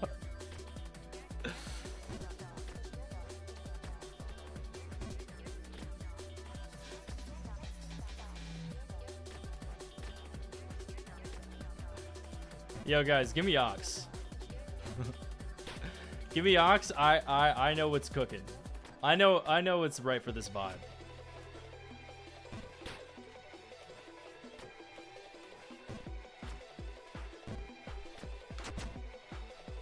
Here, let me actually mention it in the title so no one's confused when they're hopping on.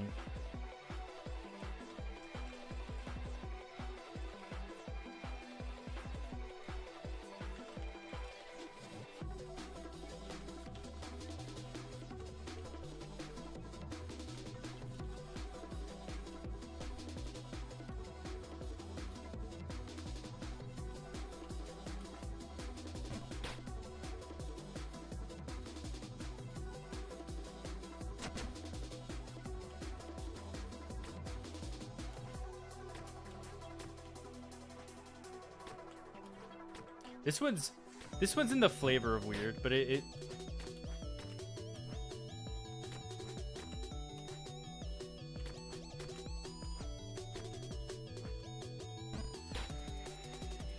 oh.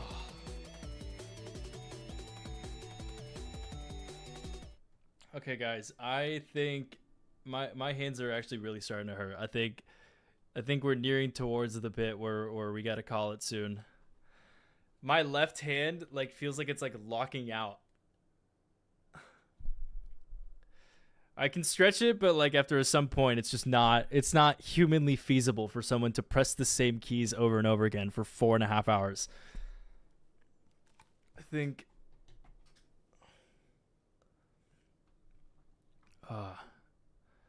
Yeah, I think we almost made it to the end. That was good. That was good progress. That was a good. We made good progress. I mean, we literally almost reached the end of the game. So. Whew. I'm fatigued. Like I think I burnt 4,000 calories doing that. That was so stressful and intense. Ugh. All right, gang. Yeah, I think that's gonna be it. I think I'm gonna call it there. That was good progress. That was like some of the best progress I've made probably in all of these streams. All right, take care, gang. Thank you for this playlist. We'll see if we play it again for tomorrow's session, or not tomorrow. Sorry. I might follow up on Tuesday. I'll see. Possibly I could do another one of these on Tuesday just so we can get this game over with. So on Sunday it's a new one. But we'll see. I am free on Tuesday, so we might do that. But I do have to go. I have a thingy to go to at 7. But we'll see. Possibly if there is a stream on Tuesday, I'll let you guys know. But yeah, take care. Thank you, Geo, Bathing, Ghost, Hater Truman, McLean. Thank you for the playlist. Watermelon. This is cool music. This is great music. But I'm gonna